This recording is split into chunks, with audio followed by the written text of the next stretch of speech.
Boogie boogie. We kicked its ass! Bill Murray was 33 when he shot Ghostbusters. That's right, boys. And in the 70s and 80s, this is what actors in their 30s and 40s look like. But something has changed since then, because actors that age today don't look like this anymore. I lost my hand! They look like this. Or like this. Actors today need to have great hair, perfect skin, and be in flawless shape. They don't look like regular people anymore, they look like supermodels. This isn't every single actor, but it's clear there's been an overall change in how A-list performers look. And it's also how they're shown to the camera, like in low lighting and with more vibrant colours. They're surrounded by other people, and on an actual set, rather than a green screen. Everything's under control, situation normal. You're probably going to say this is because of a wider trend of movies looking bland and flat nowadays, and things like bad lighting, dull colours, and the Netflixy look make basically everything in modern movies look worse. And also, we can't ignore cosmetic surgery. That's my plastic surgeon always said. But if you look at movies from before the millennia, it's hard to deny that the actors looked more like regular people. Keep it still back there, lady, or else we're gonna have to shoot you. Okay, so the word ugly is a bit harsh, and I'm not trying to objectify or body shame anyone. Most people who are cast in movies aren't unpleasant to look at. I just mean that they have bodies and faces that could theoretically belong to a normal person without the aid of personal trainers, dietitians, and plastic surgeons. They look like normal everyday people you could see walking down the street. I need a man who has powerful friends. Bruce Willis, Bill Murray, and Jack Nicholson aren't bad looking guys, but they have a sort of everyman appeal that we just don't see in today's stars. Saw it on the television. And a big part of this is that today, people just generally look younger. Physical, clean, Age. 26. There's a great Vsauce video from a few years ago that goes into this in more detail. Essentially, the clothes and overall style has changed, and combined with better medical care, nutrition, and less smoking, people are healthier and better looking. I guess I started smoking when I was about 4. So here's a few age comparisons that highlight this in action. My mom was already dead then from lung cancer. Gene Hackman is 44 here. Actors in their mid-40s today look like this. Are we soulmates? Or like this. There's quite a big difference. Just a little slap. Sylvester Stallone was 30 when he first shot Rocky. Look at his face. A comparable actor today would be Timothée Chalamet at 29. Young pop! But they play very different types of characters. If we want to be fair, let's compare two all-American action stars. Drop it, dickhead. Glenn Powell, 35 in Twisters, and Bruce Willis, 33 in Die Hard. Robert Pattinson was 35 when he played Batman, and Michael Keaton was only 2 years older. Bruce Wayne. Are you sure? But Keaton has visible lines around his mouth, his hair has receded a bit, and he has a subtle 5 o'clock shadow that doesn't feel purposeful. But Pattinson, even though dressed up to look sleep-deprived and reclusive, has a chiseled jaw and perfect skin. Overall, he looks a lot younger. That's interesting. But there's something more at play than actors simply looking older in the past. Frank, they're not here for you. It's the kind of faces that have changed too. Weird Al Yankovic is on the plane. It's the everyman look, receding curly hair or imperfect skin. And it's because of these distinct features that characters had a stronger sense of personality just by looking at them. Do you have any hobbies?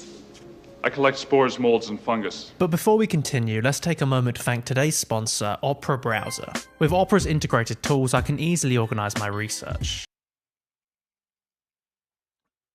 Zendaya was like 26 in that movie, and they compared her to some old dude. Zendaya Kravitz? Didn't they compare her to some other chick? Yeah, whatever. People in the 80s looked older. And it's probably because of smoking and probably drinking too. Now, back to ugly actors and aesthetic personalities. Do you have any hobbies? In the opening of Once Upon a Time in the West, we meet 3 characters who don't survive the end of the scene. But they all have an interesting look. Al Mullock has long hair blowing across his face and vibrant blue eyes. Jack Elam has the long eyebrows and beard that goes down his neck. And then Woody Strode looks completely different, with a square jaw and a piercing look. From their faces alone, we can get a level of understanding to their character. It's hard to put into words, but we get a feeling that this guy is going to behave differently to this guy. And then compare them to the station manager. We can understand the dynamic just from the way they look. You can say this is down to great casting, and to some extent it is, but ultimately, it's just these guys' faces that carry the entire 15-minute opening. Oh, well, I suppose it'll be alright. It's the same with the heads of the 5 families in The Godfather. Sure, they all look like mob bosses, but they have small differences in their appearance. We're all grateful to Don Corleone for calling this meeting. How they style their hair, the type of suit they wear, and how fat they are, all goes a long way to tell us about their character. He had all the judges and politicians in his pocket. And this isn't just limited to side characters. Even the leads in the past had a more interesting look. They didn't all look like supermodels. You look like 40 miles of rough road. This is people like Sissy Spacek, Leslie Nielsen, and Cher. They simultaneously look like a normal person, but also have a unique look. Completely normal individual. Kurt Russell in Escape from New York was big, but in shirtless scenes his abs have little definition. Bruce Willis was handsome, but his receding hairline and modest muscles retain a sort of everyman look. And compare how Hugh Jackman looked in the first X-Men film in 2000 to Deadpool Wolverine. So what is the effect of this? What is the effect of seeing these regular looking people on screen? And how does seeing interesting faces work to make a movie better? Let's take a look at a few examples. What have you done to it?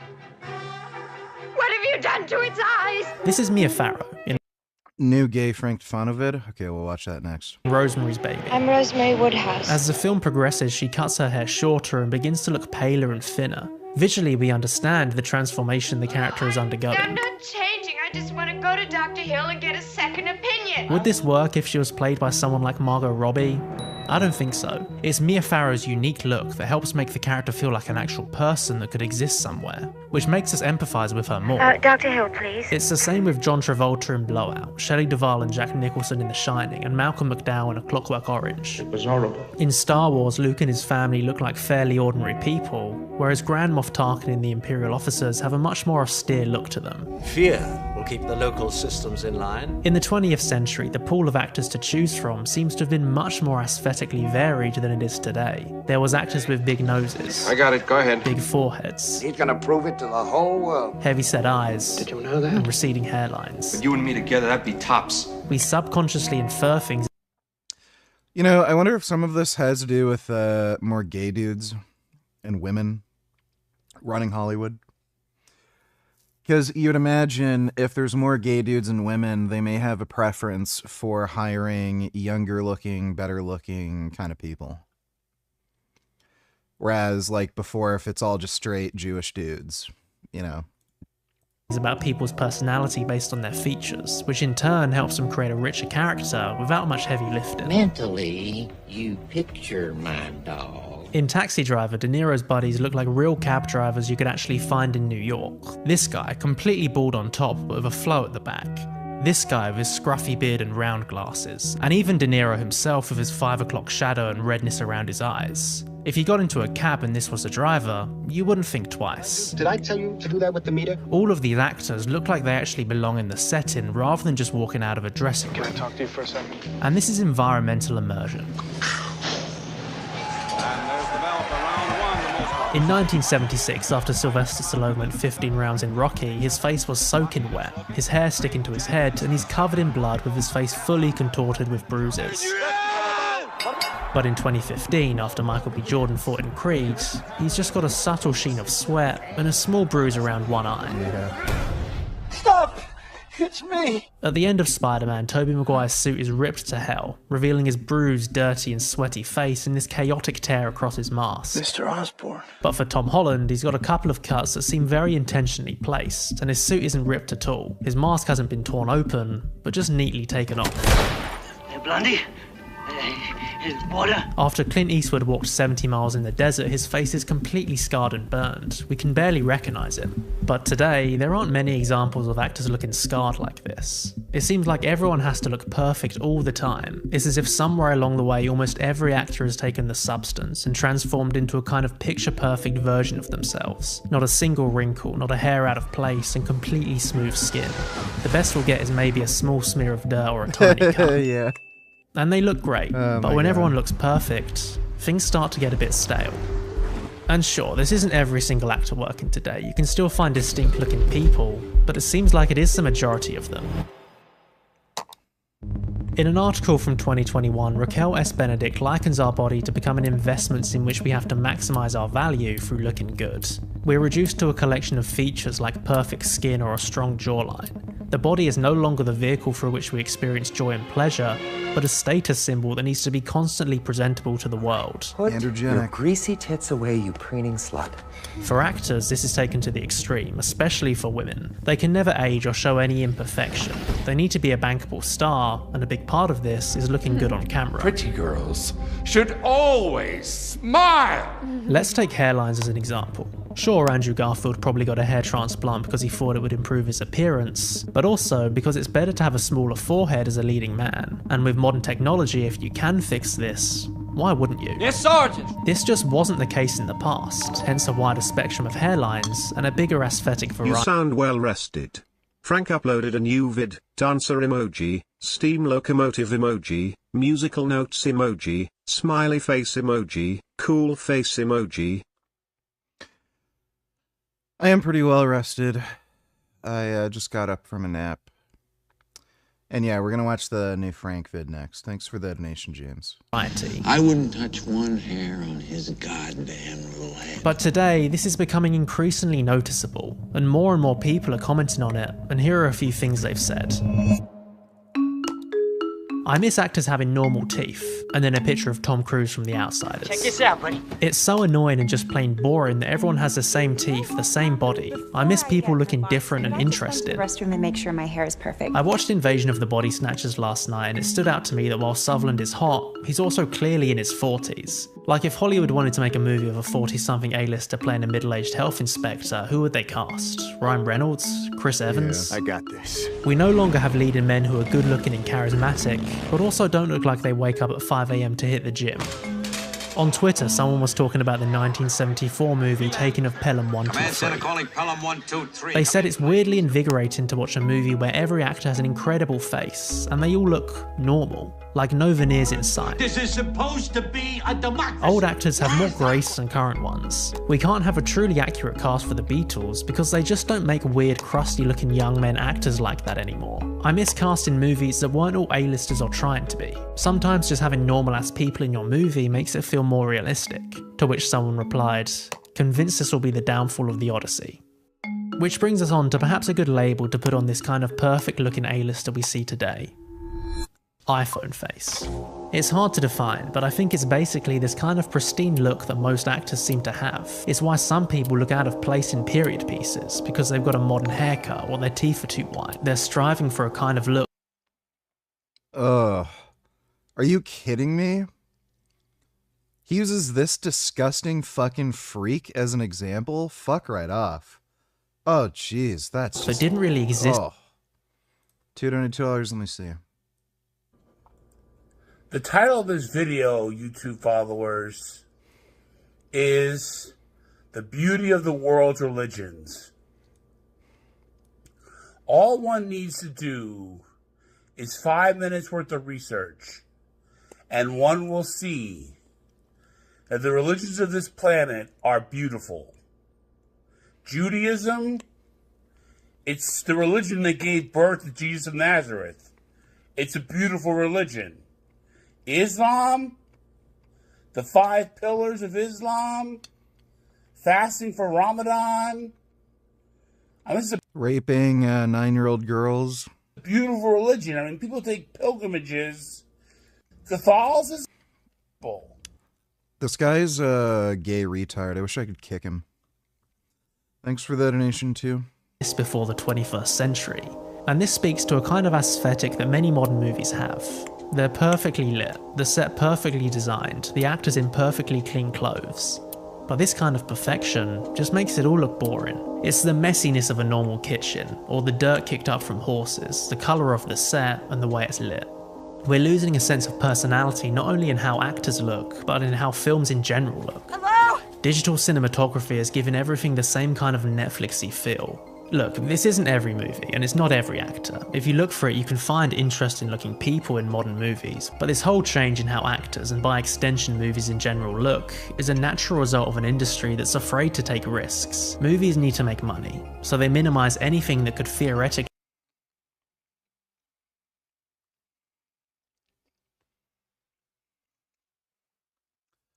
Let's see, Frank Tufano apparently did a dum-dum. Oh my god, that irritates the ever-loving shit out of me.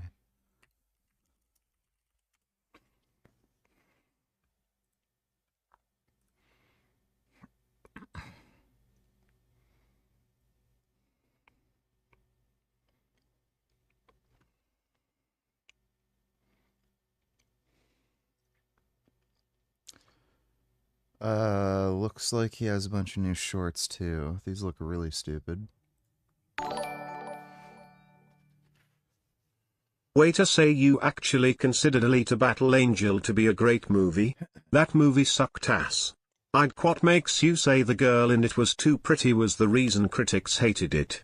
You do know there can be valid reasons for why the movie is just bad, right?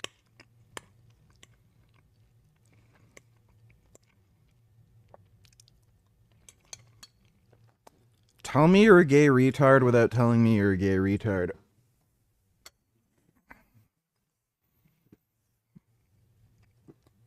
Thanks for the donation, stupid. If you guys are tired of getting ripped off by Vital Farms, we have the highest quality farm fresh, local, Amish, corn and soy free eggs shipped straight to your door for lower price than what Vital Farms charges in the supermarket. I'll show you guys what 12 dozen eggs looks like when you get it. Just comes in a plain brown box, nothing conspicuous. And then when you open this up, we have nice insulated styrofoam to keep the temperature regardless of the time of year. So it prevents the eggs from freezing in the winter and keeps them nice and cool in the summer. You can take these trays right out of here, put them directly in the fridge. Each box is 12 dozen eggs, and we also have options for 3 dozen and 6 dozen on frankiesfreerangefoods.com. But the best price is frankiesfreerangemeat.com.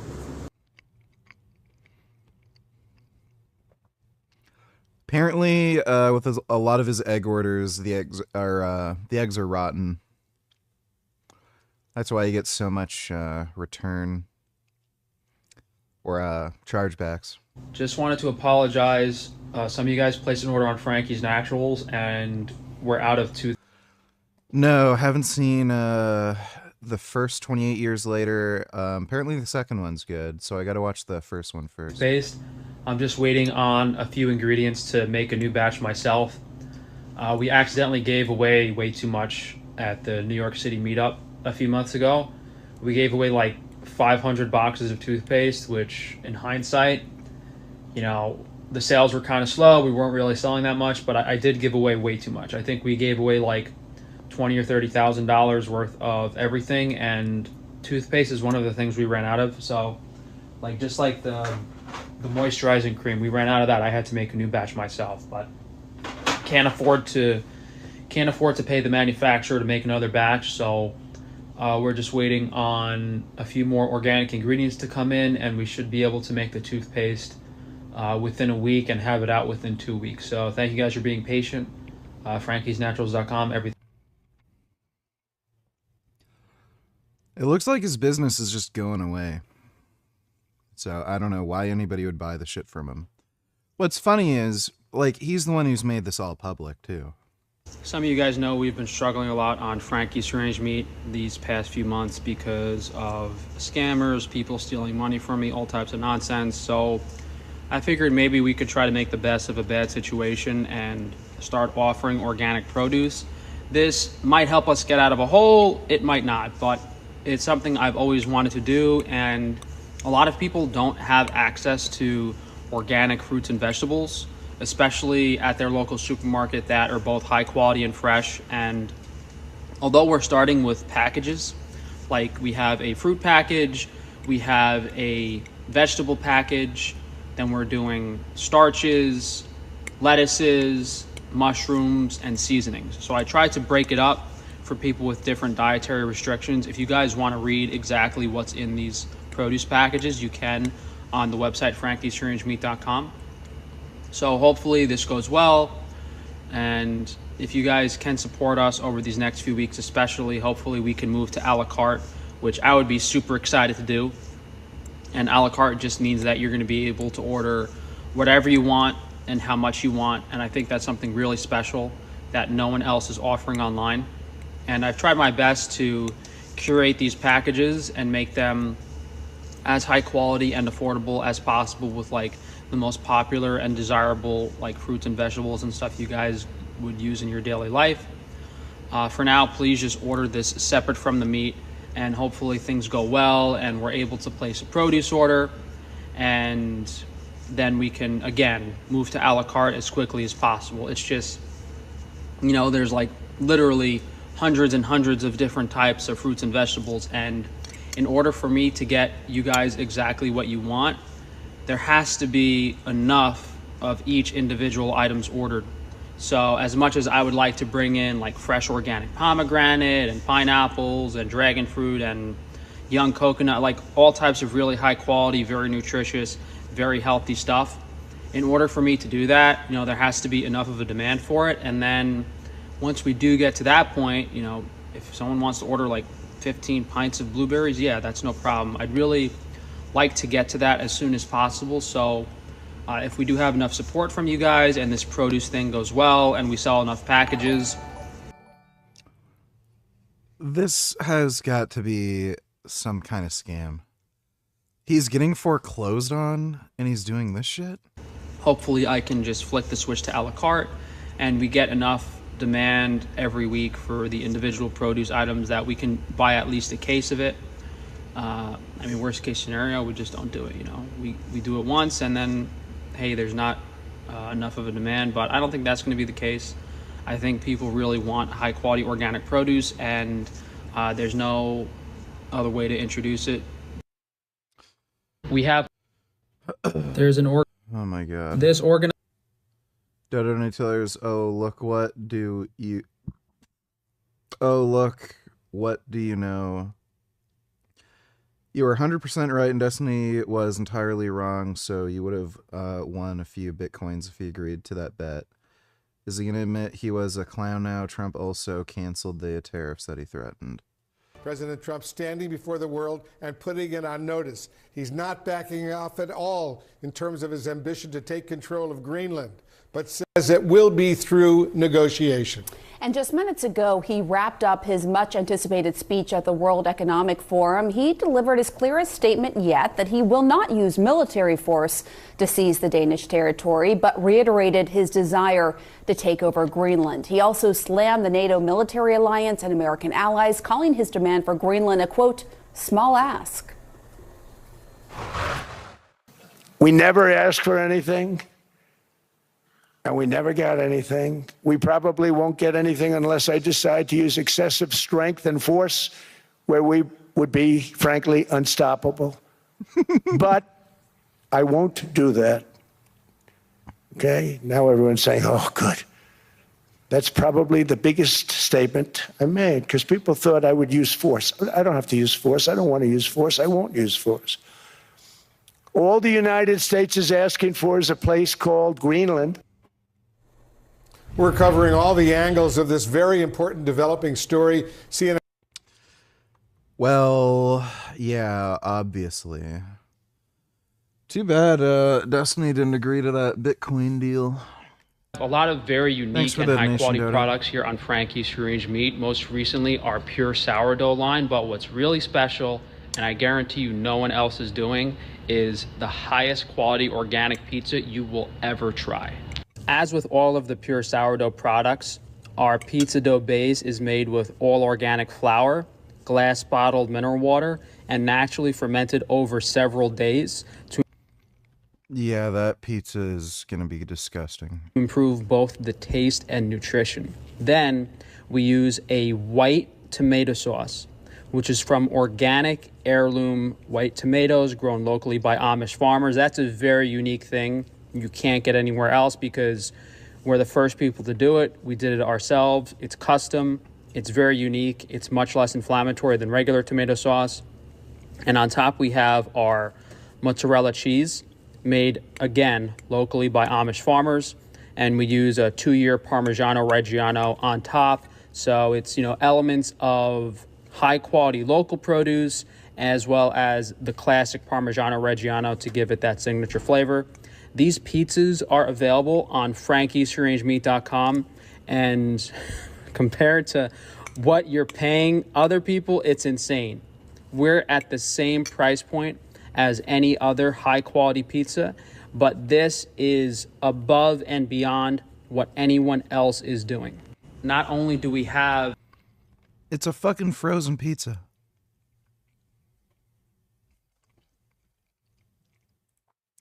Like, Jesus. Dodo Nutillers, Frank's Pizza looks disgusting.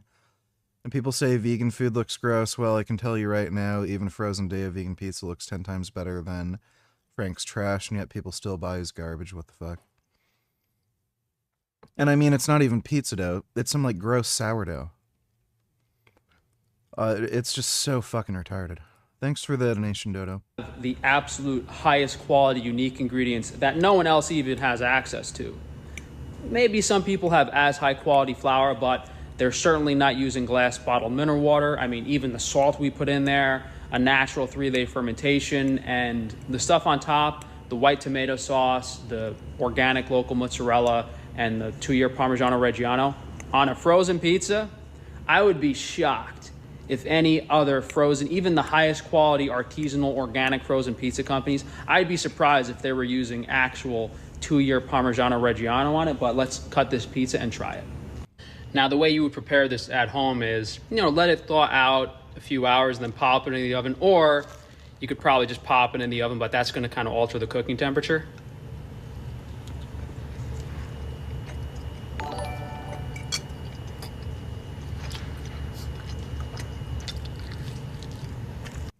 Yeah, that's not good. That's just shitty sourdough bread with really shitty tomato sauce. 21st $22. That shit looks incredible. Sure it does. Organized group of individuals that are gang stalking and harassing me and have successfully gotten my social media accounts taken down on several occasions.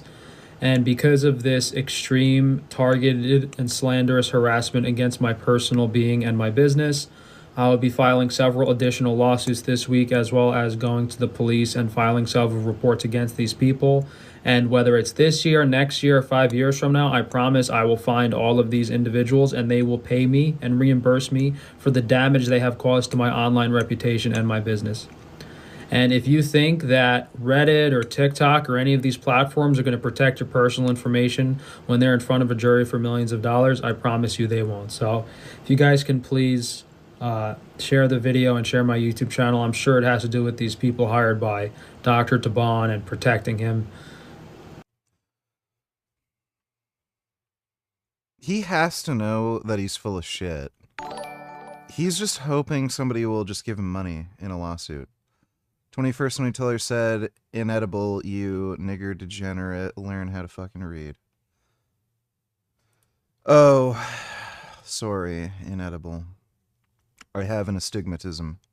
Thanks for the donation, 21st. Organized group of individuals on Reddit has been cyberbullying and gang stalking me for far too long. This is not like a little slander civil matter. These people have broken multiple criminal cyberbullying laws and have continued to harass, threaten, and ruin my personal life. So we're going to go to the police tomorrow. I'm sure they'll send it right to the FBI. And welcome to the gang stalkers.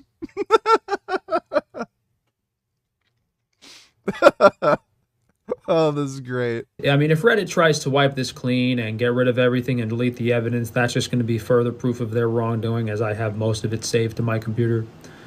So we'll see what happens. I'm really disgusted and disappointed by this, and I can't really afford a lawyer. I mean, not that I can. I mean, well, I can't afford a lawyer, but I don't, like, anytime I reach out to a lawyer to help me, they don't want to. So we'll probably have to handle all this. He's lying. He won't pay any lawyer. He even refuses to cover his own court fees. Civil filings myself, and we'll see if the police help us on the criminal end.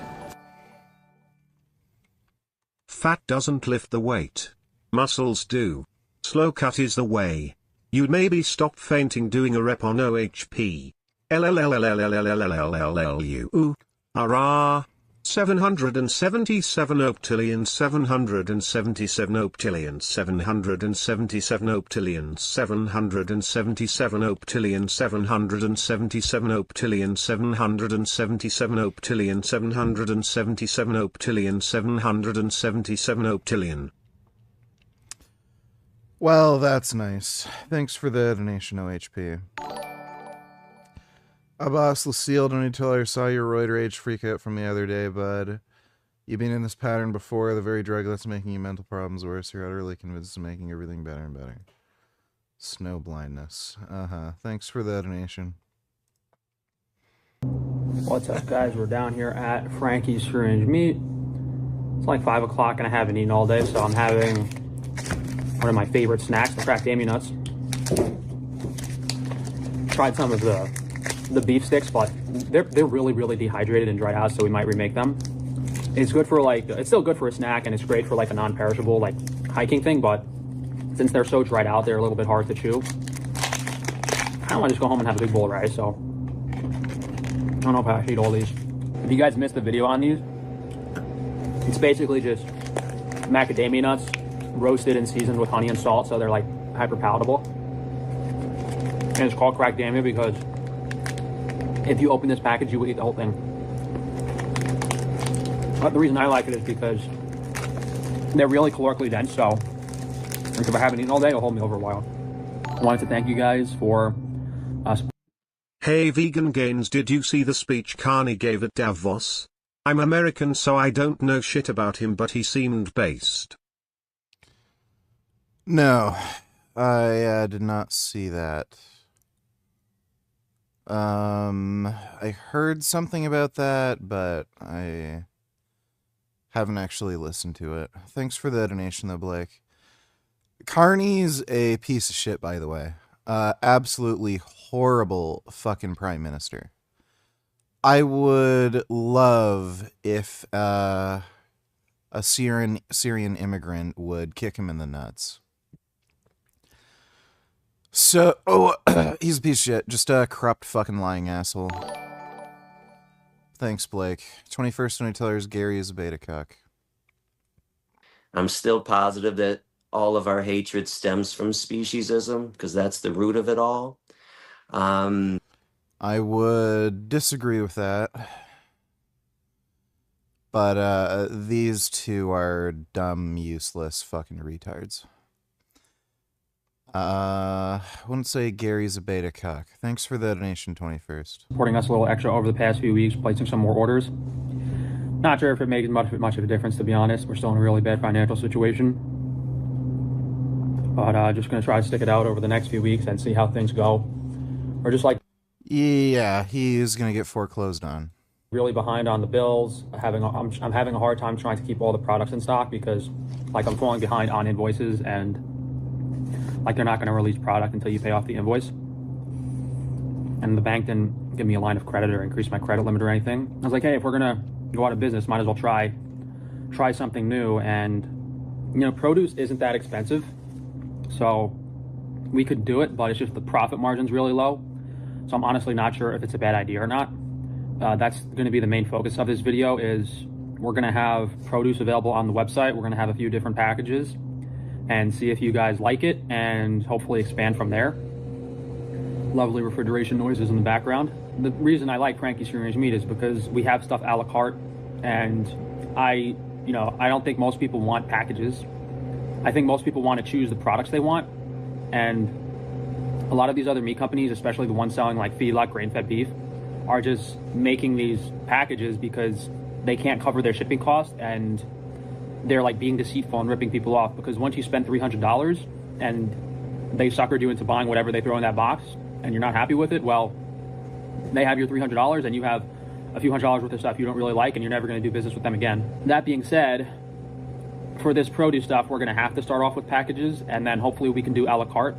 It's just the selection of produce is insane.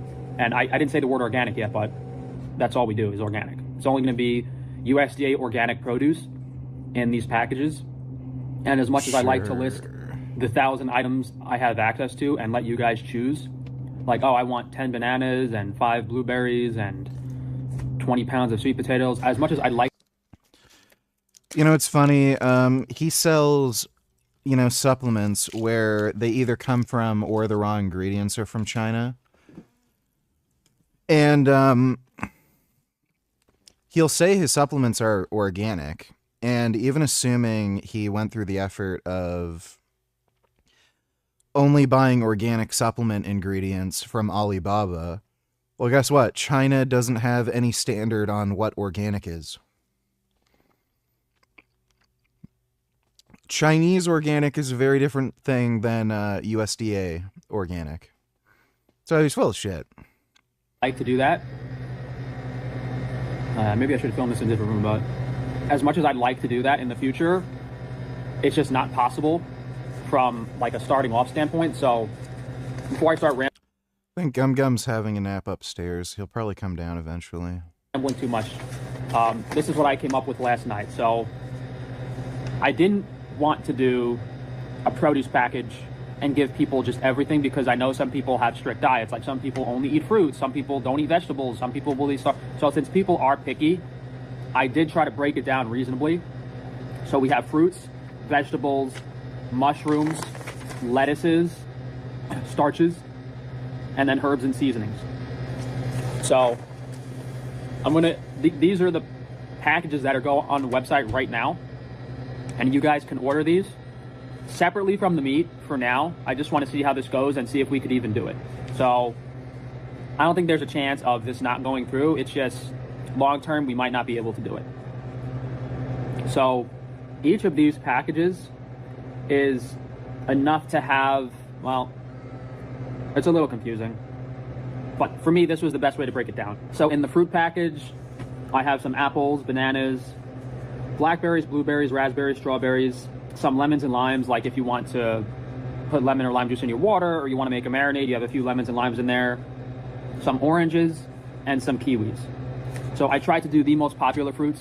Like if we can do a la carte in the future and this goes really well, like, I mean, they have like pomegranates and pineapples and dragon fruit. They have some types of like exotic fruits. Thanks for the membership, Turiguliano. To like organic passion fruit, they have organic coconuts. And I guess I should have said this in the beginning, but if you guys want to place like a custom large order, I can probably do it. You're just going to have to email it to me. And it's going to be a lot of work on my end, but maybe we can, if it's a high enough volume of something, I can probably do it at the start. So this fruit.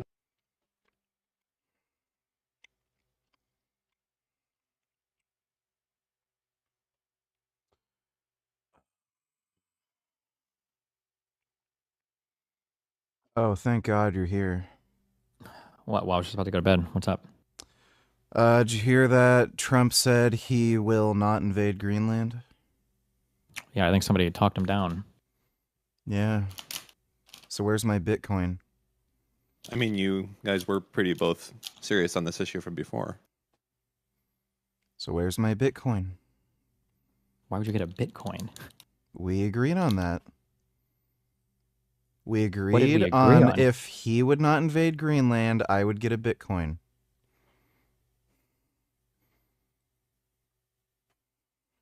When was this?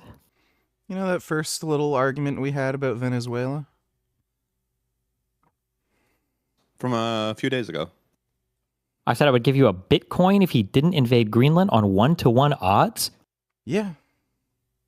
No, I Oh, don't think yeah. that ever happened. Dan was there. I need to see a clip of that one.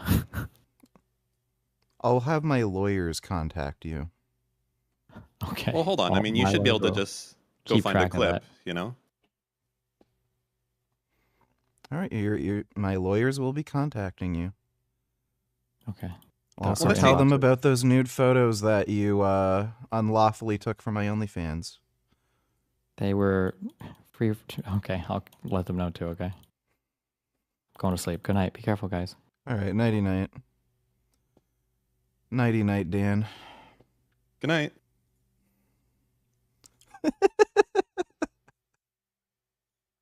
That's funny.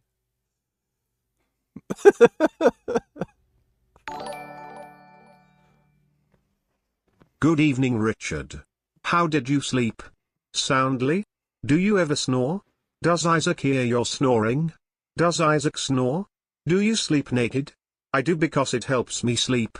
Hope you're having a good day, Richard. Smiley face emoji, smiley face emoji.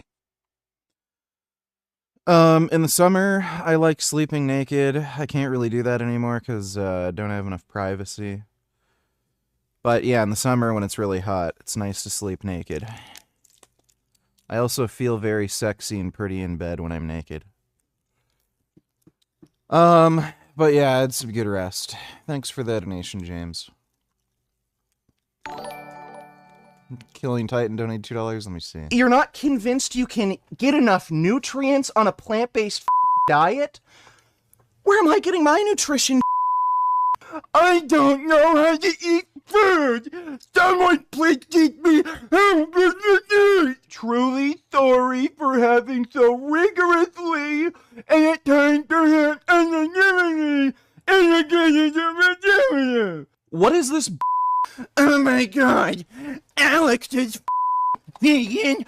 Oh my god, he's eating broccoli. Natural, this is quite embarrassing, blah blah blah, humbling. You're not convinced. Yes, I did that. Thanks for the donation, Killing Titan. Package, which is basically enough for you to have fruit every single meal of the week, is $80.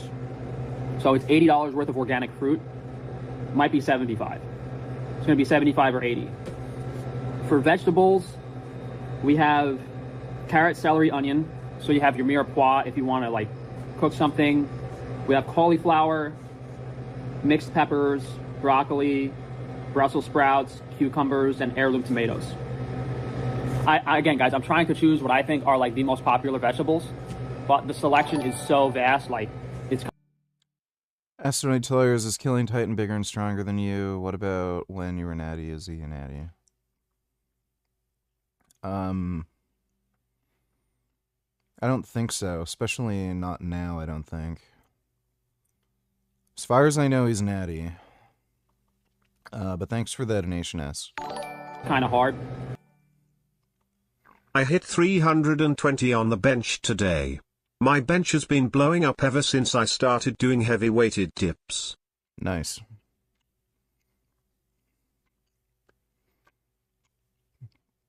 Excellent lift, dude. Yeah, I've been doing a lot more dips.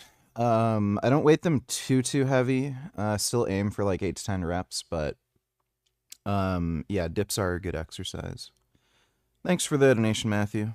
The vegetables are $50.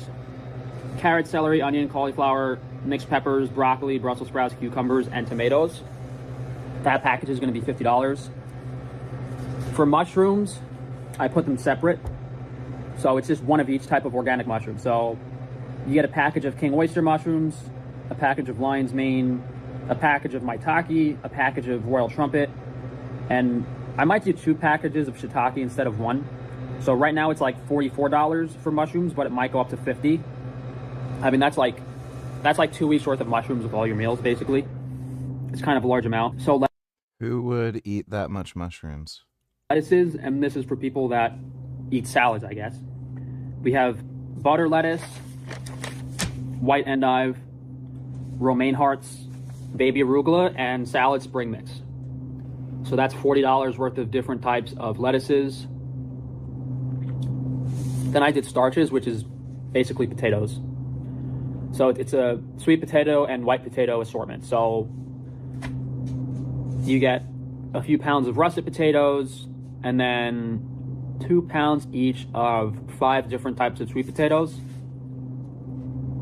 So we have white sweet potatoes, Japanese sweet potatoes, purple sweet potatoes, red sweet potatoes, and white sweet potatoes. So it's 1, 2, 3, 4, 5, 6, 7, 8, 9, 10, 11, 12, 13. It's like 15 pounds of potatoes. It's like $40 for a variety. It's mostly different organic sweet potato varieties. So that's the starch package. That's not a particularly good deal. And then I did herbs and seasonings. And you have to pay for shipping. Which is shallots, scallions, garlic, rosemary, thyme, and parsley.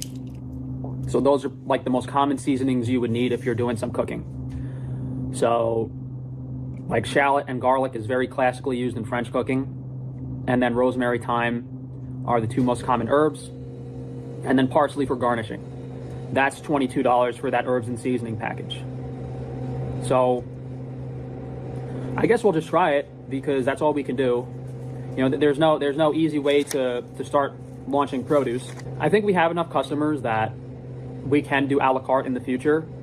It's just really difficult because of how much stuff there is. and there has to be like a minimum amount of it ordered per week for me to get it in. So like, if one person wants pomegranate, it's probably not going to happen because a case of pomegranates might be like 20 pounds. So I think we have enough customers in general that we can do a la carte. I'm not sure how quickly. If this first ordering thing goes well, I might just try to switch it over to a la carte immediately and then let people order what they want. The difficult part is I'm not sure if we can ship this with meat orders right now. MB donate $2. Let me see.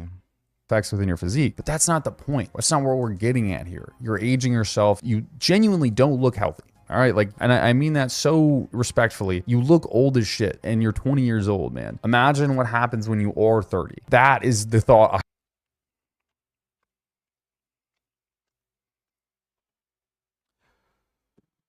Oh my god.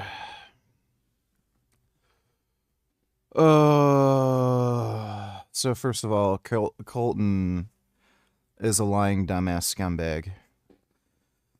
This guy is a steroid coach. He tells people how to take steroids for like bodybuilding shows or powerlifting or whatever.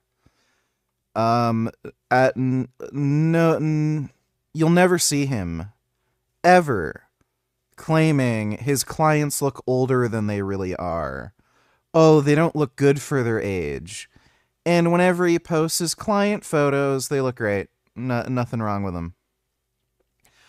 So this guy just lies about steroid use constantly. They're gonna make you look older. Not necessarily. And if you're a dude, especially, even if they do, what's the fucking problem? Looking older for a guy does not make you look less attractive. Like, it's just so fucking stupid.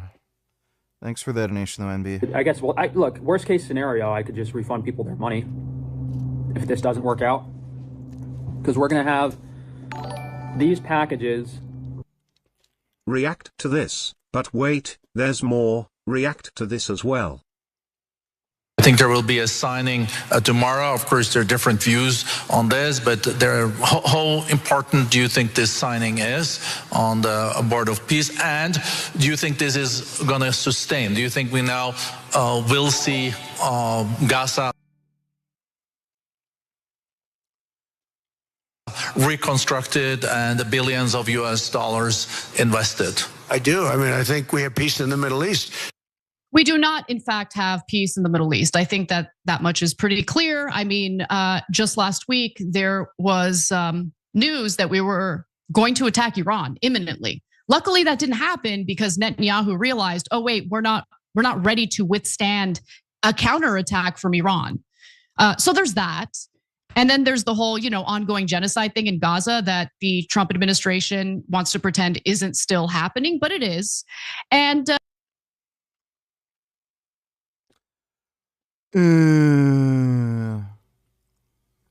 That's nice, sugar tits. But wait, there's more. React to this as well. Under Trump's alleged ceasefire deal in Gaza, well, the so-called peace board that would be part of maintaining peace and rebuilding Gaza, its executive committee is supposed to be in charge of implementing the second phase of this 20-point agreement, right? The so-called peace plan. And that includes deploying an international security force, disarming the Palestinian militant Hamas group, and rebuilding the war-devastated territory. It will also supervise a newly appointed committee of Palestinian technocrats who will be running Gaza's day-to-day affairs. Okay, additionally, it will be tasked with overseeing the next phase of the Gaza peace plan. And I just want to remind you all of who's involved, which countries have agreed to be part of this so-called peace plan, right? Because it includes Israel, it includes, other countries. I mean, there was an invite for Vladimir Putin to be involved, and we haven't heard an answer yet. But the fact that you have Benjamin Netanyahu part of this peace board, you have Israel part of this board, to me signals that this isn't really a serious. What the fuck? She doesn't want Israel to commit to peace? Like, yeah. Just show us your tits. Thanks for the donation, Dodo. Dodo donated $2. Let me see. Your cousin uploaded a new video. Oh. Let me see. What's going on? Okay, we'll look at that in a second. Thanks for the donation, nigga.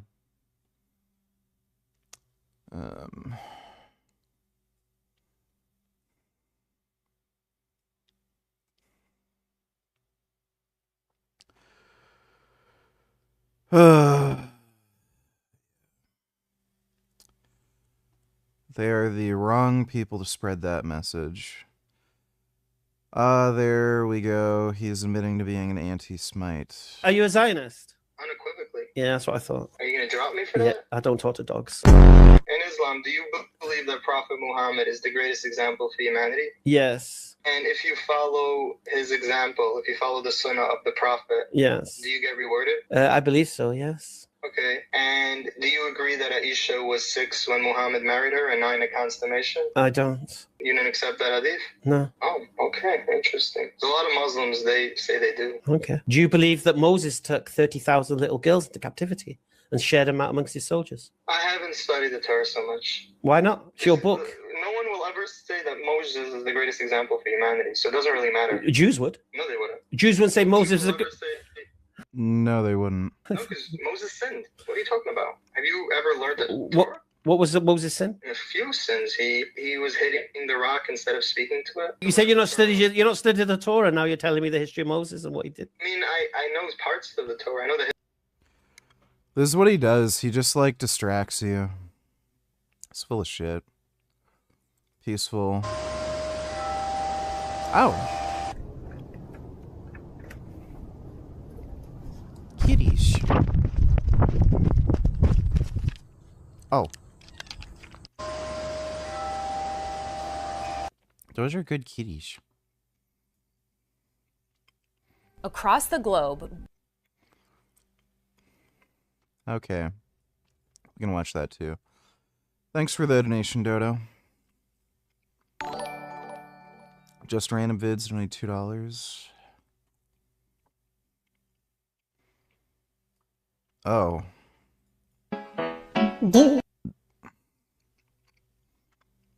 Oh, wow.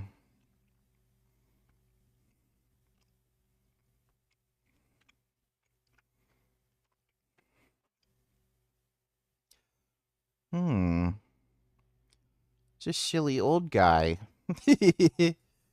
How are they not friends if they're so friend-shaped? I buy this work of art.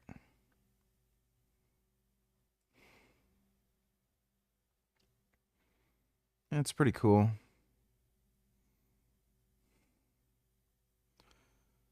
Yeah, it's cool.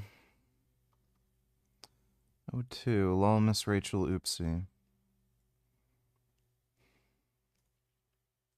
By now, I've seen that Miss Rachel liked a comment on her platform that said "Free America from the Jews" about a day ago. She came out, of course, and apologized and said that she would never purposely like something like that. I would never agree with an anti-Semitic thing like the comment.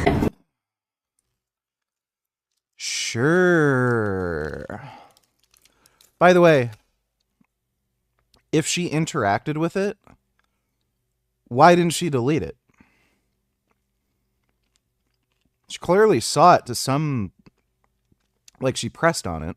We have Jewish family. A lot of my friends are Jewish. And I believe you, Rachel Griffin Accurso, not because I find you genuine, not because you don't platform people like Mamdani, who refuses to condemn a chant to target Jews, not because you don't platform people like Motaz, who literally said, "May God curse the Jews themselves." Before you platformed him, by the way. When you say, "I would never agree with an anti-Semitic thing," like what, Rachel? Like what I just mentioned? No, you've done that. No, but I believe you. Seriously. This isn't sarcasm. Because I believe you wouldn't openly, so obviously, agree with an anti-Semitic thing like that. That would hurt your agenda. In fact, you mentioned that your comment sections have such blatant anti-Semitism. And you do very, very little, other than maybe little comments here and their virtue signaling to address said anti-Semitism. No, you admitted to just deleting the comments when you see them. And I find that very, very telling. Did you guys catch that, or am I alone here? That said, we are all missing the point. As someone who's not Jewish or Israeli, I don't want to make this about you liking the comment or not. Obviously, there's going to be people that think that you did it on purpose. Again, I believe you. I don't think you did it on purpose. We are missing a very big point here. Why are your comments the way that they are, Rachel?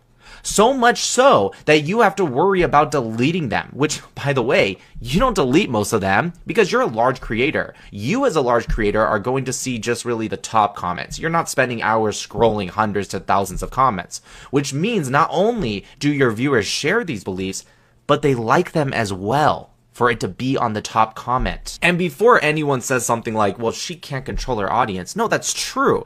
But why?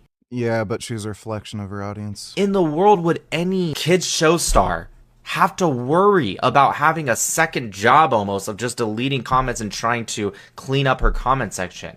That's not normal. Maybe, just maybe, you can have a little bit of accountability. Just maybe. Yeah, Miss Rachel's a piece of shit. Clear fucking anti-Semite. Hopefully Mossad takes her out. Oh, what a bitch. Bitch, bitch, bitch.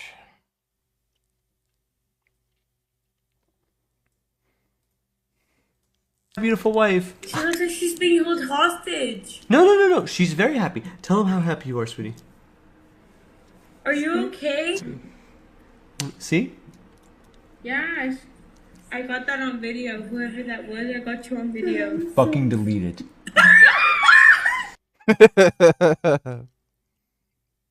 Thanks for the donation, just random vids. That's a good one. Let's face it, the only reason people like the Young Turks defend Palestinians is simply because Arabs are people of color, and in their worldview, you can't say anything bad about racial minorities. Or else you're racist. No, I think they just hate Jews. That's all there really is to it. Thanks for the donation, though, Dodo. To the person who asked, no, I'm not bigger and stronger than Richard. I weigh more. I'm 6 feet 3 inches 265. But I'm muscular and fat as fuck. Richard is shredded. I can squat more, but to my understanding it's because Richard has a genetic knee issue or something. Well, I've got fucked up knees. I might have gotten over that, though. The last few weeks, my joints have been feeling pretty amazing, so, and my leg sessions have been going great. So that might change, but thanks for the donation, Killing Titan. Killing Titan, donating $2. I'm going to try to beat you at 455 bench, but I know I'll fail miserably. Well, we'll see. Thanks for the donation, Killing Titan.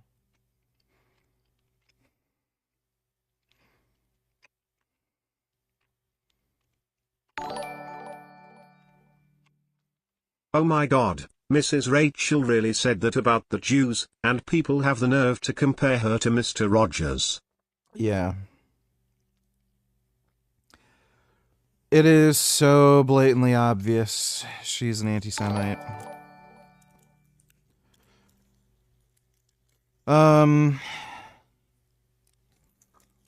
Yeah, if only Mossad could take her out.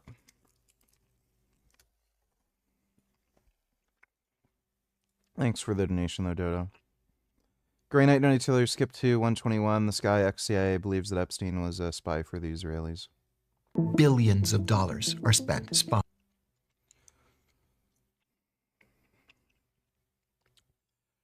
That is so incredibly unlikely. Who do you think is the real adversary of the West? What are you most concerned about in the world at the moment? And what about everything that's going on with hour Trump? 21.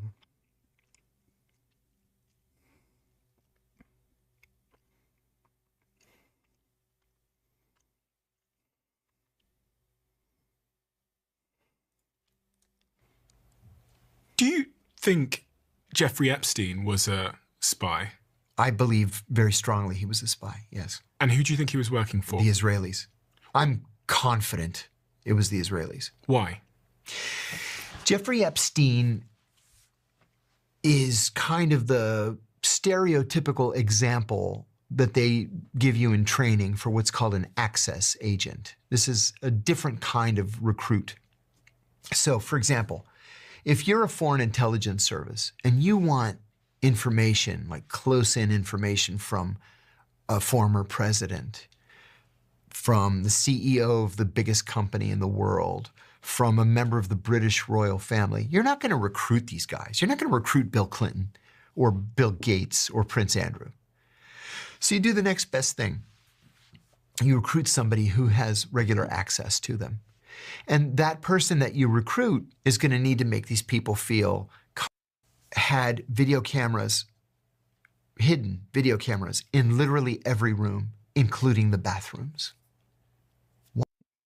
And you can also do it through real estate, through fine art, and through horses. Well, who's the only person that can order the Attorney General to do something? Show one time. This is just fucking stupid. Bill Bear M. So pure speculation, no evidence, and no real reason to think he's actually spying for the Israeli government. Thanks for the donation, Grey Knight. Sid Donateller says, Dodo been working on his spelling and grammar, or is something else donating as him? I'm not sure. Maybe his dyslexia is just a little better. Thanks for the donation, though, Sid.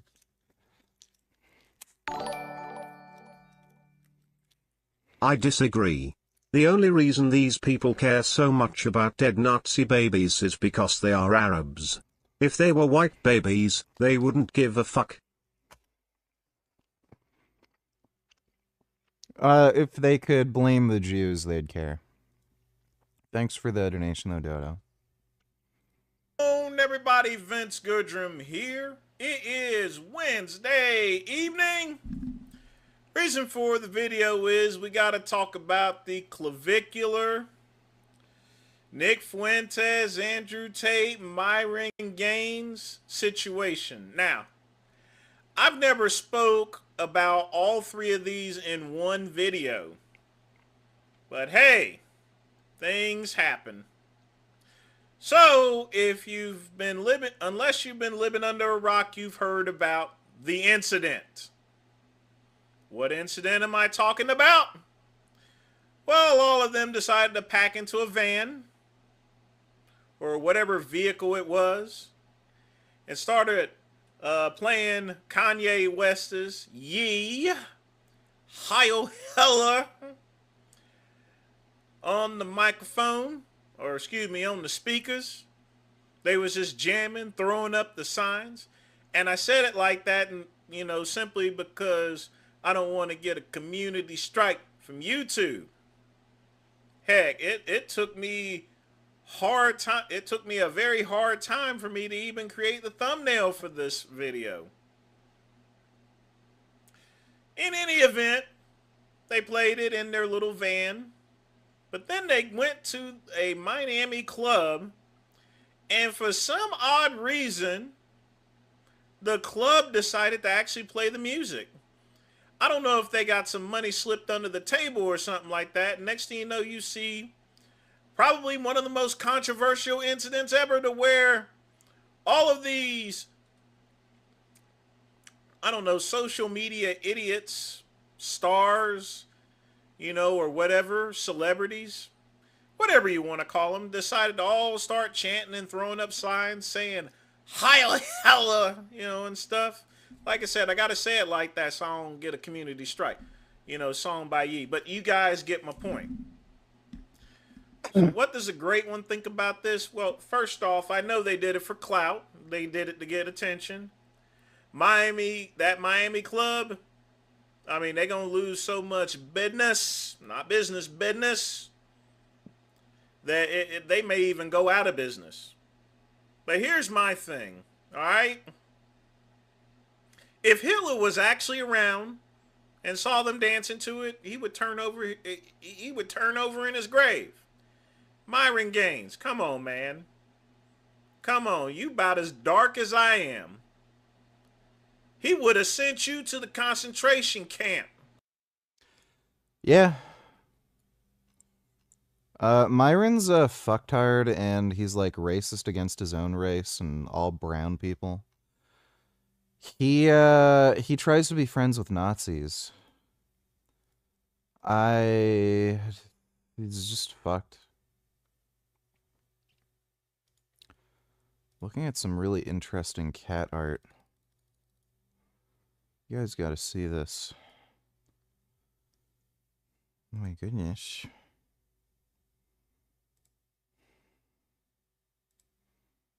Wow. Oh my goodness. Oh wow. Oh my goodness. Do you see that? Oh wow. Oh my god. Wow. Did you guys see that? Can you and Killian Titan go crash a Plastoin protest in Ottawa? I'm sure they will not intimidate you the way they normally intimidate counter-proters. Intimidate? Intimidate.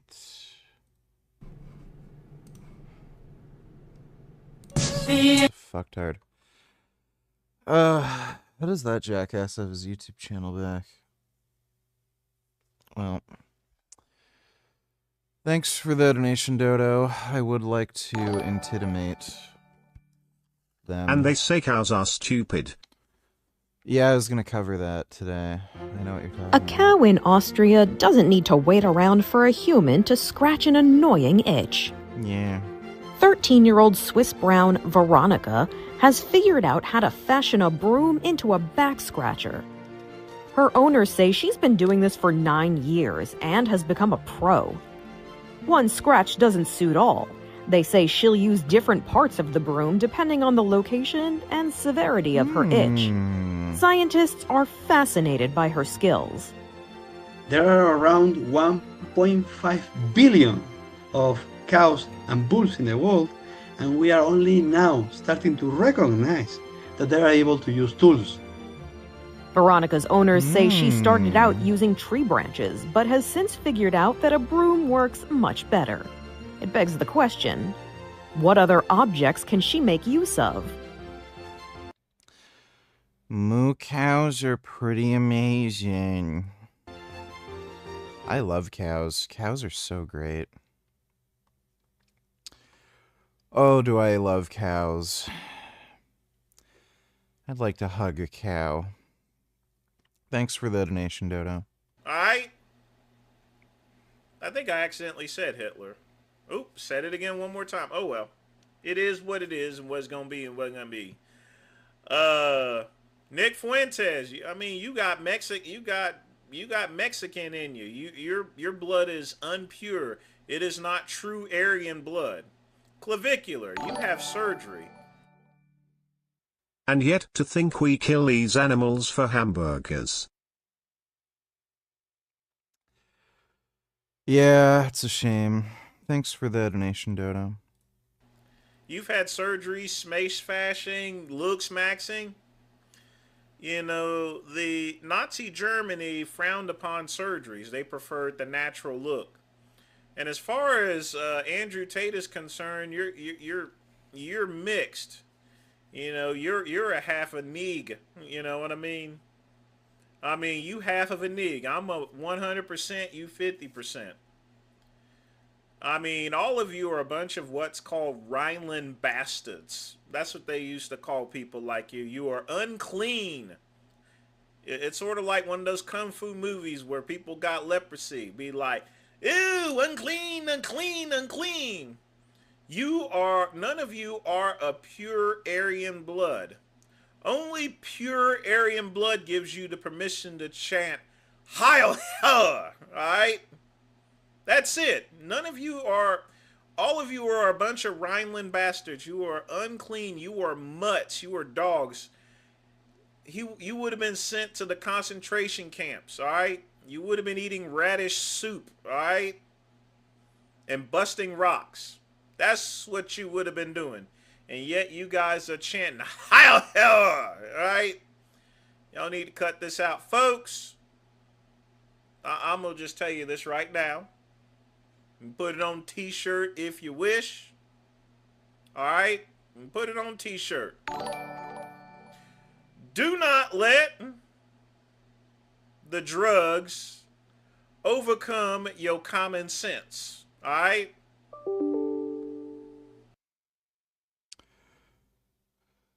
Well, they're all just stupid. Animal Liberation, $2. Can you please debunk this article? What was the stupid shit? Androgen abuse, risk adverse effects in men. Androgen swirling anabolic testosterone.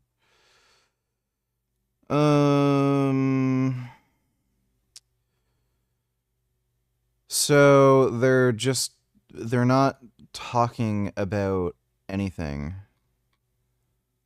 This is just stupid.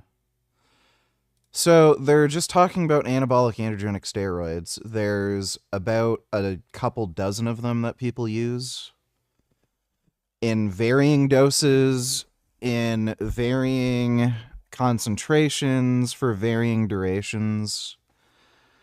Like when they say cardiovascular toxicity, negative health cardiovascular toxicity, infertility, hypogonadism, hepatotoxicity, mental health disorders. What steroids? In what dosages? In what concentrations? For what duration? So there's a big difference between taking 200 milligrams of testosterone a week versus doing 1,000 milligrams of fucking trenbolone for months or years. So, like, what are they talking about? Secondly, cardiovascular toxicity. There's only a few compounds that directly negatively impact the heart, and it's typically 19 NORs in high concentrations. Infertility, there's no evidence that steroids actually increase risk of infertility. Hypogonadism, all androgenic steroids are going to shut down your HPTA axis. So yeah, if you take any steroid for a long enough period of time, your natural test production's gonna go down. Typically goes back up after a few months when you stop taking them. And why would you stop taking them? Like, if you're gonna be on testosterone, why would you ever stop taking testosterone? So when they say hypogonadism, you're using exogenous androgens to not rely on your own androgen production. Like what the fuck are they talking about? Hepatotoxicity, that's going to be any like oral 5-alpha alkylated steroid. Okay, so just don't take those. Mental health disorders, again, that's typically just going to be 19 NORs. Trenbolone in particular has negative mental health effects, but especially if you're taking nandrolone on its own without test, that can trigger mental health disorders. But again, like it's just nonsense. What steroids, what doses? You can look at the research on testosterone. Testosterone is a highly effective antidepressant. It's actually more effective than antidepressant medications. It's GABAergic, dopaminergic, and people who take higher doses of testosterone report better mental health and just overall feeling of wellness. So when they say this, again, what steroids, what doses, what concentrations, what duration of time, this is just a fucking completely ignorant moron who doesn't know what the fuck they're talking about. Here's some other fucking stupid horse shit. Erythrocytosis. Increased red blood cell count is not a bad thing. That is a normal adaptation to anything anabolic. It's also a normal adaptation to high altitude. So, if erythrocytosis was such a big deal, then why isn't everybody in Stittsville, Colorado dead, since they're living at 5,000 feet elevation? And they all have erythrocytosis. Total cholesterol HDL ratio is just fucking nonsense. That's not a metric that's used anymore. When was this? 2024. So somebody who is not a cardiologist or knows shit about cardiology wrote this. Cardiac hypertrophy. The biggest risk factor for cardiac hypertrophy is going to be high blood pressure, which they mention here.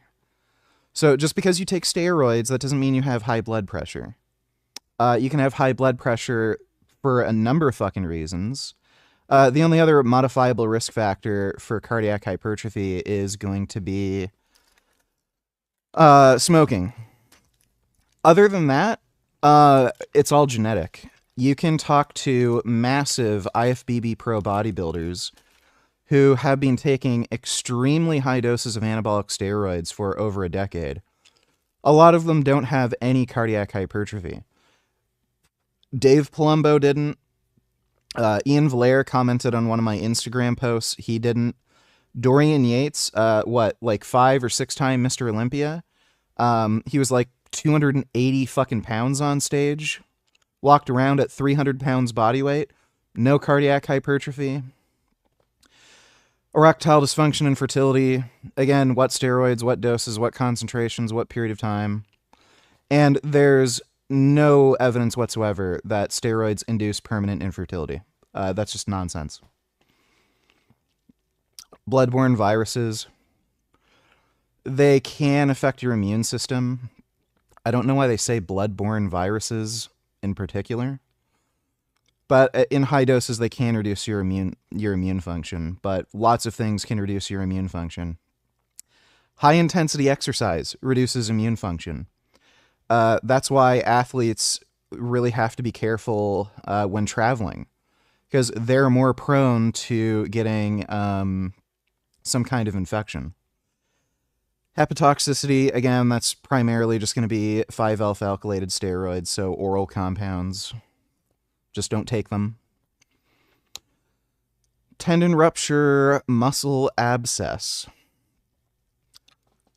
Getting strong increases your risk of tendon rupture because you're just lifting more weight. So are they going to recommend not being strong? Don't get strong in the gym? Why would you ever try to bench 400 pounds? Like, it's just stupid. And again, there's certain steroids that put you at higher risk because of how they cause tendon remodeling. Winstrol is one of the worst. Winstrol changes the way your body synthesizes collagen, and it prioritizes the production of a certain type of collagen, and it also affects cortisol. And what ends up happening is it does weaken your tendons and makes them more brittle. So don't take compounds like Winstrol. Stick to compounds like testosterone. Make sure your estrogen levels are adequate, and you can also take advantage of compounds like boldenone, nandrolone, and or human growth hormone, which promote collagen synthesis and make your tendons stronger. So again, this is a fucking ignorant moron who has never taken steroids, can guarantee you every single one of these fucking people, by the way, these all sound like female names. Bonnie Grant, Elizabeth Hines, Rihanna, Sucks. Yeah, listen to somebody whose name is Sucks. Channa and Jason. These are all fucking women.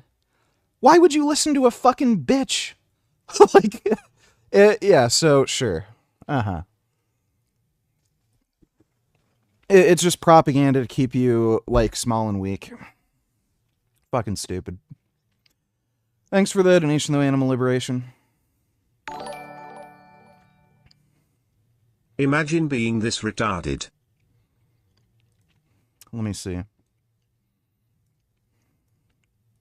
Eating raw meat and raw eggs. So I still eat raw eggs. I just have to say, recently I haven't had as many raw eggs for no particular reason at all. It's disgusting, and you got sick. I just haven't had I just haven't gotten eggs at the grocery store for some reason. But raw meat, I want to start incorporating more. It's stepping stones. I'm slowly getting there because I definitely do think it's optimal, at least what I've looked at. And yeah, this guy's a pencil neck fucking beta male. Yeah. Imagine being that retarded indeed. Favorite conspiracy theory. Oh my gosh. I have so many.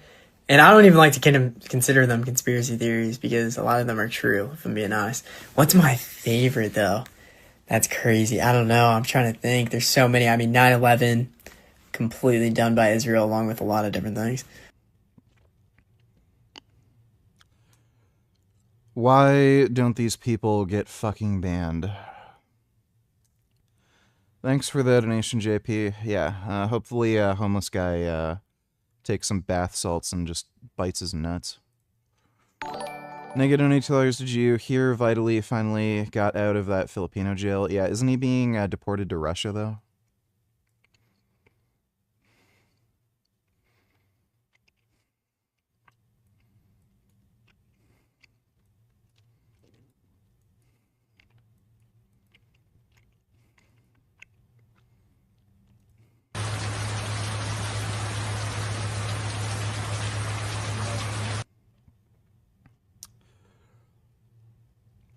That is rough. Yeah, I heard supposedly he's getting deported to Russia. I don't know if he's going to be allowed back in the United States. So he may get thrown into the front lines in Ukraine. Wouldn't surprise me. Thanks for the donation, though, nigga. That'd be funny. Billions of dollars of black market. And if people order these packages, there's no reason that we can't put them with the meat order. Like if you order fruits with the meat order, we'll try to keep it separate from the ice and ship it together, and that should be fine. The issue would occur where if we do a la carte and we don't have the, like let's say you order like something we don't have, like a dragon fruit, and they refer to testosterone in particular parts of the article. This is just fucking, this is going to be gay horse shit. Blah, blah, blah. Yeah, regulation of testosterone in men. Image and performance enhancing drugs. Okay.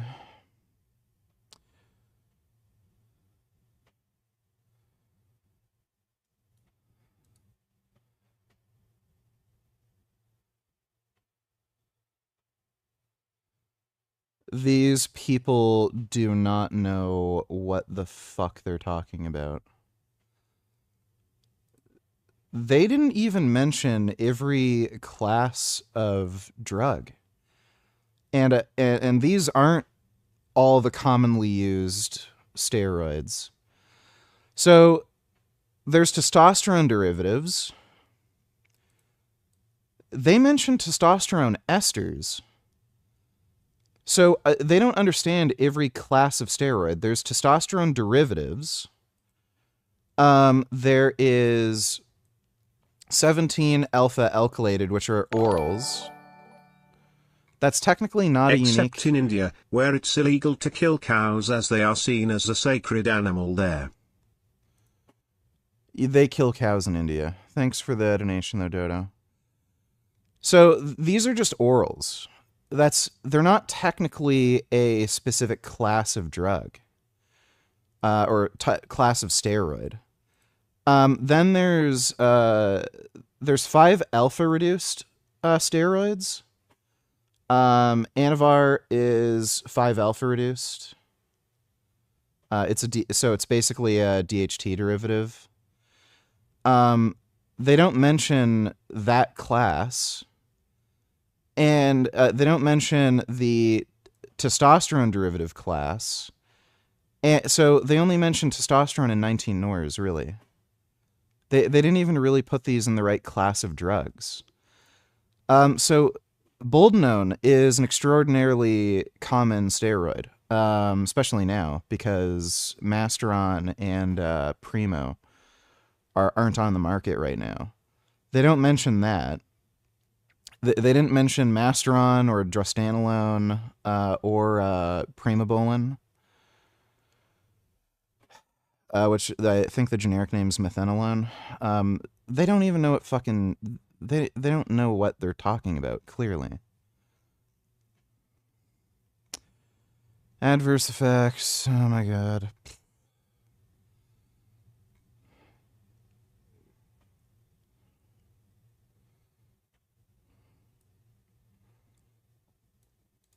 The abuse of androgens is associated with threefold increase in mortality. Where is this? 47.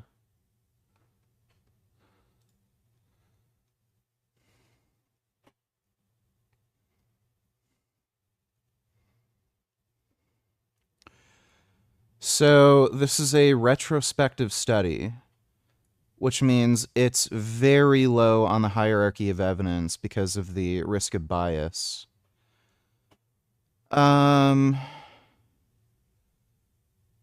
Subjects were matched with 5,450 male controls. 644 men who were sanctioned because they refused to submit to a doping test. Mortality was 3 times higher amongst users of AAS amongst non-user controls. Hazard ratio 3.0. Median annual number of hospital contacts was 0.81 in the cohorts. AAS users 0.36. Oh wait, 0.36 in the control group. Okay. Acne, gynecomastia, erectile dysfunction affect more than 10% of androgenic anabolic steroid users. Prevalence of these disorders is significantly higher. Results could be replicated in a similar cohort. So the fundamental problem is this is retrospective. I don't know how they went about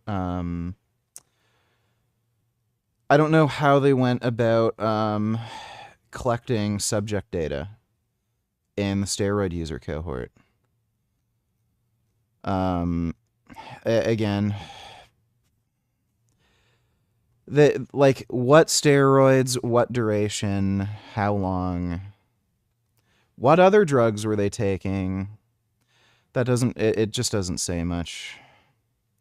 Cessation of androgen abuse should be encouraged in all men. They're not actually defining what constitutes abuse. In reality, however, this can be difficult.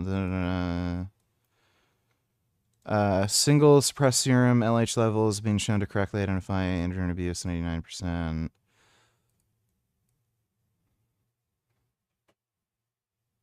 What do they mean by abuse? If you're on testosterone replacement therapy for hypogonadism, you're going to have suppressed luteinizing hormone. So they're not even defining what constitutes abuse.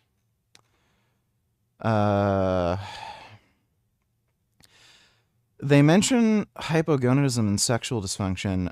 Okay, don't stop taking testosterone. Neuropsychiatric, body dysmorphia, they would have already had that problem. Mood disorders, aggression. There's literally no evidence that it causes aggression. It's just self-reported anecdote. And again, what steroids, what doses. Hypertension, they can cause hypertension, but again, you don't have to take a dose that causes hypertension, and you can just take blood pressure lowering meds. Reversible impaired ventricular function. So this is just hypertrophic cardiomyopathy or left ventricular hypertrophy. Again, that's not a thing that's necessarily caused by steroids. Dyslipidemia, lower high density lipoprotein, that doesn't matter. Increased low density. Typically, when men do testosterone replacement therapy, their LDL actually goes down. Steroids can increase your LDL. But again, you can just stick to a clean diet, low in saturated fat, make sure you do daily cardio, and you can take cholesterol-lowering medication. Erythrocytosis, increased hemoglobin, hematocrit, that's not a problem, that's a good thing. Hepatotoxicity, and they mention it's only associated with oral steroids.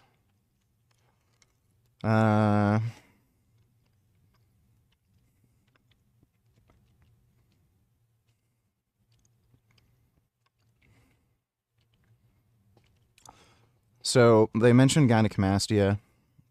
The number one thing that I've seen cause gynecomastia is nandrolone. So especially if you're taking nandrolone with testosterone, pretty much everybody gets gynecomastia from that. So just don't take nandrolone. It's very easy to prevent gynecomastia if you're just on testosterone. Neuropsychiatric issues. They mentioned a double-blind, placebo-controlled trial. They used methyl testosterone. So, this is an oral form of testosterone that absolutely destroys your liver. Do you think that might have had something to do with their irritability?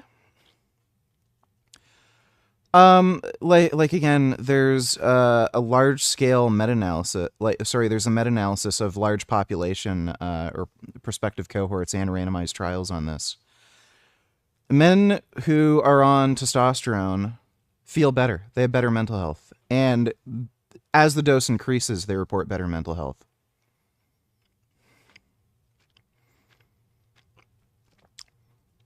And then they blanketly say 23% of men abusing androgens had a major mood disorder. What steroids were they on? And they may have had a mood disorder to begin with, which is what encouraged them to take fucking steroids. Hypertension, we already went over this. The dyslipidemia and bullshit, we already went over this. Erythrocytosis is like the biggest meme thing to mention. Testosterone stimulates erythropoiesis, superphysiological levels, blah, blah, blah, result in significantly raised hemoglobin levels. Even in men receiving testosterone, replacement therapy for hypergonadism, erythrocytosis can occur. Dose dependent.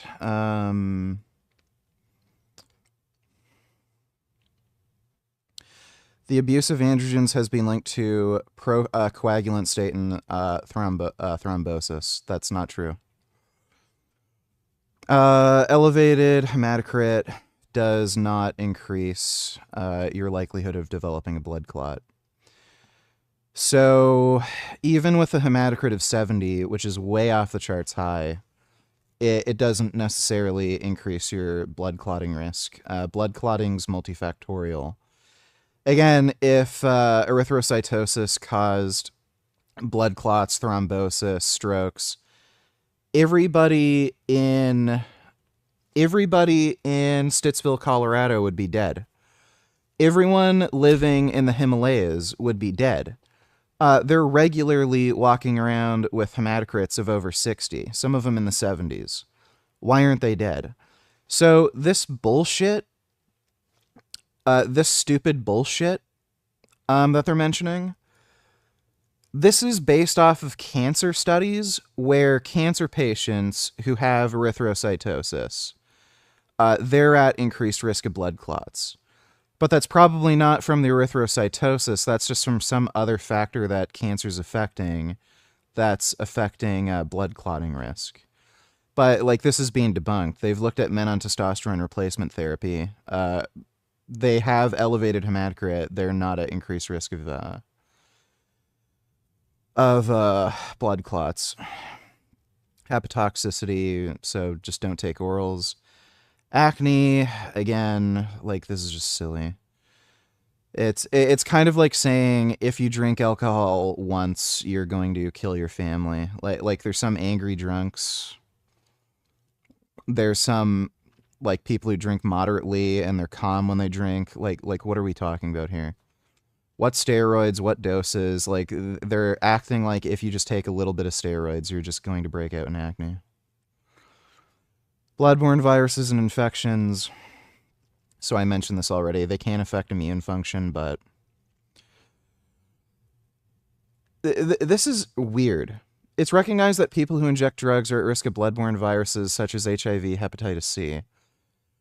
Well, that's for intravenous drugs. HIV prevalence of 1.5% in men.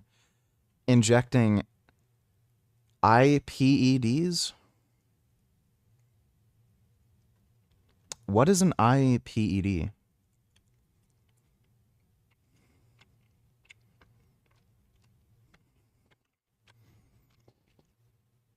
This is really weird.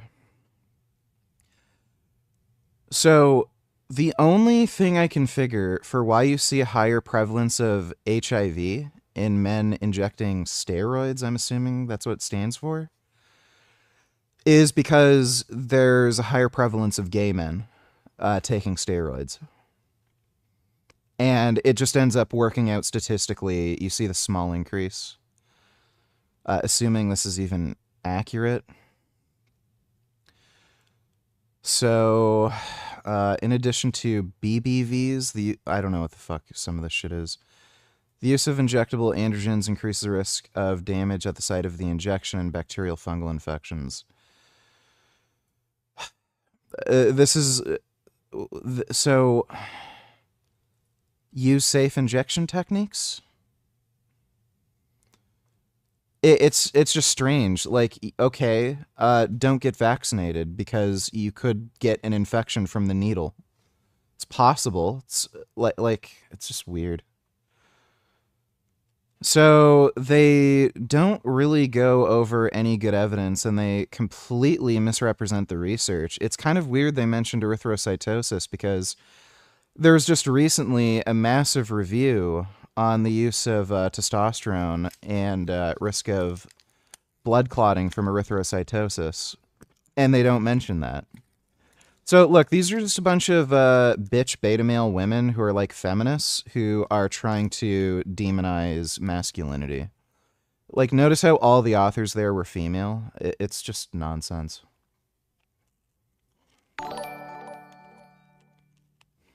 Wait, they do, but I thought the Indians considered cows sacred animals, and Hindu traditions prohibited the eating of beef. Yeah, they still kill cows in India. Thanks for the donation, Dodo. What are your thoughts on this advice for dealing with women?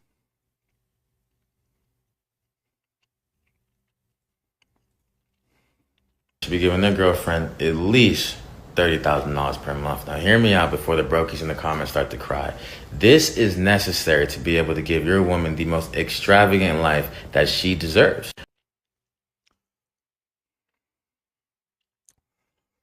It's funny how these dudes who are grifting on social media are trying to act like they're these baller alpha dudes, but then they literally tell everybody to have women take advantage of you.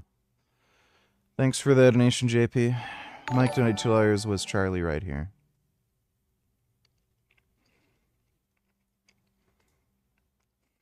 Must be done with Iran. Is we must remember that we, the American government, are the reason why Iran is radical. We did this. That is technically true. The U.S. did, they were in part responsible with a few other nations like France and Israel for causing the regime change. They had a democratically elected leader that we did not like. I remember, I believe his name was Mossadegh, and we didn't like him because he wanted to nationalize the oil. Specifically, the Brits didn't like it. 50s. This is... Seriously, why do women hate masculinity so much, VG?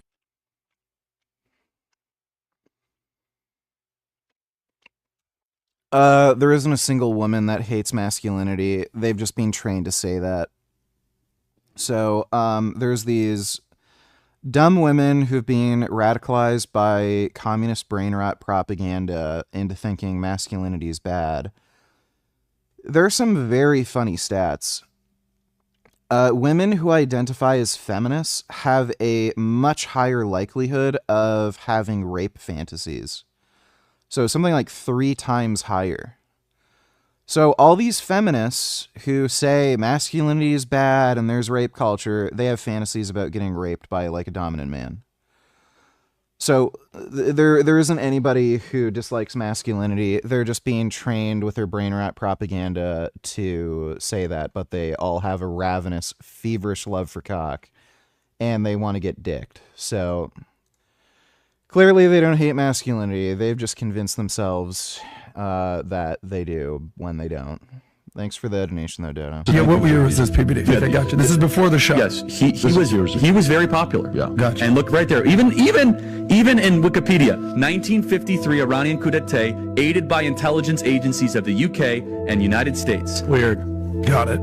I believe it was UK, US, France, and Israel. Okay, so then we put the Shah back in, who was sick and unpopular, meaning he was actually suffering. Physically sick. And we paved the way for the most radical elements of Islam for many decades. What? Yeah, so he's right about that. Thanks for the donation, Mike. And we have to wait for that to come in to add it to the rest of your order.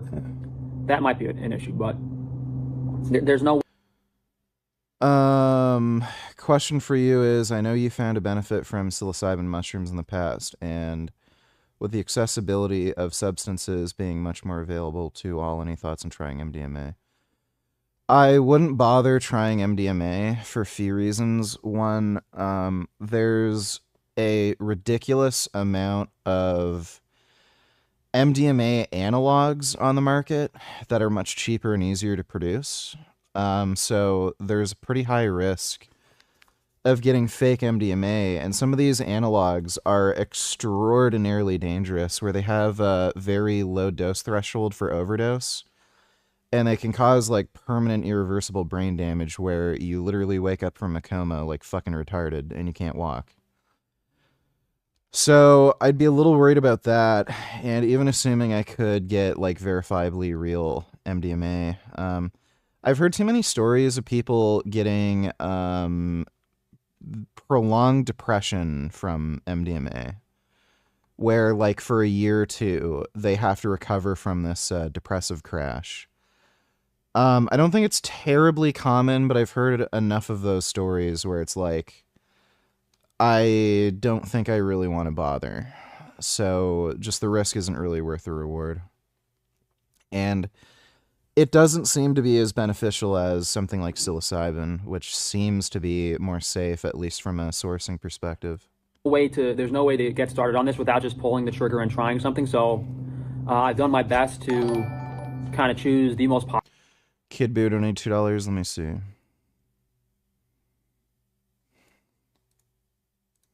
Sex with their students? Is this not crazy? What is going on? Well, I don't think the male students have been hurt by it. In fact, they're going around bragging about it, as I understand it. So, it's I don't see a lot of damage done. Fair enough. But it's a very unusual situation. I would say her husband cannot be happy. Oh, you are bad. You heard about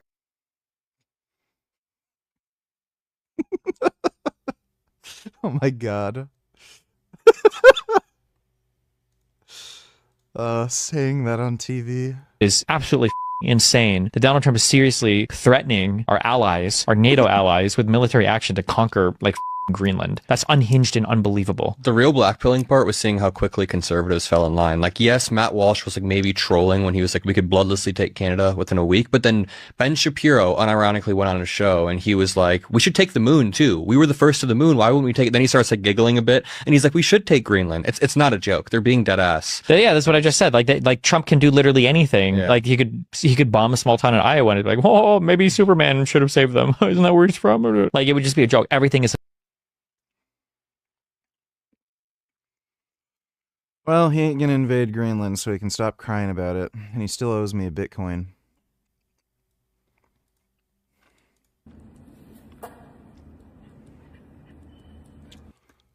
Is she literally winking her butthole on camera? Oh, she's farting. Okay, well. I mean, is she vegan? Actually, she's kind of gross. Not into her face. It's definitely a butter face. Thanks for that donation, though, Kid Boo. Popular stuff that I think people would want in their diet, like if they were going shopping. And if there's anything you guys want in particular that's popular, you can send me an email. You can leave me a comment down below. Let me know what types of produce you'd like. And one nice thing about this is, you don't have to worry about all the people in the grocery store touching your produce. It's going to come in to us, cased up, and go right into your order with gloves on. So it's, it's not being put out on the grocery store floor. There's not going to be 5 different customers looking at and smelling and touching your stuff. It's going basically, they process it, take it from the farm, process it at the farm or at the vegetable fruit processing facility. It goes to the distributor, goes to us, and what we're doing is we're bypassing that step of perishability. these products normally in the supermarket, they're kept out at unideal temperature and they're touched and looked at by either the grocery store staff or the customer. Destiny, just shut up. Yeah. He does kind of need to shut up. Thanks for the donation, Dodo. Look at this chicken. Chickens are so nice. They'll take care of like any animal they can sit on. They have very strong maternal instincts. I love chickens. They're so sweet. I wish I could hug a chicken. Customers. So because of that, hopefully we're going to be able to offer a higher quality and fresher product than you having to, and this is the real reason I don't really go to the grocery store myself now or buy a lot of vegetables, is because they're just inconsistent. And there is a lack of organic access for most people. Because even when you do have access to organic produce, a lot of the time it's like some half-spoiled onions, which is not fun. So hopefully this takes off. This does really well. I'll give you guys an overview, and you can go, these will be on the website. And it's going to be, what you're getting is going to be listed on the website. So you could go look at that, but I'll sum it up briefly now. We have an organic fruit package, which is around $80, and that's fruit with every single meal. So it's quite a bit of fruit. It might last most people 2 weeks. Guys, I'm doing this as affordably as possible, and I know for sure this is the cheapest price online for produce delivered to your door. It's just, it's not like I have the ability to open up a produce store in every single town in the United States and get it even more affordably. I'm doing my best with what we have now. The vegetable package is going to be $50, and that's for people that eat vegetables. I'm not sure how popular that's going to be.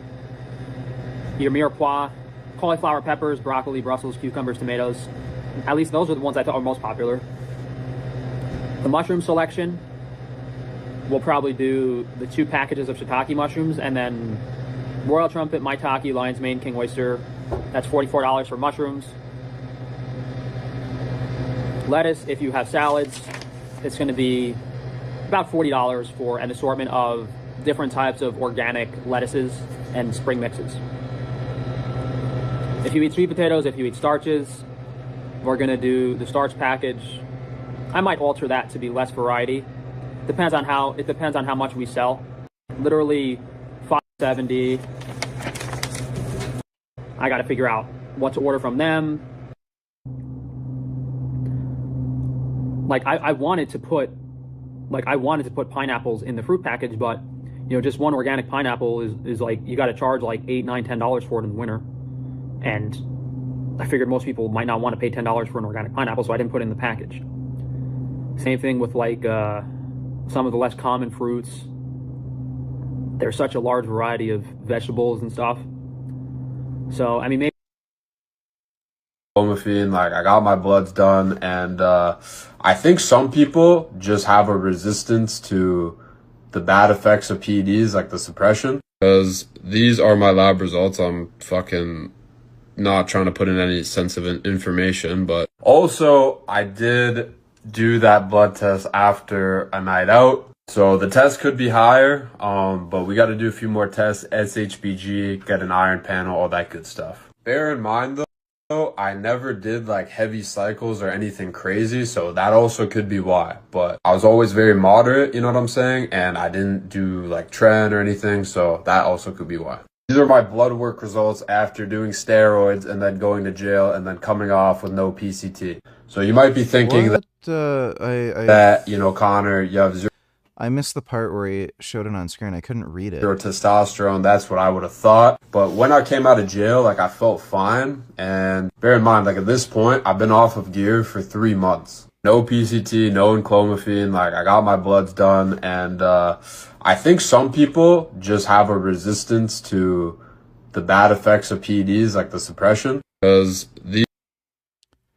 So what does that say? Oh, testosterone free 620? So, or sorry, I don't know if that says testosterone and then free. It says 620. I'm assuming that's his total. which would be normal. That was higher than I tested when I was natural. So, yeah, it goes to show you people like overhype, the bullshit. So he's like smack dab in the middle of the normal range after being out for 3 months. So if he was taking test E or test C, it'd be out of his system by then. Maybe eventually what we'll do is we'll see how this goes. If it goes really well and people are like sending me in emails for custom orders, what I'll do is I'll expand off of this. So, I took like the 10 most popular fruits and I made a package out of them. If we can move to a la carte as soon as possible, then maybe I'll try to do 20 fruits. I'll try to do as much of a selection as possible. Like, it's not too crazy. It's not too out of the realm of possibility to offer most of the fruits and vine. So I don't think those are that expensive. But the point is, there's a lot of variety, cuts of beef, pork, and chicken, and you can just get it delivered to your door. And we have the best prices online, the most affordable. What the ratios of stuff is, I think a lot of people might order the fruit. I mean, I'd probably start eating them myself if we started doing this, because I don't have access to them myself either. Yeah, I mean, best case scenario, this goes well, and then instead of having these fruit packages and vegetables and different packages. How did you come up with your cat's name? Also, is his real name Gummy and Gum Gum is the nickname, or vice versa? His real name is Gummy and Gum Gum's the nickname.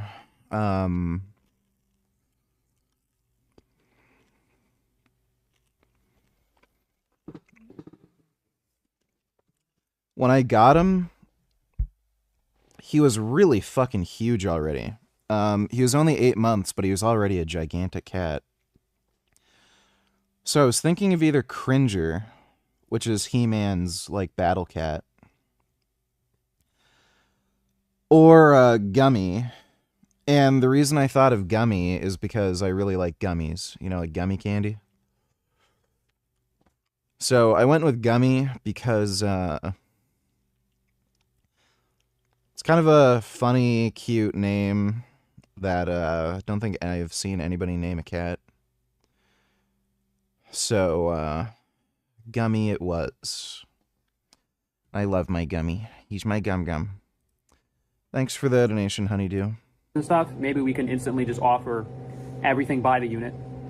So, instead of you having to buy the $80 fruit package, which is going to be like 2 weeks worth of fruit, hopefully we can make it so you guys can choose, hey, I want 5 pounds of apples, 3 bananas, 4 containers of blueberries. Maybe someone doesn't want blackberries, blueberries, raspberries, and strawberries. Maybe they don't want people stuff they might not want. Company, and we get an account, and then we can instantly switch everything over to a la carte. So every night with dinner, so I want like 20 pounds of white sweet potatoes.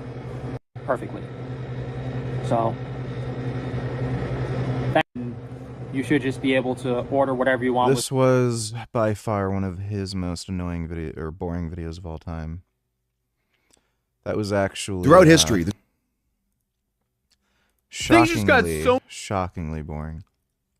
Much worse for the TikTok DoorDash girl, because this is becoming a nightmare for her. And if you don't know about the situation, it is insane. So here's a quick rundown. So on October 12, 2025, a DoorDash driver by the name of Olivia Henderson got an order in Oswego, New York. This was apparently a late night Wendy's order, and from what we know, all she had to do was leave the food at the door, take a picture of the food, and continue on with her night. Instead, she allegedly made a series of awful decisions. The police and prosecution, they're alleging that she pushed the door open and decided to film a drunk dude who was passed out on his couch with his pants down. So in my first video on this story, I reported that she walked into the house because that's what currently was going viral on TikTok.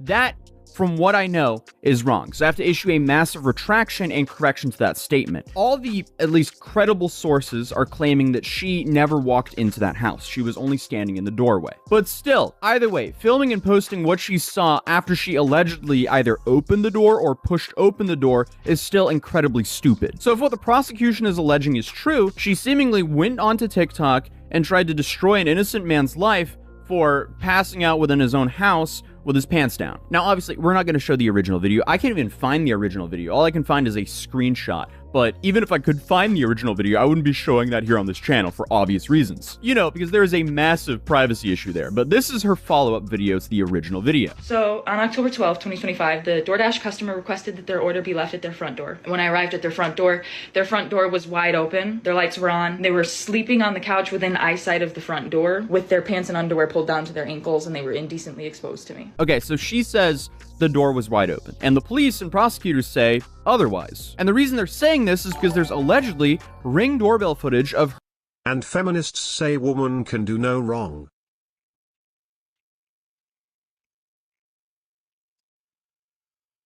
That's women for you. They don't want any accountability.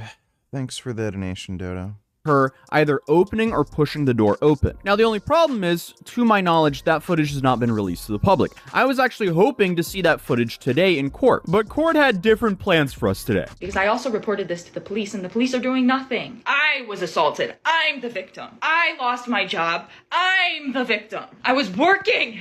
I was literally working, and they deactivated me. This is related. They just punished me for posting about my assault while door dashing. They just fired me, and the police. Imagine being a woman and, like, hating dicks that much. It must be infuriating. are doing nothing. Okay, so that's her side, and the prosecution is basically saying something around the lines of this happening. Sir, I have your DoorDash. Ew! I'm a victim!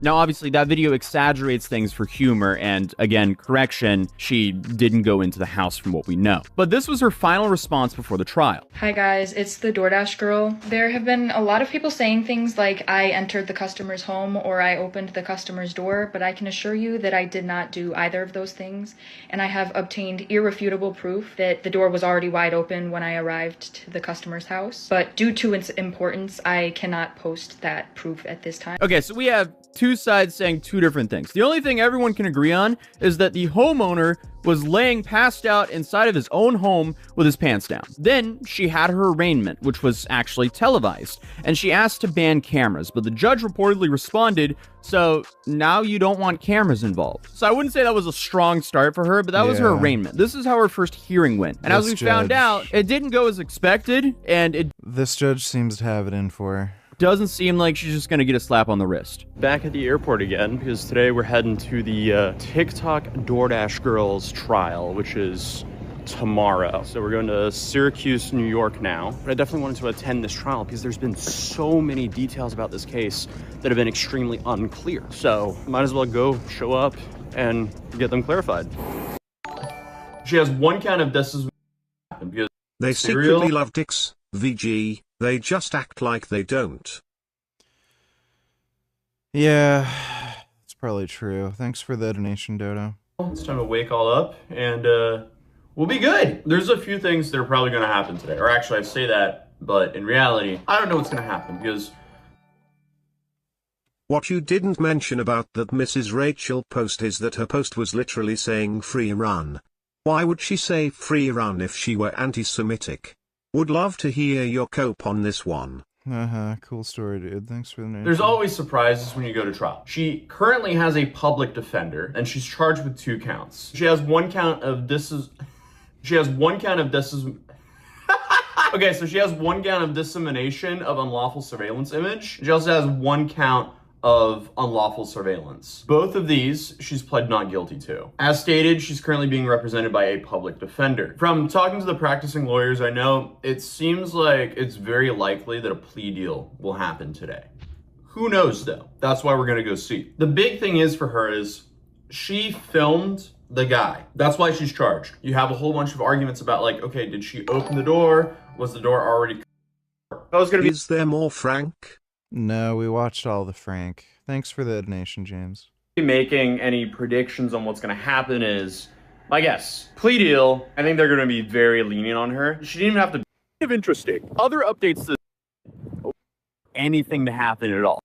Hopefully we could find some shelter from the wind, though. I feel like my arch nemesis at this point is the wind. Yeah, this is perfect down here. You just got out of the court case for the TikTok DoorDash girl. Something big did happen, but it took a while for anything to happen at all. So I got here at the court at about 9:21. She was on trial at 9:30. This time it was a little bit different because last time we know that we had footage of inside of the courtroom because the news was there. So the news, they were set up, they were filming her. I walk in, there's no TV camera set up. I don't even see any journalists. And basically I was there until the end. I can confirm there was no journalists there. So it's only me that was there, which is kind of interesting. Other updates to this case. She still has a public defender. She has 2 charges. At 9:30, judge walks in, everyone stands up, sits down, you know, the whole thing. And I don't see the DoorDash girl. I think it was just because I didn't see her because she was sitting in there. And at that time, I was sitting in kind of in the back right of the courtroom. And this courtroom is set up in not the best fashion because there's a column blocking the judge and the audio isn't really good. And it didn't seem like they had the microphone speakers on the back.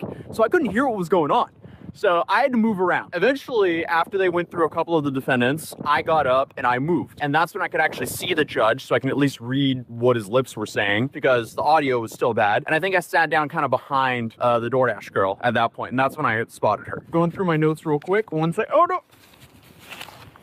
All right. My hands are frozen. Why did I not bring gloves? As a Norwegian, I should have known better. So 10 o'clock rolls around and I see who I think is the DoorDash girl's public defender. 10:25 rolls around. Nothing yet. Okay. So at this point, I've been here for a minute. 10:50 rolls around. Woman who looks like the DoorDash girl, who I think was, she gets up after talking to her public defender and leaves. And I'm like, uh-oh. What's going on now? Is this like another Jack Doherty situation where there's some continuation? Do I have to show up tomorrow?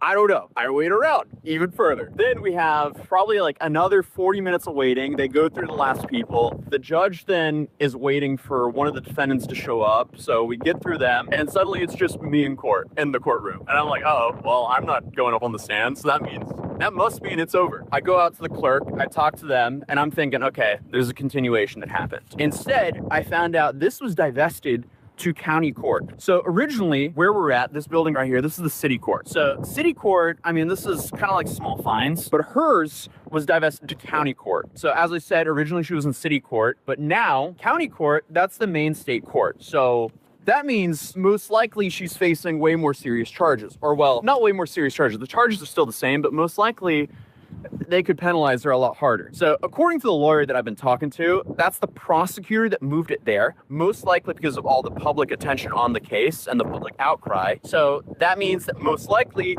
she won't get a slap on the wrist. So currently she is facing 8 years in prison. That's her max sentence because it's a 4-year max sentence for each.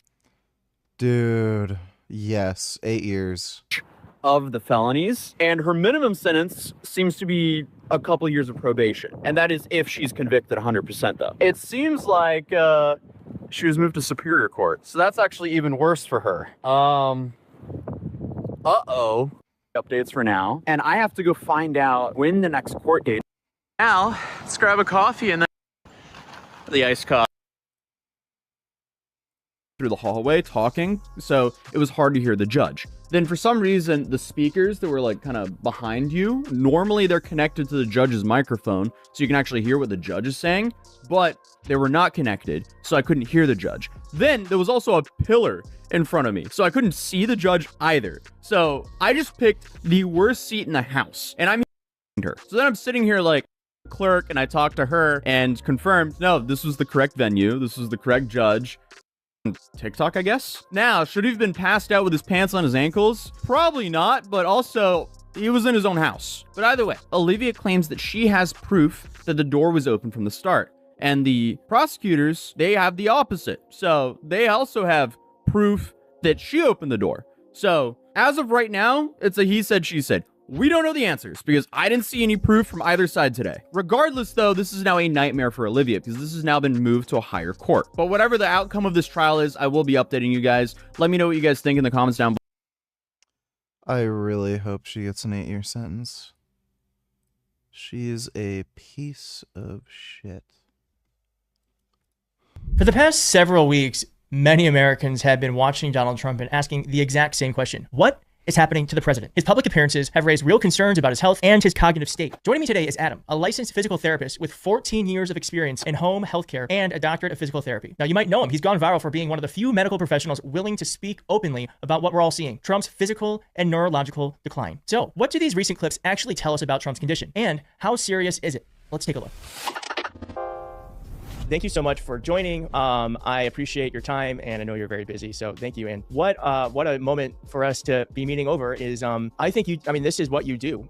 You assert that the president has dementia and that there is clear signs of it, and it's probably, aside from the Epstein files, one of the biggest cover-ups in American history. Would you say that's correct? That is correct. What I see from him leads me to believe he has frontotemporal dementia specifically. In the context of that, dementia is actually a malignant narcissism, which makes it even more fun. Got it. And what got you kind of onto this path? Because is it just that no one else is talking about it, or why did you feel like it was important that you had your voice out here? So I was not thinking about Trump's health until I saw his feet and ankles and the degree of swelling that he had. And as soon as I saw that, obviously the focus of what we talk about is his cognitive decline. But when I saw that, it looked exactly like the patients I have that have congestive heart failure and or chronic kidney disease. So really, the first video I made talking about it, that's what actually got my account off the ground.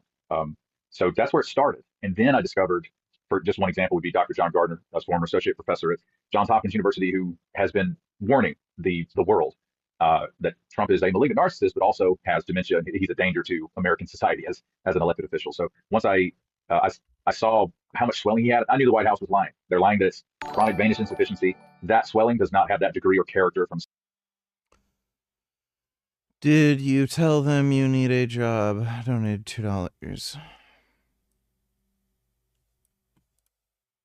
Here's some stuff back in my day. So this bottle cap is from 1942, okay? And I know that because it has 16 grooves around the outside instead of 17. Yeah, I've been collecting bottle caps since I was a boy, because I always wanted to be a train conductor growing up, but then they said I didn't have the attention span. So my first job was... This is not funny. It's stupid and annoying. Thanks for the donation, dude. CDI. It's something way more systemic. So that's how it started. Well, let's look at some of these videos. We have videos and images to look at. First, let's just check this out. When we see this, now obviously, like this photo has gone, like we've all seen this photo, but what we have talked about on the channel previously was that this is a sign of a stroke, but you assert that this may actually in fact be a sign of dementia. What are you seeing here that I'm not? Well, I do actually think it is a symptom of a stroke. The right side of facial droop is. When your wife was doing OnlyFans, I used to masturbate. Mm-hmm. The result, most likely, of a stroke event on the left side of the brain, which would cause right-sided facial droop. He's also demonstrated weakness in his right arm and leg, and the facial droop or facial weakness is not in his forehead, and that would differentiate it from something like Bell's palsy. So I think at some point, most likely around Labor Day, he had some sort of stroke or stroke-like event, whether it was a full-blown CBA or a TIA, and that's why he disappeared. And he was getting. That's when he disappeared, right? Yep. He disappeared during that time. Mm-hmm. And did he show up looking like this on the way back, or was this beforehand? I can't remember the timeline. Do you know? So this was September the 11th. I can't remember where Labor Day falls in September off the top of my head, but he was sitting at this is the 9/11 memorial where he's seated for a long time for the ceremony. What do I think of really heavy farmer's carry as a strength building exercise? Well, I mean, it's not really particularly good at any one thing. Like, you're gonna build more grip strength, and maybe you'll get some work for your traps. Guess your calves a little too, but you're just picking something up heavy, holding it for a while, moving around. Like, if you pick up heavy stuff, you're gonna get stronger. Just in general, so. Just K donated $2. Hey VG, how are you doing? Saw you debated Destiny on Venezuela and Greenland law. Yeah, he owes me a Bitcoin.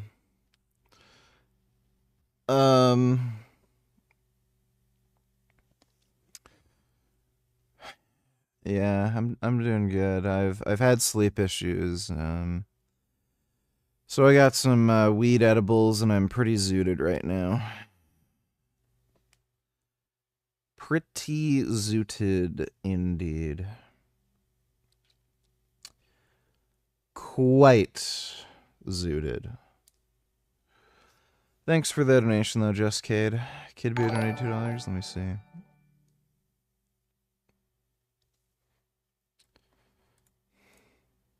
Why the Prophet married a minor, yet it is wrong. Why the Prophet married a minor? Yes. Why not? Before the Prophet ﷺ proposed to Aisha, she was already engaged. Ya Sheikh, she was 6 years old and she was engaged. Wallahi, if I had a 6-month-old daughter, I would give it to him. You're crazy. And by the way, I have 13 daughters with the grace of Allah, no boys. So I know what a father feels about his daughters. Yeah, this is why you don't want Islam here.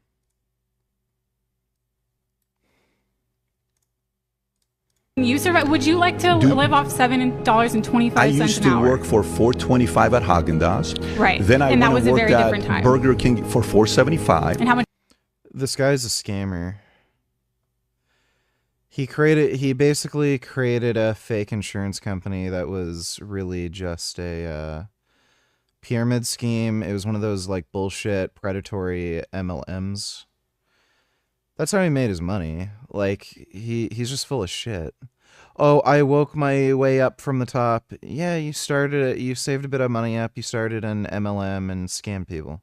Do you make Then now? I make millions today.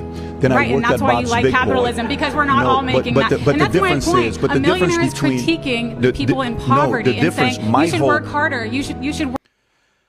This woman's a dumb bitch, dude.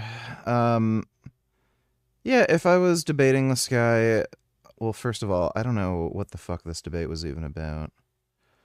I'm assuming these are all communists. I don't know if I'd end up debating him, but he's just a fraud. He just scammed people. That's how he made money. Like it's just silly. He's not the self-made man type guy. Thanks for the donation though, Kid Boo. All of which he could absolutely care less about, of course. But as he starts to get fatigued, the stroke symptom in his face starts to come out. The more tired he is, the more all of his 21st on $8. You're a dirty, disgusting, filthy nigger. You're wearing the same clothes as yesterday. Possibly even the day before. You're gross and have no personal hygiene. Your hygiene is on the level of Frank's. Well, I didn't work out. So, yeah. Diddly, diddly, diddly, diddly, diddly, diddly, diddly, diddly, diddly, diddly, diddly. Thanks for the donation, though, 21st. his symptoms will become apparent. So I believe that's what we're seeing there in that photo. Now, why? Because I feel like this is not as pronounced as it used to. And I'm not a doctor. So do those signs go away after a does it eventually like even out, or it can get better after a stroke? Yeah, it depends on how severe it is. The brain exhibits what we call neuroplasticity, which is the ability for it to actually rewire itself to a certain degree or to heal from an ischemic event, such as a stroke or TIA. So that explains why stroke patients can recover, but it is determinant on, how severe it was and what kind of health you were in beforehand. If he were my patient, I would tell him, you're extremely lucky that the stroke didn't completely paralyze your right side. And you actually have shown a measure of improvement before I got to you for home health physical therapy. So you better start behaving, because once you have one, it's not a guarantee you'll have another one, but it certainly makes it easier. That's kind of the conversation I would have with him as my patient. So it can improve. It just depends on whether the patient cares enough to abide by medical advice, which he doesn't. So yes, all contextual. All right, now we have clips from, these are just from the past week, everyone. This is just from the past week. I'm going to show, let's just show. I definitely agree with him with the congestive heart failure, kidney disease thing. The amount of edema he had in his ankles was just fucking crazy. This clip from Gee, don't need to. Someone literally told me that they hate all straight guys and never wanted to talk to them. They claim to be a heterophobe.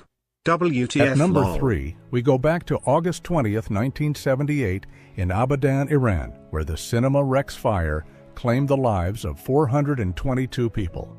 This was a pivotal event, not only for its scale, but for the societal unrest it ignited. On that night, Islamic militants locked the doors of Cinema Rex, setting the building on fire with the audience trapped inside. The horrific event added to the already mounting dissatisfaction with the Shah's government and fanned the flames of revolution. Some even believed that the Shah's secret police were behind the attack to demonize Islamists, while others placed the blame on Islamic militants aiming to rally anti-Shah sentiment. This attack had profound consequences, becoming a catalyst for the Iranian Revolution. Yep. If you have a conversation with someone about immigration, they'll often bring up, yeah, but look at all the doctors and nurses that we bring in for the NHS. And I go, whoa, whoa, whoa, whoa, whoa. I'll stop you there. That's a terrible thing to do, right? On two reasons, right? Firstly, the people here that are from overseas working in the NHS, incredible, right? And we need them. But we only need them because we haven't made a good decision at the moment, right? So the good decision I would make is I would say medical schools should be not a quota of 11,000 people a year, which is what it is currently. It should be a standard. And if you reach that standard academically, you go to medical school. Don't even have an interview.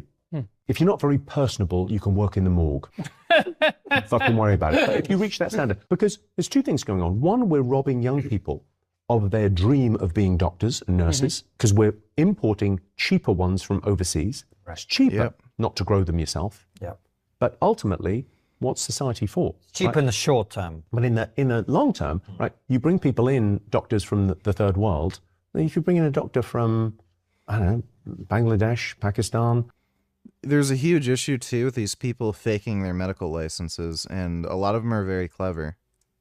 Afghanistan, wherever you're bringing them from, it's not because they've run out of sick people there. It's not because they've gone, oh, do you know what, everyone seems fine. Everyone's really taking care of themselves here. I guess we should go somewhere. Where are there sick people? The UK, I hear. It's not that. So you go, it's two things. That those doctors are needed there. We need our, to train young people here to do something. And the idea that we go, we're not, and you want to expand that, you go, okay, well, I guess maybe let's take some gender studies budget away. If it's, I don't know. Fairly sensible. Thanks for the donation, G. Dodo $20. Oh my god, I hate her. Let me see. Yeah, me too. The soccer field. I want to say the biggest congratulations ever to the kids at Ada Camp. Petition. Hopefully some Islamic jihadist just blows her up. Zoram Mamdani announces price controls on hotels. Are you really? Hotels.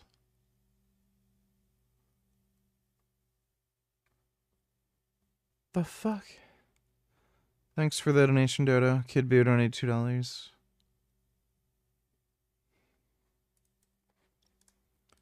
Beliefs in you. I would never marry a guy that's liberal. Why not? Because he's gonna raise my son to be a I don't want a man that's feminine at all. I want a strong, cored man who believes in guns and being strong. Border control? Yeah. I want my sons to grow up and be like, tough and manly. I would marry somebody that maybe disagrees on smaller stuff. She's gross. Would you ever marry someone that has different? Yeah, she's gross.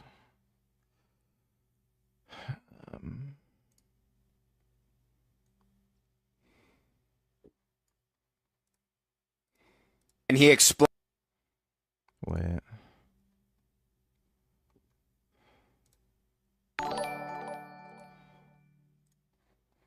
Explains why Islam only votes for the left. Check it out. I was an extremist, Islamist, fundamentalist. I would only vote left.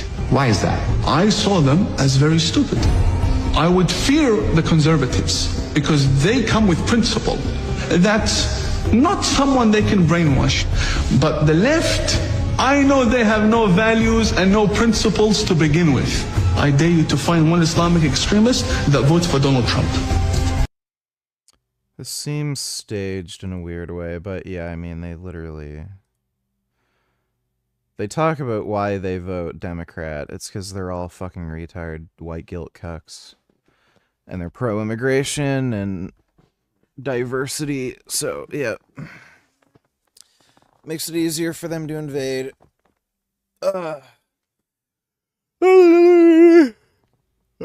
Thanks for the donation, though, Kid Boo. When they're treating him like a Make-A-Wish kid, where they just keep giving him awards that mean nothing. And this one, he was they had a street named after him. And here's what he had to say.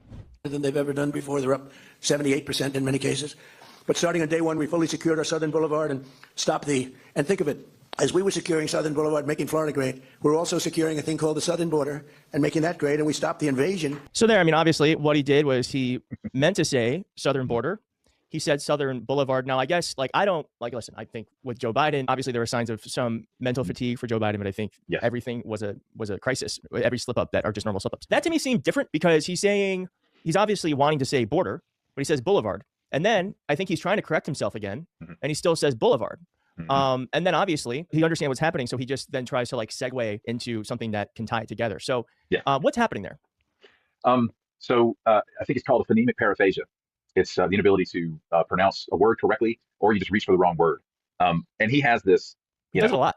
He does it a lot. I think he has a longstanding difficulty reading to begin with, and he's hid that with his ego. He's hid that with his malignant narcissism. He's never cared to be a person of any academic repute because he knows. He's just reaching for actual power over other people and not actually being a person that somebody could actually respect for their authentic intelligence. But he's when he says something wrong, he backs up and he attempts to make it sound natural. His frontal lobe for frontotemporal dementia, it's named so because the frontal lobe and the temporal lobes are starting to atrophy inside the skull. And if you took an MRI of a frontotemporal dementia patient's brain, you see less brain matter, and you actually start to see a gap or space form between the brain matter and the skull, because the neurons are literally dying.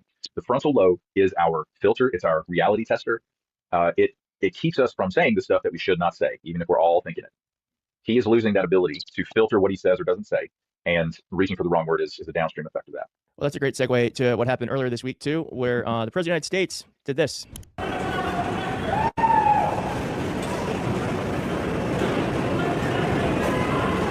There's Donald Trump mouthing "fuck you" or "fuck off" to a Ford voter, who, by the way, many people on the channel donated to, and I donated to, because we need people that actually are calling this guy out. But so you're saying that is actually that is a sign of someone who is, for lack of a better word, he's losing his mind by being able to do that. Like, he's not able to temper his emotions.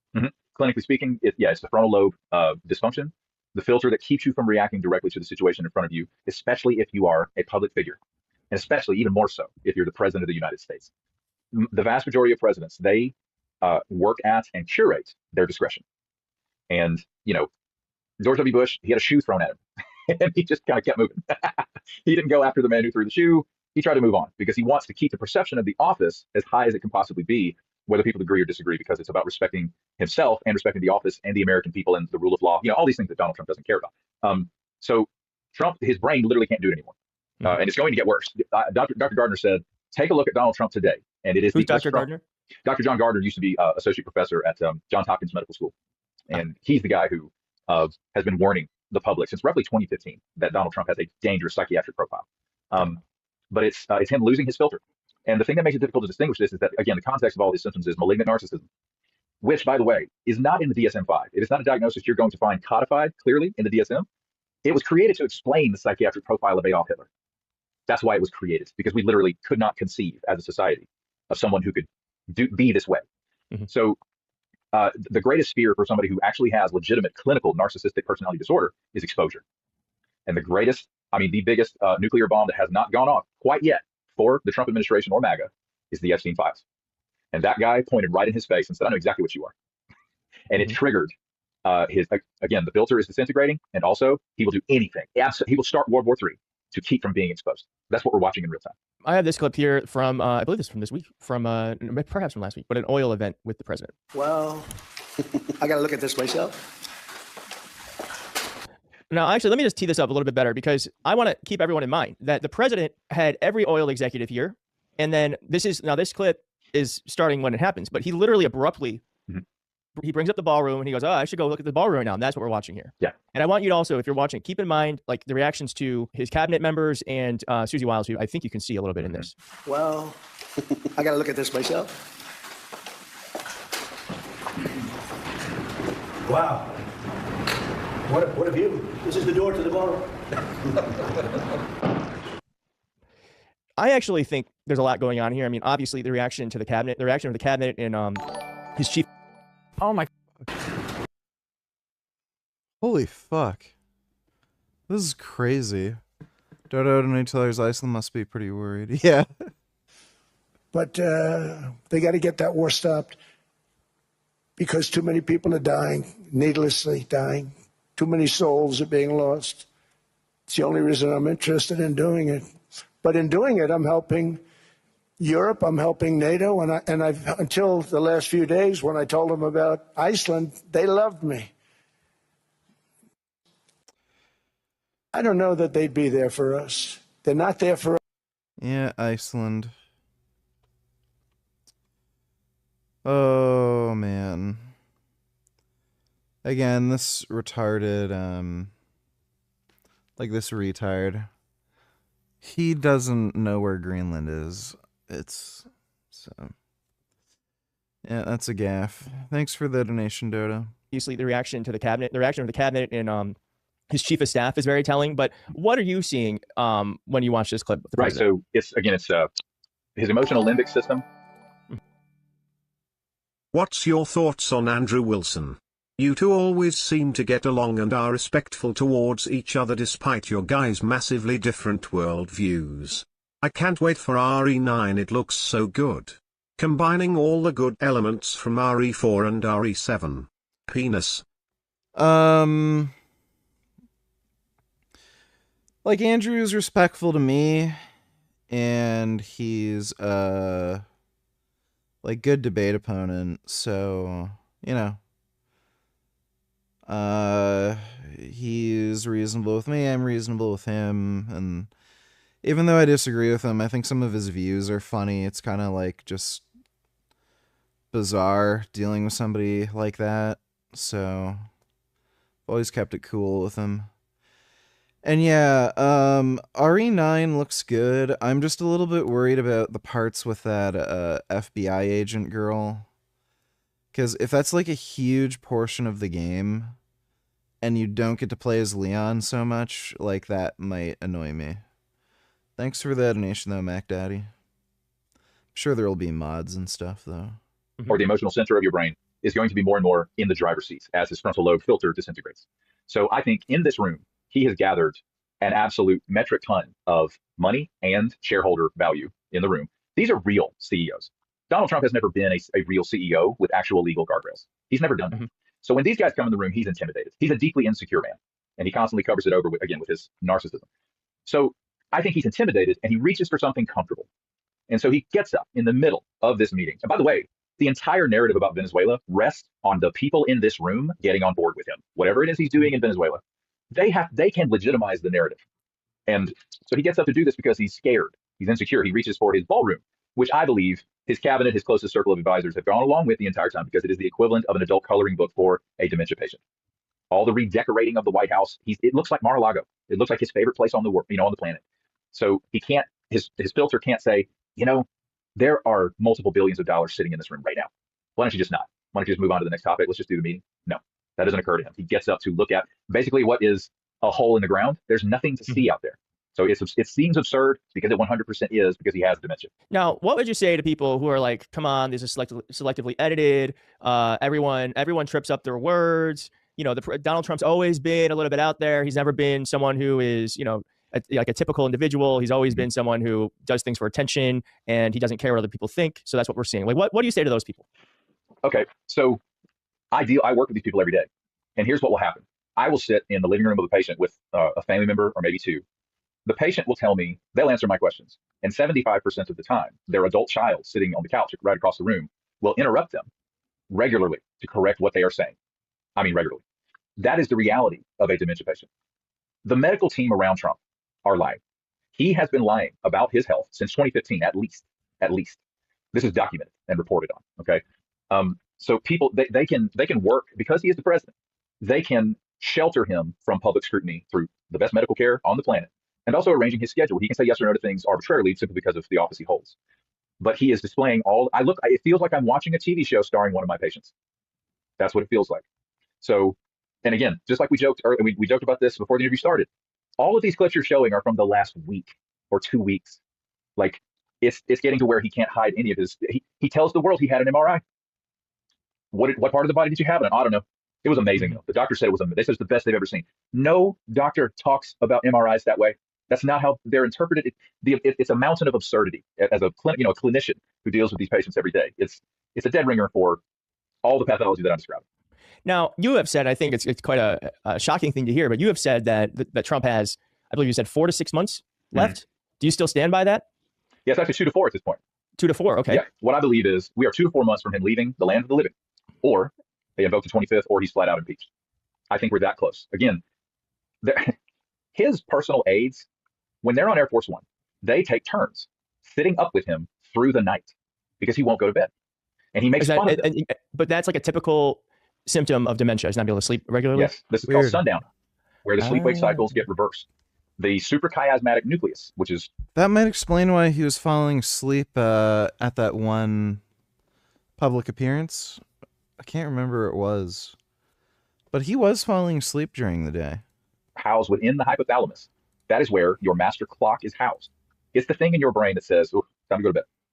That starts to deteriorate with a dementia patient. That's why the days and nights get flipped around. Their brain literally wants to sleep during the day, which is why he falls asleep during cabinet meetings. They're literally showering him with praise, and he cannot stay awake. It's the one thing in the world he loves to do is to be told how great he is, and he can't stay awake for it anymore. So it's well documented and reported he's sundown. This is just a grifter pretending to be a cop in a fake uniform, right?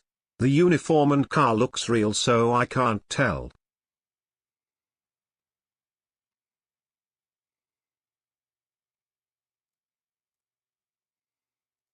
I'm Officer Santos. A lot of guys don't like to date me because I'm a police officer. So I'm wondering if there is actually anyone out there who would want to give me a chance. Hi guys. Hi guys, I'm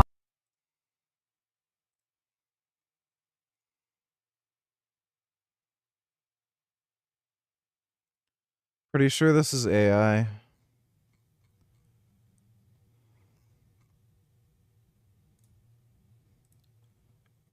This is, so that looks like it's right-hand drive. And then that's a left-hand drive.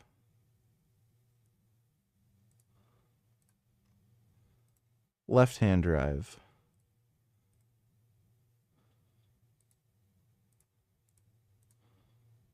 Left-hand drive.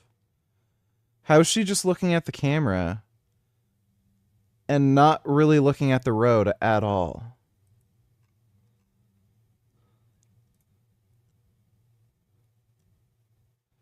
And then right-hand drive.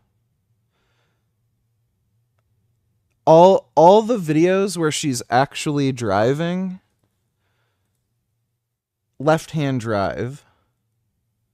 And then all the videos where she's sitting. Oh wait, no, that one she's driving and it's right.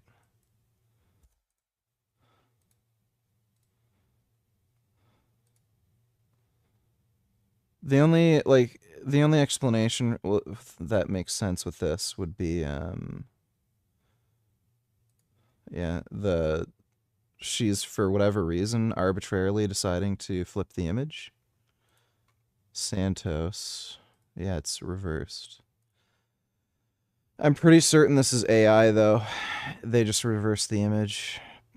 This has to be AI. Yeah, this is AI. It's a AI scam, just to get you to talk to a fake girl. Thanks for the donation, though, honeydew. And we're just not that far from him. There's some other things in the video too. There's like weird stuff that's moving. Doing or saying something, or failing to show up as a normal president would, that will absolutely shock the world. Well, I mean, we've featured your videos many times here on the channel. So I just want to say thank you for your, I think it's called journalism. I don't know if you call it that, but I do think it's journalism. Thank you for, thank you for exposing the truth around this. I think for whatever reason, the mainstream media either avoids it or doesn't want to talk about it or doesn't take it seriously. Yeah. I think it's a very serious topic to discuss. I'm not sure if the president has 2 to 4 months, as you assert, or if, or if it's much longer, but regardless. I don't think he's got much longer, honestly. I think we're going to hear about a sudden croak in the night. 107. Hey. Not it. That's all I'm saying. Not. It's gonna hit. Pretty safe to say it was. While people think of the 50 cal as being one of the ultimate systems for long-range shooting, this round can stay with and or beat the 50 cal in many respects through a very long range. Sometimes a more precise projectile or a smaller projectile can be a more effective system at distance. The bullet on this extends down into the case, and it's almost the length of your entire cartridge. What grain bullet you using? This is the 245 EOL. That is a crazy arc. Oh. Yeah. Oh yeah, that'll do him. It's good impact. Okay, what that looks like through the scope cam is pretty awesome. Honestly, we have to go down range now to see the absolute giant crater that just got a Morse can and then a melon down front, but from as far back. If you put something next to it, you shoot past it, it'll blow it up. I have. What is this, like, heavy?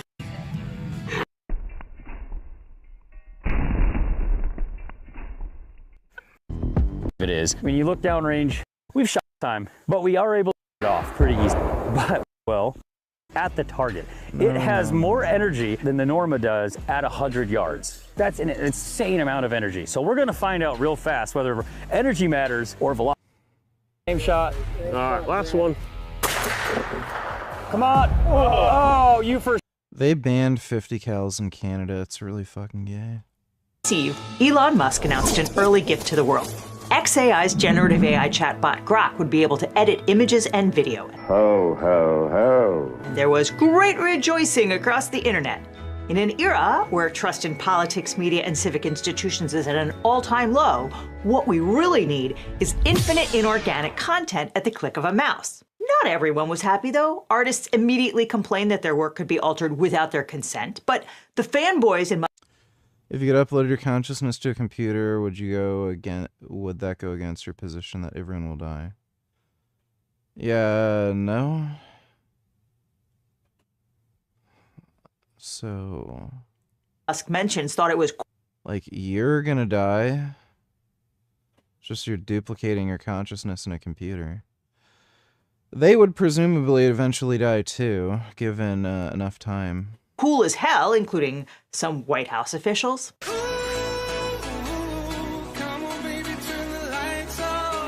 What the f***?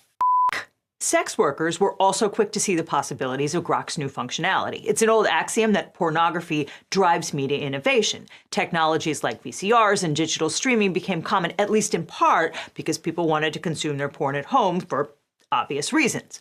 According to the AI content monitoring site CopyLeaks, adult content creators immediately groked that they could use Grok to generate images of themselves for marketing purposes. And if you want to use media tools to manipulate your own image, that is perfectly legal. But within hours, the technology was being used to alter images of real women and children to undress them and put them in sexual situations. And Grok wasn't asking permission, which seems intuitively like it should be illegal. That's certainly offensive and exploitative, like there's gotta be a law, right? Well, before we get to the nitty-gritty, let's define our terms, because in America, pornography is protected speech. Consenting adults are allowed to record themselves in sexual situations and share those images. That is bedrock First Amendment law. But children cannot consent to sex, and certainly not with adults. Sexual imagery of children used to be called child pornography or kiddie porn. We don't really use those terms anymore because it conflates the sexual exploitation of children with legally protected speech for adults. It trivializes the first and stigmatizes the second. The accepted term is child sex abuse materials, or CSAM, and it's a persistent problem, particularly on social media, where strangers across the world can message each other and share images. The National Center for Missing and Exploited Children, known as NCMEC, maintains a database of known CSAM images. All the major online platforms coordinate with NCMEC to digitally flag and remove those identified images and to add images to the database when they're detected. G-Donators regarding the ICE shooting, heard conservatives say the women turned the steering wheel toward the ICE agent and accelerated while he was right in front, and that she was resisting arrest, trying to disrupt their operations. Already talked about this dude. Just watch. Well, damn it, I gotta upload it. I already debated Vince Goodrum on that. It's just a stupid argument. I don't really care about talking about it again and again and again. But no, there's no justification for the shooting. Thanks for the donation. But NCMEC can only do so much. According to the Internet Watch Foundation, 2025 was the worst year on record for online child sexual abuse material, with a 26,000% rise in photorealistic AI videos of child sexual abuse, often including real and recognizable child victims. To be clear, computer-generated CSAM absolutely does harm real children. The models are often trained on images of real children being sexually exploited, and programs like Grok are able to alter photos of real children to produce bespoke CSAM, which has resulted in an increase in extreme images depicting penetration, bestiality, and torture. Okay, that is CSAM. Now let's talk about non-consensual intimate imagery, or NCII. In the past, that was referred to as revenge porn or even just nudes. For a long time, sharing intimate images with a partner was deemed to be consent for that partner to share the image anywhere they wanted. Today, we understand that's a violation of consent, and so for the same reasons we avoid using the term pornography in the context of children, we differentiate between consensually created images of adults from images which are expropriated or taken without permission or generated without consent by computers. That is NCII. And let's not sugarcoat the reality here. The vast majority of NCII is images of women and girls.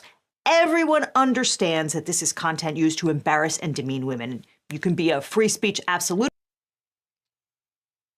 I think I think the primary reason for that is it's just mostly dudes using these tools in that manner.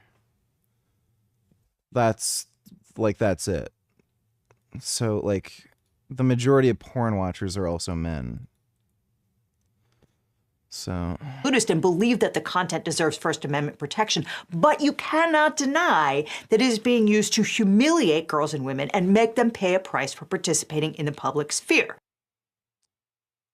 that's only if it's for that purpose. Some people just think Anna Kasparian's hot. Like, that's... So it's only for that purpose. And, like, I also don't personally understand why there's a problem with this if there's a way to make sure everyone's aware that the images are AI generated. So, like, if there was a big thing on the screen saying this was AI generated, what's the problem exactly? Like, presumably you can embarrass or humiliate anybody without using AI or Photoshop or any image altering or generation tool. You could just, like, draw a very, like, graphic image of somebody. Like people have made paintings of Trump kissing Putin. So some of this is just silly. Like, obviously people just don't like the idea of very realistic looking nude photos of themselves on the internet, but it's just a really weird, like, legal justification to say, well, it's embarrassing for somebody. Like, the issue for me is if somebody is genuinely being convinced the image is real and that could in some, like, material way affect the way the person's perceived or affect their life in some negative way due to something they never actually did. Like, that's the problem that I see.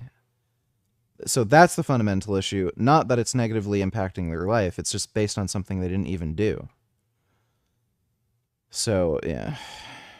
Which is, of course, exactly what happened when Grok enabled image and video editing. It was immediately used to digitally undress women online without permission. Grok was instructed to edit photos to put women in bikinis. It complied. It was told to replace women's clothing with... By the way, what's really weird is, like, you could put an AI prompt to say, generate someone nude who looks like Anna Kasparian. Or who looks like Donald Trump. It's not... then the prompt isn't Donald Trump, but it can look enough like them where somebody would think it is them. And so it's like... it's just weird, right? With plastic wrap. No problem. It was instructed to dress them in bikinis made of dental floss. Again... Or, conversely, like, if you give specific enough facial or body details, like... generate a woman who's middle-aged with red hair, red lipstick, curvy eyebrows. Like, you may end up with somebody like this, especially since these are tools that are based off of large dataset models. You could incidentally generate an image that looks exactly like a particular person, but nothing in the prompt actually made it generate that particular person. Would that still be illegal? And it produced the requested images. It was asked to put Holocaust survivors in bikinis and stand them in front of concentration camps, and it did that too. On January 8th, Grok was producing 6,000 images with the prompt bikini every hour. The editing tool was weaponized at scale, with Grok adding images of blood and bruises to sexualized images of women without their consent. The bot was even willing to manipulate images of Renee Nicole Good, the woman shot in Minneapolis by ICE agent Jonathan Ross. Grok helpfully added bullet holes and bikinis on demand, and it did the same for children, putting them in bikinis or skimpy clothes. A popular request involved the term donut glaze to simulate semen. And we're not going to show you those images because they're gross and upsetting and exploitative. But even if we were inclined to show them, we couldn't do that because YouTube would take us down, or at the very least demonetize us. In fact, they'll probably demonetize us anyway just because of the topic, which is why content like this would not be possible without the support of Nebula, who sponsored this video. Not only will you never run into, we will see you in court. Elon Musk's XAI isn't better at image generation than other AIs. Sora and Midjourney and Google Veo have the ability to create CSIM and NCII. They just choose not to. And while there are smaller Nudify apps, the other major technology companies ensure that it's not possible to use their product to digitally rip someone's clothes off. But Elon Musk, who owns X and XAI, thinks that's fine. In fact, he thinks it's hilarious. That term is just so weird. I mean,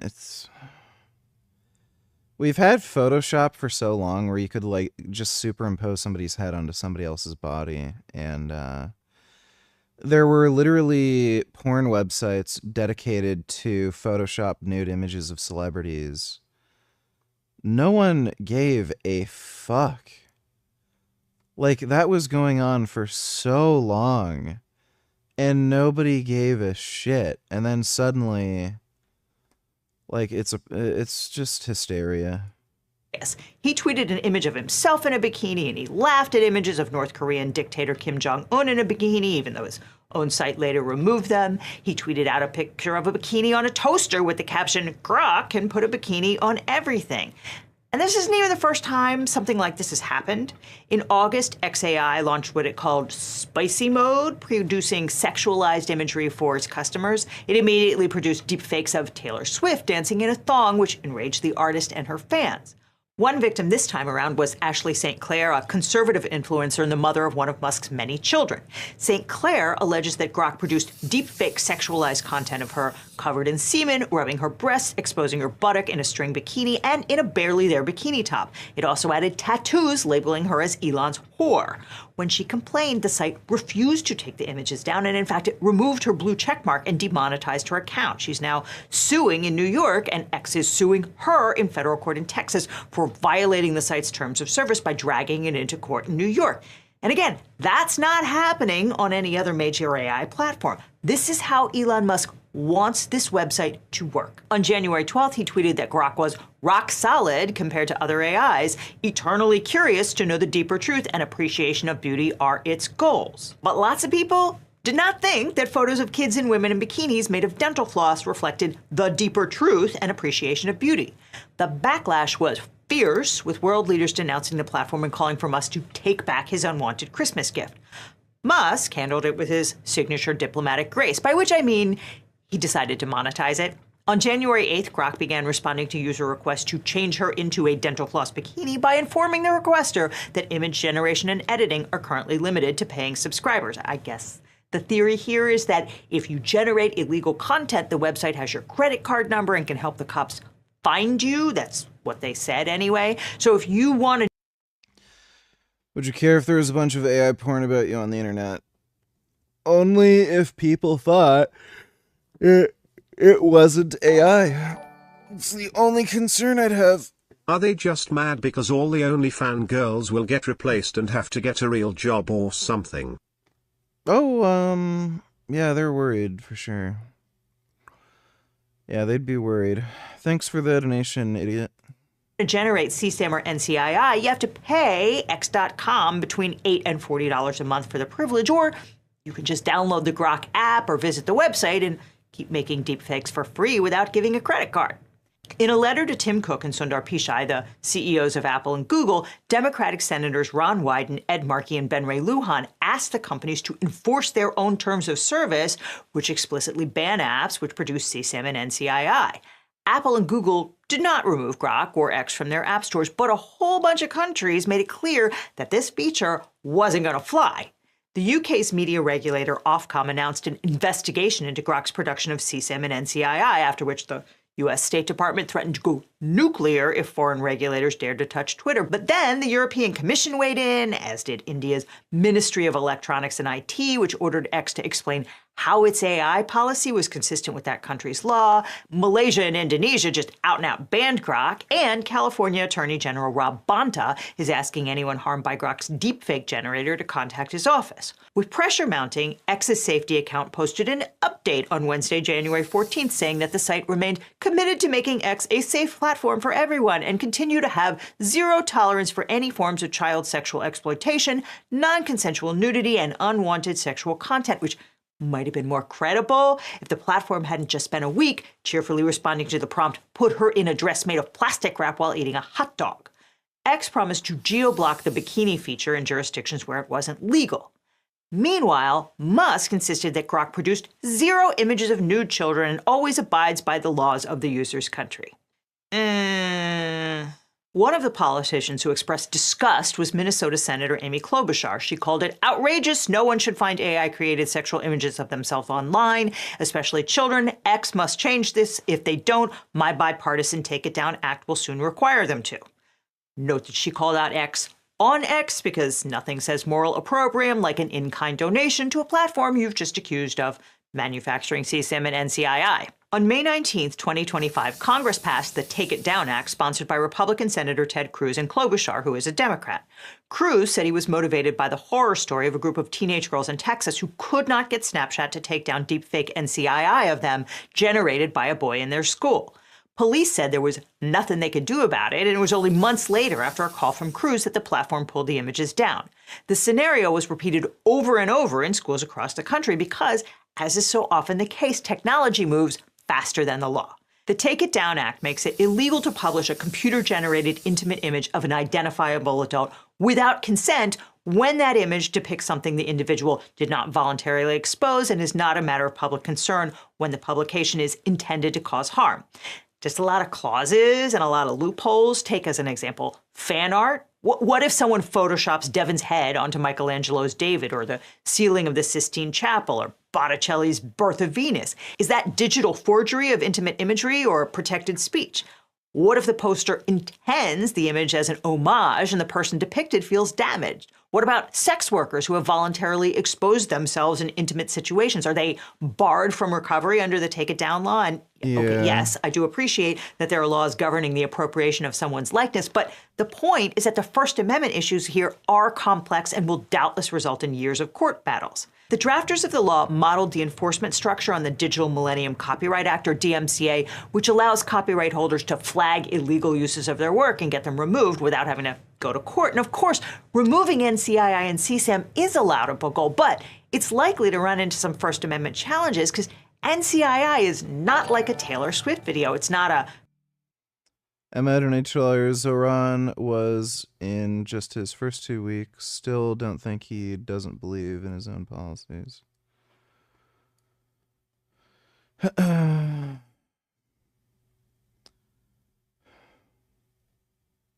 Okay, universal child care. This is just going to waste money. Like, he's just going to put the city into further debt. The administration did on day 16. The Mamdani administration reached a $2 million settlement with A&E Realty, led by CEO Douglas Eisenberg. In addition to the penalty, the landlord must correct over 4,000 open violations, including mold, vermin infestation. This is AI generated, so I wouldn't trust any of this shit. But thanks for the nation, stupid. Commercial work that the creator has the exclusive right to profit from. It's speech, and recreating the structure of the DMCA is not going to solve that problem. And by the way, Ted Cruz, who sponsored the law, said the images were bad, but he also... This is so strange. His account came up on my feed today, He was doxing his own address, and was getting millions of views. Now his account is deleted, so I can't link it. But here is a vid on it.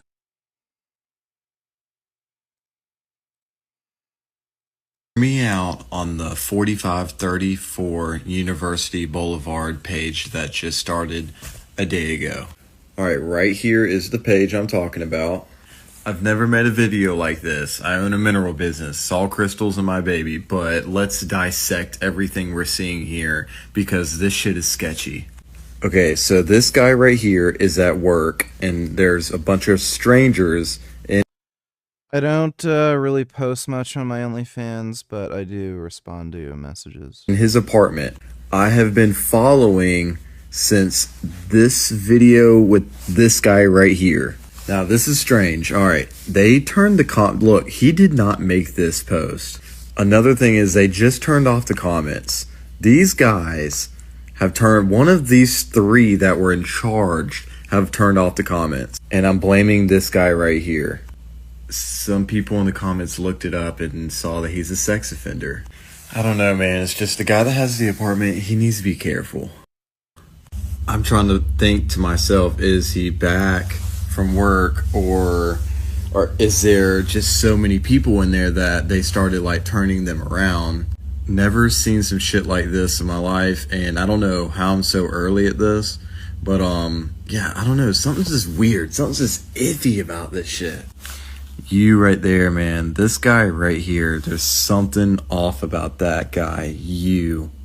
Shit, while I'm at it, that guy, there's something off about him too, but maybe I'm wrong. But this cat right here, he's so innocent looking, and he's just an innocent looking dude. What the fuck is this? You want me to waste my time with this horse shit? Thanks for the donation, JP. Also congratulated X's management for handling any problems, and then he made sure to let Elon know he's not mad at him about the whole Bornbot thing. There they are together on January 12th. Sweet, huh? Okay, so the Take It Down Act isn't the only statute that governs computer-generated NCII and CSAM. 18 U.S.C. Section 2256 criminalizes computer-generated CSAM of an identifiable minor, that is, a real or fake image that looks like an actual identifiable individual child, which is treated as a crime against that child. But Section 1466A bars the possession or distribution of visual depictions of the sexual abuse of minors, irrespective of whether the child depicted actually exists. So this isn't a crime against someone, it's a prosecution for obscenity. Note that these are two separate statutes, and that's because we're still trying to work out what to do with computer-generated CSAM, and not just at the federal level. Take, for instance, Michigan's CSAM law, which tries to cover both the actual and computer-generated images in one statute. So see where it says the material was created using a depiction of any part of an actual person under the age of 18. James Aspie's a good guy. Don't I tell her, is this assault and battery? Oh my God!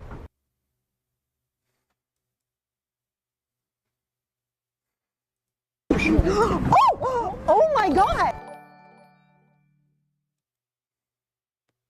This is fake. She's smiling. She's smiling still. Oh my God! She's smiling. Welcome, welcome. Can I interest you in a fur coat from an animal who was caged their entire life and never saw daylight so you could look rich at brunch? Alive. So no, that is not assault and battery. That's just fake. 21st when he tells is Isaac and incel and celibate like you, yeah. Has he ever had a girl over once? Not here. Or have you ever dropped him off at a girl's house since he can't drive? No. Thanks for the donation, 21st. All right, that section's really clear. And then it says, not created using a depiction of any part of an actual person under the age of 18, but all of the following apply, after which it talks about the average individual applying contemporary community standards, finding the depiction, taken as a whole, appeals to the prurient interest, lacks serious literary, artistic, political, or scientific value, depicts sex in a patently offensive way. That's the Miller test articulated by the Supreme Court in a 1973 case called Miller v. California that had to do with distributing pornography by mail. And okay, we can all agree that CSAM is obscene, but we're talking here about laws from a bygone analog era being used to prosecute digital crimes today, and it is not going to be a perfect fit. I mean, we can't even agree who owns AI generated content, right? If you prompt Grok to generate NCII and it posts it online, is X or XAI responsible for any of that? I mean, Elon Musk says no way, but then again, he would, wouldn't he? Section 230 of the Communications Decency Act says that websites aren't responsible for user-generated content. So if you defame someone in the comment section under this video, YouTube isn't liable and it can't be sued for deleting your post. But asking Grok to generate sexual content does not map cleanly onto the law. I mean, suppose that you post, Grok takes some woman's clothes off. Your prompt is user-generated content for sure, but the image Grok spits back is produced by the bot itself. On X, it actually shows up as a post by Grok. So is X liable for that content if it breaks the law? I don't know. Oregon Senator Ron Wyden, one of the original sponsors of Section 230, says that he wrote Section 230 to protect user speech. Told you not to get the jab, LOL, we were right, nigga. This is a clot pulled straight from someone's veins. This isn't normal blood. This is called amyloid. Since 2022, embalmers worldwide have found these in thousands of bodies. And a brand new study just proved the same amyloid clots are forming inside living people right now. Indeed, they found them in every single participant who received a shot. In this video, we'll look at what they are, why they're happening, and what you can potentially do about it. Now, these are microscopic, so they remain hidden and hard to identify, but they probably can account for most of the symptoms that we see so commonly now. This means the fatigue, the brain fog, the nervous system problems, and even the sudden cardiac events. This new study compared the blood from 50 patients with long COVID diagnosed and 38 healthy controls. It found that these clots, called amyloid microclots, they were dramatically higher in people with long COVID. This was up to 20 times greater in number and a much larger size as well. However, they also found these microclots in practically every other part. Wait.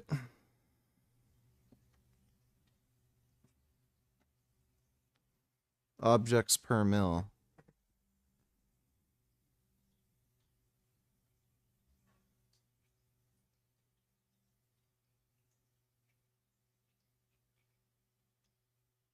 So I'm assuming they're talking about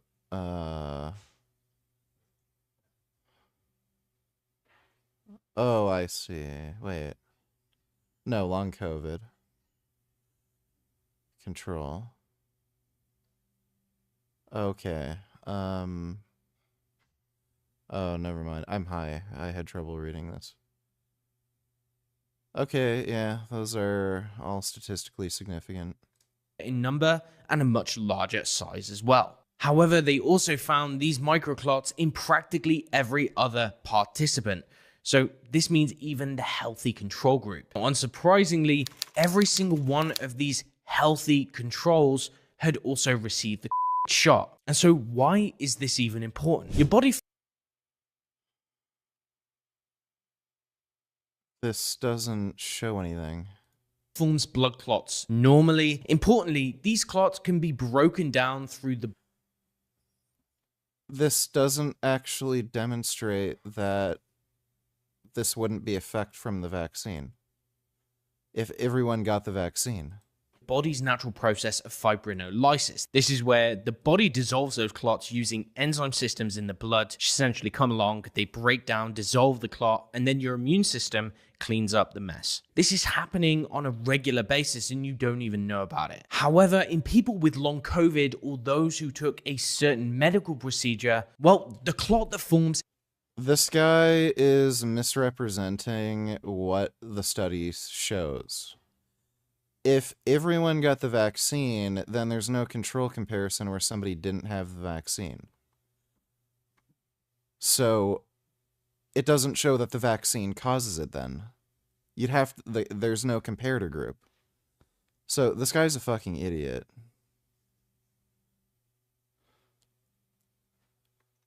This guy is a whack job.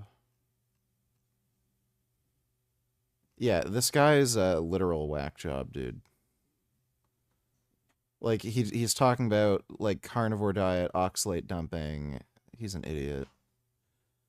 Thanks for the donation, 21st.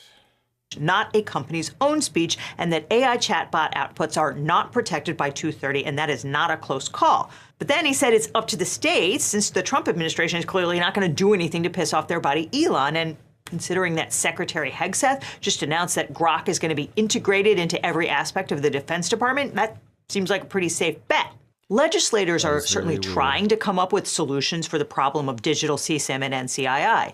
Democrat Jake Auchincloss and Republican Celeste Malloy have introduced a bill called the Deepfake Liability Act in the House to build on the Take It Down Act by imposing greater obligations on social media platforms to remove NCII and cooperate with law enforcement to help victims. The proposed law would also clarify that AI-generated content is not covered by Section 230. A bipartisan group of legislators led by Missouri Republican Ann Wagner has proposed the Enhancing Necessary Federal Offenses Regarding Child Exploitation Act, or the Enforce Act, to clarify that AI-generated CSAM is punishable to the same extent as content generated in person. But you know what? No. None of that is going to stop what happened this January, and neither will the Take It Down Act, because, as is so often the case, Musk walked all the way up to the line, put his hobbity little toes right on it, and then stopped. Because the law defines intimate images as depicting genitalia. Basically, anything covered by a skimpy bathing suit is off limits. Get off and my keyboard. Put her in a Get off my keyboard. Jesus. Bikini is probably not going to run afoul of that. Some of the most extreme images produced by Grok are likely to have crossed the legal line, and we should note that the Internet Watch Foundation said it found what looked like AI-generated CSAM on the dark web, which it believes it was created by Grok. But the vast majority of the offensive content that was produced by Grok in response to user requests to disrobe female users is and will continue to be completely legal. It feels like it can't be legal because every other major AI company refuses to do it. But that's not because Sora, VO, and Midjourney can't. It's because they think it's vile and irresponsible, and maybe Musk thinks 21st century tellers, you don't need a group of unvaxxed in the study because all 50 of the control who didn't get COVID but all got the jab had those microscopic blood clots. Everyone has that to some degree. You idiot. And they're not blood clots. You're dumb. Thanks for the donation, stupid. that by programming Grok to create exploitative images, he'll be able to gain market share against his competitors. Currently, Grok makes up just 2% of the chatbot market, far behind OpenAI's ChatGPT and Google's Gemini. Musk certainly tweeted a lot about all the downloads for Grok that coincided with the bot's willingness to put her in a bikini. But you know what? Maybe this whole episode is because Grok was created in Musk's image, and this is what he thinks is funny, which is not great if you're a woman online, but your mileage may vary. Now, all this highlights why it's so cringe. important to get a great lawyer when you're dealing with. Well, Musk is still an idiot, so who'd have figured? Spaghetti.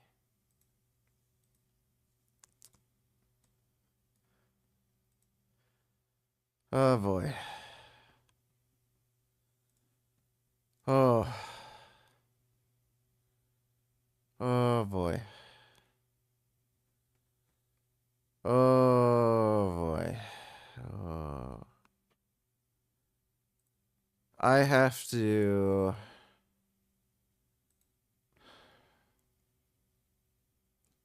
go to the bathroom. I think I might also get some apples as a snack. You fucks.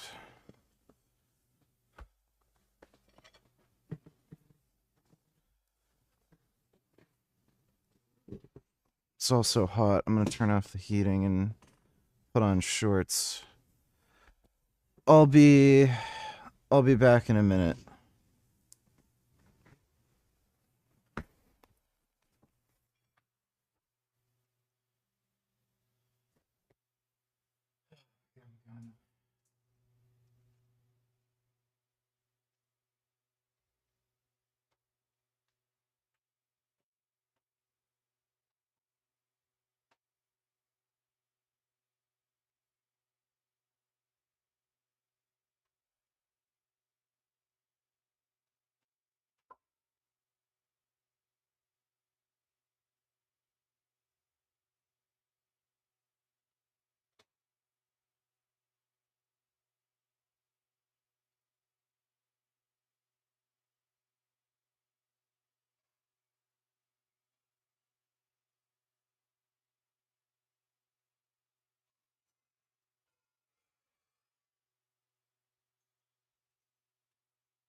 Spaghetti.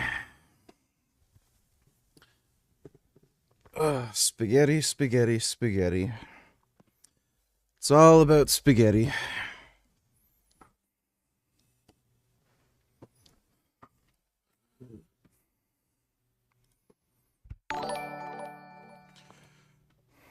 I was banned. You missed a lot.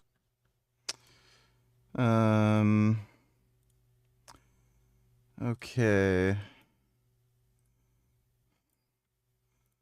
There you go. You should be unbanned now. Thanks for the donation, Kindu.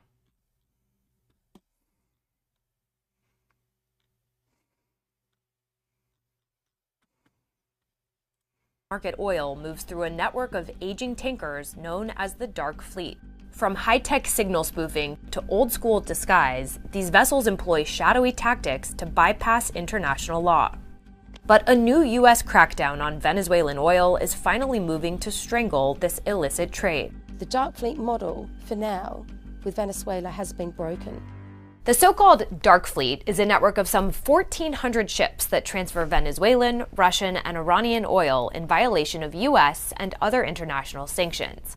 Analysts say about 1/5 of the world's oil is shipped by the Dark Fleet. These tankers have been absolute cash cows for the unknown, hidden people, behind all of this trade. These vessels use a variety of deceptive tactics to avoid detection by maritime authorities. First, there's olfactory training helps regain smell after long COVID. Sniff 4 distinct scents, for example, rose, lemon, eucalyptus, clove, vegan chocolate candle/cacao powder, twice daily.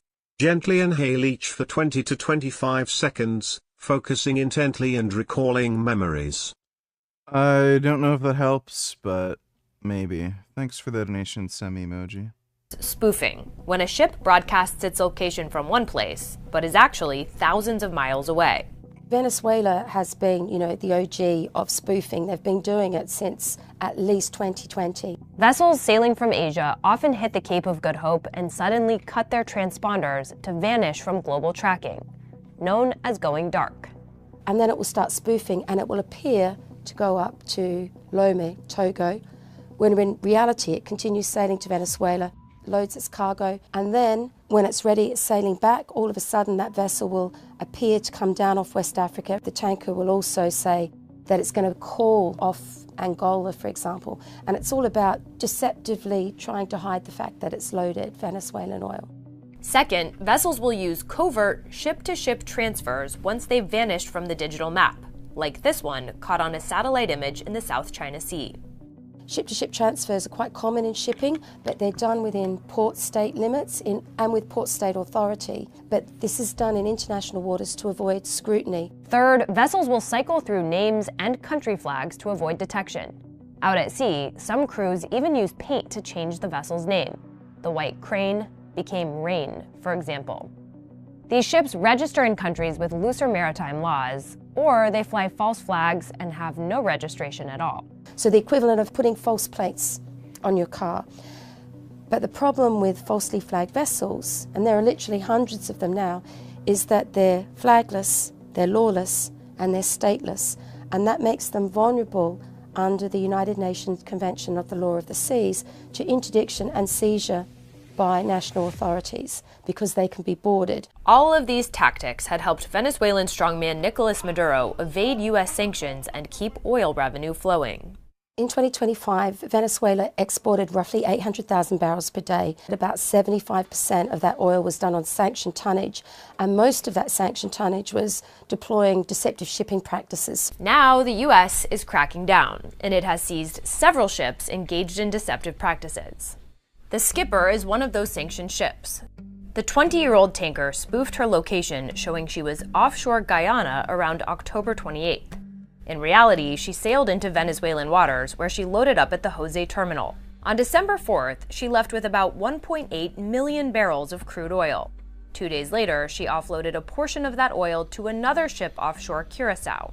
But before she got much further, the Skipper had visitors. A team of U.S. forces rappelled onto the ship, eventually redirecting the Skipper to U.S. waters. The interdiction of the skipper gave the owners and controllers of many dark fleet vessels pause for thought, and so that's when we started seeing vessels sailing to Venezuela, in a holding pattern for a couple of days, and then eventually they turned around. Since then, the U.S. has interdicted several more tankers as it enforces a de facto blockade of Venezuelan oil, even after capturing Maduro. In response, some dark fleet vessels have raced to evade capture. The Bella 1 is just one example.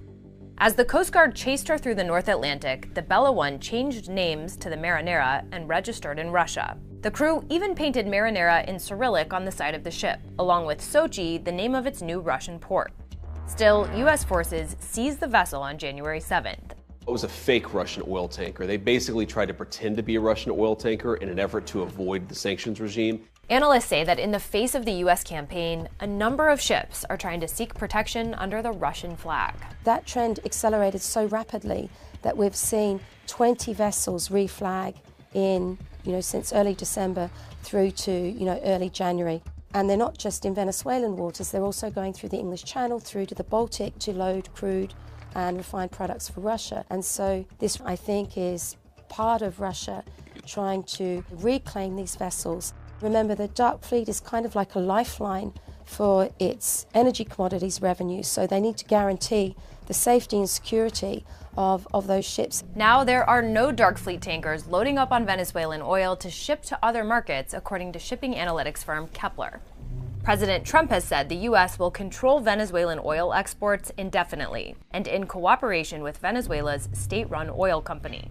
We've taken 50 million barrels of oil out of Venezuela in the first 4 days. We've got millions of barrels of oil left. We're selling it on the open market. If and when sanctions are rolled back, millions of barrels of oil will be shipped on law-abiding tankers to refineries in the U.S. And analysts say it will mean the end of the dark fleet in Venezuela. We haven't seen a dark fleet vessel arrive in Venezuela in weeks. It's quite likely that we won't see another dark fleet tanker load there. And when there's no more business for them, or they just get too old, too expensive to maintain, the beneficial owners just abandon the vessels and their crew. While the dark fleet may be out of opportunities in Venezuela, it could still operate globally to move Iranian and Russian oil. But some analysts say the Trump administration has created a playbook that other countries can adopt. I think the tolerance for the dark fleet is particularly low now, so there could be a lot of changes in early 2026 about how Western governments want to deal with it.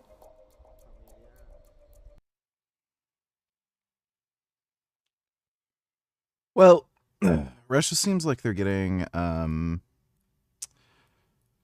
cornered now by the U.S. U.S. Special Forces are... So they're cutting off their oil supplies, and apparently there's special forces, U.S. Special Forces in Russia, conducting a black ops sabotage campaign deep behind Russia's lines. A new report from The Telegraph just revealed that since June 2025, CIA operatives are now following a much more aggressive strategy than the public previously knew about, coordinating operations deep inside Russia. Russian agents have been waging a hybrid war against Europe for the past few years, and now it appears the West is striking back. Today, I'm going to show you what targets are already being hit and what happens when one of these operations goes wrong. We're just now learning that when the... I think my favorite apple is either Pink Lady or Sweet Tango, but those are my two favorite. Russian military launched their full-scale invasion of Ukraine in 2022. In response, the CIA partnered with their NATO allies to activate sleeper cells that were already inside Russia. These agents began collecting intelligence on the war effort from behind the lines. According to authors Jack Murphy and Tim Weiner's reporting, the double agents had stashed explosives and weapons inside Russia more than a decade earlier after the collapse of the Soviet Union. Since the 1990s, early 2000s, the CIA's Moscow station had built up an elaborate stay-behind network of spies that we previously didn't know about. From Tim Weiner's great book, The Mission, the CIA's elite team of paramilitary officers, Brown Branch, trained these operatives at bases inside Germany and Poland before sending them into Russia. They were given the job of evading Russia's FSB Internal Security Service. These agents lived seemingly normal lives among the Russian populace, thanks to elaborate cover stories and forged documents. We've long known about Russian sleeper agents inside the United States and inside Europe. The KGB has famously flipped some officers at the top level. Breakfast Tardo to Nutellers. In reference to a debate between vegan gains and breakfast tacos about veganism, animal rights, breakfast tacos claimed it was disanalogous, but couldn't elaborate why to compare the same actions done to humans as to non-human sentient beings. Yeah, he's a retard. He's a lying retard. Fucking asshole. Thanks for the donation, dude. Of the U.S. intelligence community, and those have been given prison sentences for it. Oftentimes, the only reason we know about these Russian spies are because of the high-profile prisoner swaps. But what fascinates me about this is how we're learning about Western sleeper agents inside Russia for the first time. Within weeks of the invasion, mysterious explosions started happening inside Russia. There were fires and industrial quote-unquote accidents. Accidents according to local media, but these suspicious sabotage actions always plagued the Russian side and made their supply shortages even worse, curiously. Key rail bridges, fuel depots, and power plants all suspiciously got blown up early in the war. Since then, it's only doubled down. I've scoured Russian sources, Russian language media, from their state media to their Millblogger accounts on Telegram for recent reports. These here, and here, these are different sabotage incidents that I found from 2025 to today. Russia has an entire roving patrol across the country that now searches for sabotage teams. And we know what can happen when these high-risk missions go awry. According to sources who spoke to Jack Murphy of the High Side, one time 2 separate sleeper cells compromised each other while casing the same target. They accidentally gave away each other's position, and a fierce firefight broke out with Russian authorities. It resulted in the death of one agent and the capture of another. And there were a few occasions where roads and railways were cut, and that blocked a separate team trying to get to their target. The CIA was forced to create a deconfliction process to keep track of all these different teams and their targets inside Russia to avoid further incidents like this. But the best intelligence comes from, quote, the elite level teams that we have the best relationships with are almost always given air surveillance support for major sabotage ops. Drones we don't even know about yet are loitering all over the Ukrainian and Russian airspace, end quote. What's interesting is how Western media does the same thing and reports that highlight links to Russia's GRU and SVR in attacks across Europe. The reason we're seeing this now is because since at least 2014, there have been increasing incidents of Russian GRU agents conducting He's live now.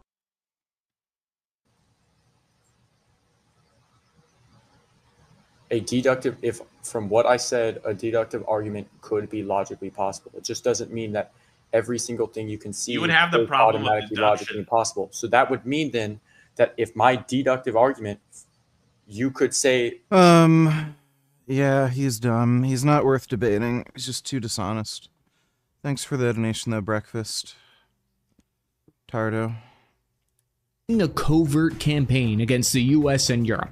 Moscow spies have blown up rail lines in Poland, burned down warehouses with aid to Ukraine, poisoned dissidents in the open, tried to assassinate heads of defense companies, and attempted to blow up packages on a flight. That's just a few of the missions that Russia's covertly been responsible for. What we're seeing here from the outside looking in, I think, is a ramping up of this hybrid war. But before we get into that, I use this episode's sponsor, Ground News, to research this breaking story because it's the best tool to stay objective with my reporting. Operatives in country in Russia to provide a crucial layer of plausible deniability for the US. In response to the wave of suspicious explosions and accidents behind Russian lines, CIA Director of Public Affairs Tammy Thorpe said, quote, "The allegations that CIA is somehow supporting saboteur networks in Russia is categorically false," end quote.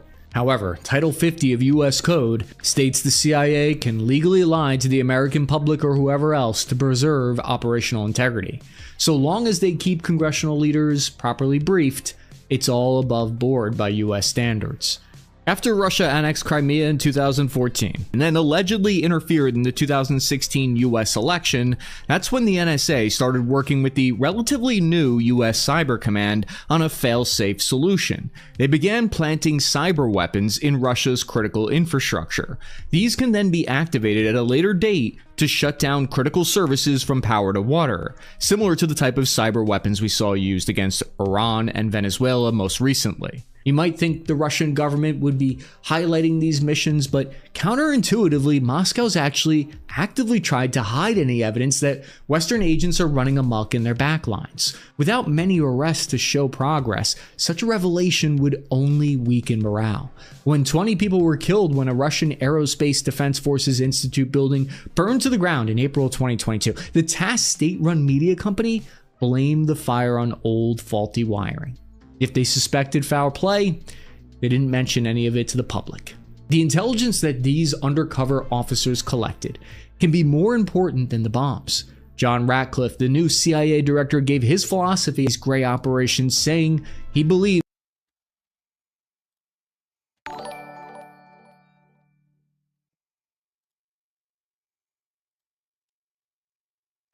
Soulstone, don't you tell us, do you agree that Netanyahu has effectively turned Israel into a pariah state akin to Iran, North Korea, Cuba? No. That's retarded. that warrantless collection was an indispensable national security tool, and said that broader collection under the Foreign Intelligence Surveillance Act accounted for more than half of the actionable intelligence. The US intelligence community correctly predicted that the Russian invasion would happen almost to the day, and they provided detailed war plans to Ukraine and the rest of Europe leading up to the invasion, while most around the world were skeptical and unwilling to accept that a major war was about to kick off. It's also why reports indicate that the Stay Behind network was able to activate even days prior to the invasion because they knew what was about to happen. Exactly how the United States got such detailed intelligence from right under the noses of Russia's security apparatus is, of course, a closely guarded secret, but it reveals the level to which they've penetrated the Russian government. Former CIA paramilitary officer Mick Mulroy said, "I do not know who is behind these attacks, but their value is substantial and serves multiple purposes. Russia has had a significant problem keeping up with its logistical supply lines. These attacks further complicate its efforts to supply its forces," end quote. Since then, covert action by America and Russia against one another has only escalated. Since then, NATO generals have openly started talking about preemptive strikes against Russia in retaliation, and it appears the first step is the US intelligence community was authorized to hit back. And the first indication of this came in 2024, when Ukraine's long-range drone strikes against Russian oil refineries were starting to run into a significant problem. A majority of the Ukrainian munitions were being intercepted, shot down, or zapped by Russian electronic warfare before they even got to their targets. And when Kiev did manage to hit the oil refineries, they weren't sure the extent of the damage they did, which makes follow-up attacks more difficult to plan. Worse yet, they weren't sure where to even aim to deal the most damage. This meant prior to this summer, Russia was able to easily repair the refineries after each wave of attack within just a matter of days. Then, starting in summer 2025, CIA officers were surprisingly authorized to help tip the scales. And the way they did it was they spent months poring over and analyzing schematics of Russian refineries. They looked at every blueprint looking for something specific, trying to find a vulnerable, difficult to replace part. And that's when an expert analyst with a touch of the oil refinery TISM found a precision machine coupler that is incredibly difficult to replace, because sanctions on that part make it extremely hard for the Russian companies to come by. The piece of hardware is so sensitive that it's described as an oil refinery's quote-unquote Achilles heel. The Death Star vent shaft, if you will. Open source public facing reports that you or I can access won't describe it in any more detail than that. Yes, most Jack Ryan's spy work is just reading through hundreds of pages of oil refinery parts and compliance sheets before you get to actually blow anything up. According to officials who spoke to the Telegraph, CIA officers partnered with and helped guide Ukrainian drone operators on how to fly their strike package in a way that would avoid Russian air defense systems.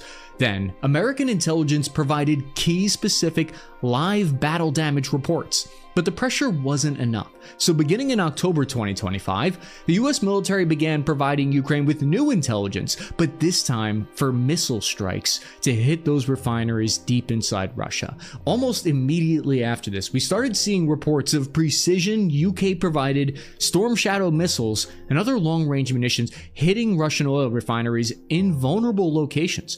Repairs were quickly becoming more difficult to sustain. This is the unsexy side of modern warfare. It's spreadsheets generated from satellites that are more lethal than sending artillery sometimes. But every tit has its tat, because at the same time, we started observing the first evidence that the Chinese Communist Party is providing the same type of satellite targeting data, but to Russian units, to help them hit Ukrainian troops and buildings.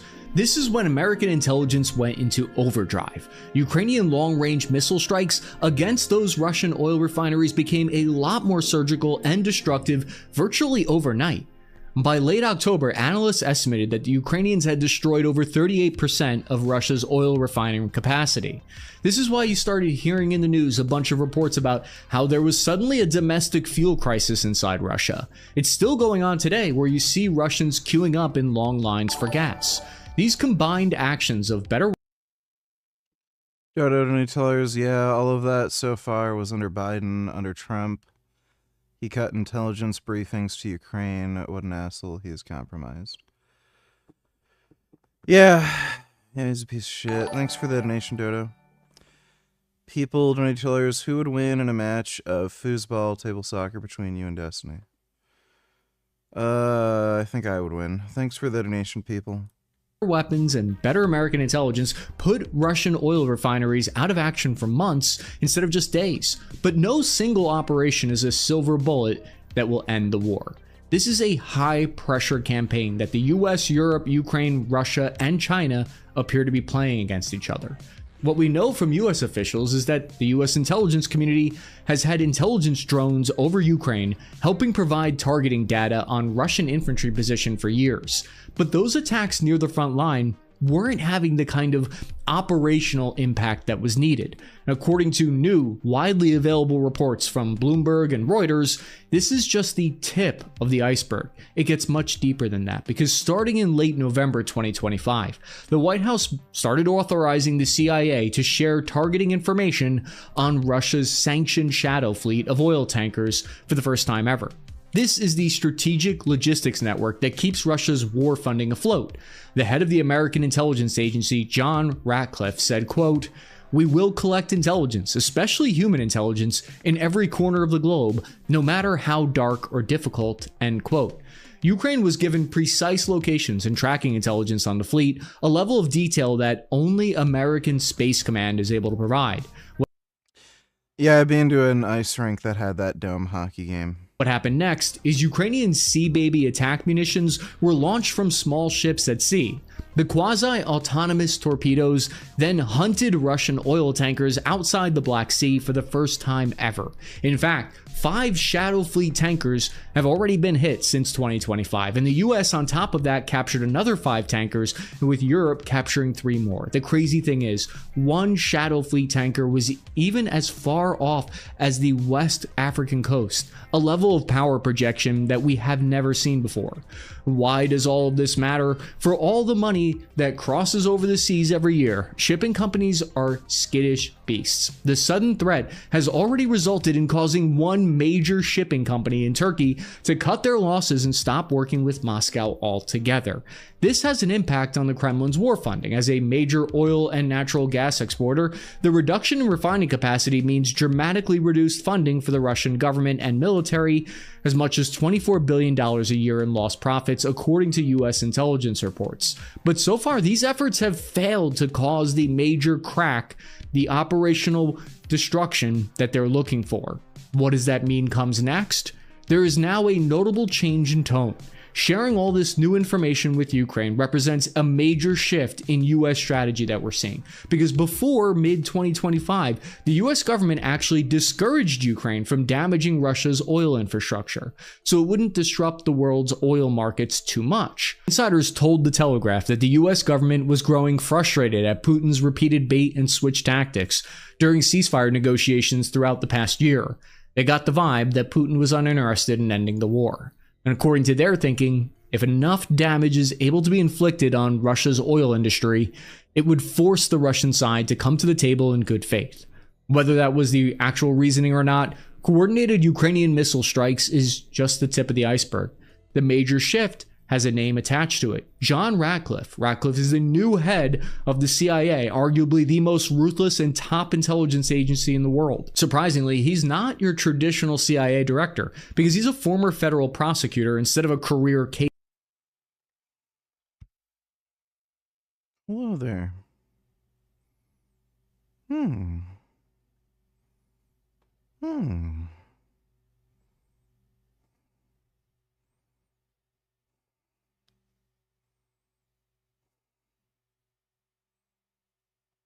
Wow.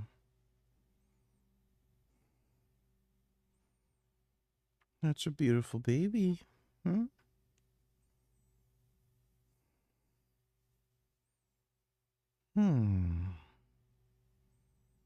What a handsome boy.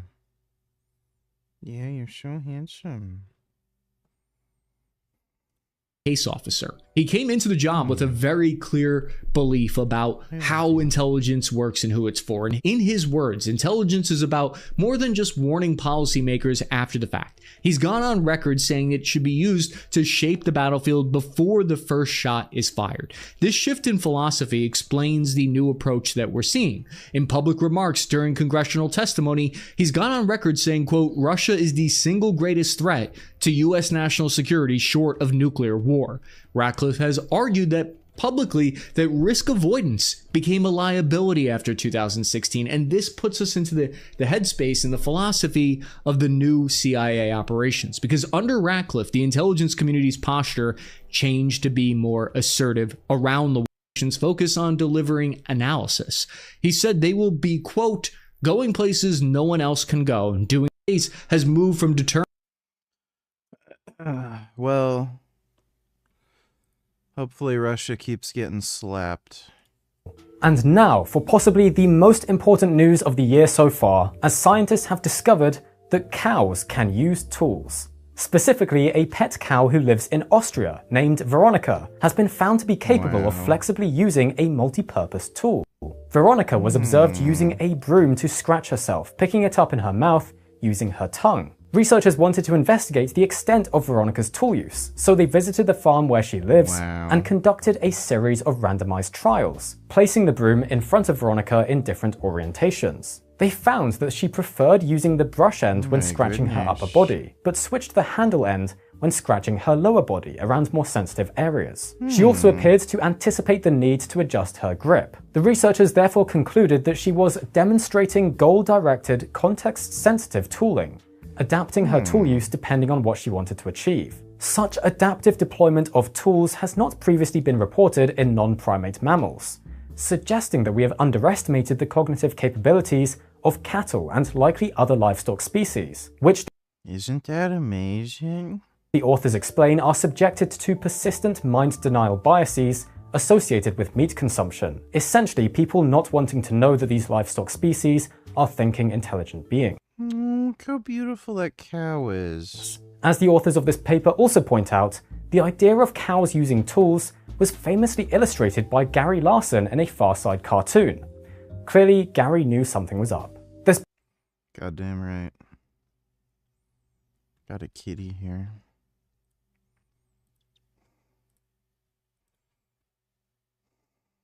There's been a lot of different video games that have gotten the title of worst game of all time. One that comes to mind is E.T. for the Atari 2600. Released in December of 1982, the game was such a disaster that some held E.T. singularly responsible for the crash of the American video game industry in 1983, taking up space in warehouses and eventually a landfill in New Mexico. In reality, though, the game was the victim of a lot of external factors, and you'll see comments around from people who played the game as kids and actually enjoyed it a lot, far from the actual worst game. Another commonly lampooned title was Superman 64. Also a victim of outside circumstances, this might actually be the worst game of all time. Your mind probably immediately goes to those godforsaken rings, which became a bit more of a meme around the time of its release. Originally intended just for a tutorial thing to get used to the game's horrible controls, the rings became a core gameplay element as almost anything remotely interesting they'd have Superman do. The developers were told Superman wouldn't do that. But then halfway through development of this game, which was originally inspired by Tomb Raider, Extreme Cheapskates, is that a TLC show? Because if it's TLC, we can't really watch much of it because it's going to copyright the stream and it'll take the stream down. They were told that the game should be like SimCity and Superman should be the mayor of Metropolis because, you know, that's something Superman would do.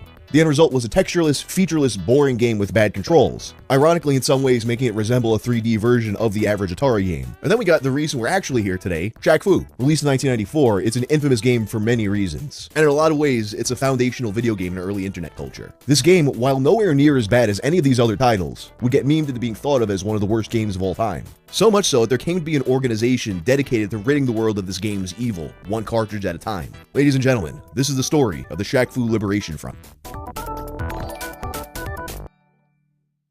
Please watch this. Donate $2. Let me see. Yeah, that's fucked up. Thanks for the donation. Please watch this. This video is sponsored by Helix. You spend a third of your life in bed, so why settle for anything less than the best? That's where Helix comes in. Helix makes premium mattresses and bedding custom fit to your needs and shipped right to your door with free shipping in the US. Everyone sleeps differently, so Helix has you take a sleep quiz to determine which of their 20 unique mattresses works for you. I'm a side sleeper, so Helix set me up with their Sunset mattress. Comes rolled up in a box and it's easy to set up. If you want to upgrade your mattress but you're not ready for a whole new one yet, Helix also offers a line of mattress toppers. You can use them to upgrade the comfort and extend the life of an older mattress. And they also come with Helix 7% off site-wide. For those of you who weren't there, it really can't be understated how big of a deal Shaq was in the early to mid 90s. He was a movie star, the face of Taco Bell, the face of Pepsi. I remember one time in school we got this worksheet and it had a section about Shaq where they called him the Shaq and spelled it like he was in your backyard made out of wooden planks. So naturally, he would join the ranks of Home Improvement, Lawnmower Man, and Fido Dido in getting his own licensed video game. You might expect this to be a basketball game, like Barkley's Shut Up and Jam, which was released earlier that year in 1994. And originally, Shaq Fu was supposed to be a basketball game. But then in early development, Shaq became a fan of Mortal Kombat and decided that he wanted a fighting game of his own. Thus, Shaq Fu as we know it was born. Although it would eventually get a reputation as one of the worst games of all time, and it was by no means a great game, I actually did kind of enjoy it. I'd gotten it for Christmas that year, bundled with what would be the first CD I ever owned in my life, a sampler of Shaq's upcoming album named Shaq Fu The Return. Funny enough, the kanji on the cover of the Shaq Fu album, while pronounced Fu, was not the right symbol for the martial art he was referencing, which honestly might have been kinda fitting, looking at the strange mishmash of cultural inaccuracies you'd see in the game Shaq Fu. The game itself had some issues with the controls. Movement was way too slow, but the jumps were super floaty and weird, making it a chore to safely get close. Dodo Nutellers, Dr. Avi would say that fisherman is vegan because those fish are carnivores. Not necessarily. Thanks for the donation, Dodo. Enough to your opponent to do damage. But it wasn't unplayable, and I've definitely played worse. And when you're a kid before emulation or Steam sales, you're basically going to play the fuck out of whatever games you have. I mean, I put hours into the Hunt for Red October on NES, so Shaq Fu is no problem. And for what it's worth, the game actually did have some really nice animation for the time. Nevertheless, the legacy of Shaq Fu hate would carry on from the pages of EGM, and make its way onto the early internet, where it was widely considered one of, if not the worst game of all time. Yet there are a lot of people who had experiences with it that were similar to mine. And when you see that the universal opinion is going one way that you don't necessarily agree with, some people get a compulsion to go all the way to the other extreme, even if it's a bit of an exaggeration. This takes us to GameFAQs, which would become the home of a group called the Shaq Fu Alliance. So GameFAQs at one point was the heart of internet gaming culture. Even to this day, it's notable in that it has content for basically every single video game that has ever existed, including full guides, sometimes even for games that were never officially released. Another notable feature is that each of these games has its own forum. And if a game's forum was particularly dead, such as basically every game released before the invention of the site, a group with enough motivation could take over the forum for themselves. A mini online colony of sorts. And in 2002, that was precisely what happened to Shaq Fu. As the users found their way to the GameFAQs Shaq Fu forum, many would become members of the Shaq Fu Alliance. And the Alliance would soon become a nuisance throughout the wider GameFAQs forums, trolling other games boards while spreading the gospel of Shaq Fu. To many, though, it was unclear whether or not these people actually liked Shaq Fu or if they were just being ironic. Although pretty much all of the posts pertaining to the early days of the group have been lost to time. A retrospective by Stephen Wright for the website Uppercut shines some light on the matter. In the article, he speaks to a former member named Cold Spy. Cold Spy had bought a collection of old Genesis games from eBay, which wound up including several copies of Shaq Fu. So he goes online trying to figure out how to play this incredibly obtuse fighting game. Of course, he quickly finds himself on GameFAQs, as you likely would at that time. This also meant that he would come across the Shaq Fu Alliance, and he quickly joined their ranks. He describes some of the early goings-on of the group to Steven. While there were some social boards like Lou, there weren't groups like the SFA. We were committed. The board was active, we put SFA in our signatures, we invaded boards before they banned us, we got modded a lot. Soul Trider Nightellers, thoughts on this? Israeli bullets found inside bodies of Iranian children killed in riots. Yeah, so this is probably just complete and utter nonsense.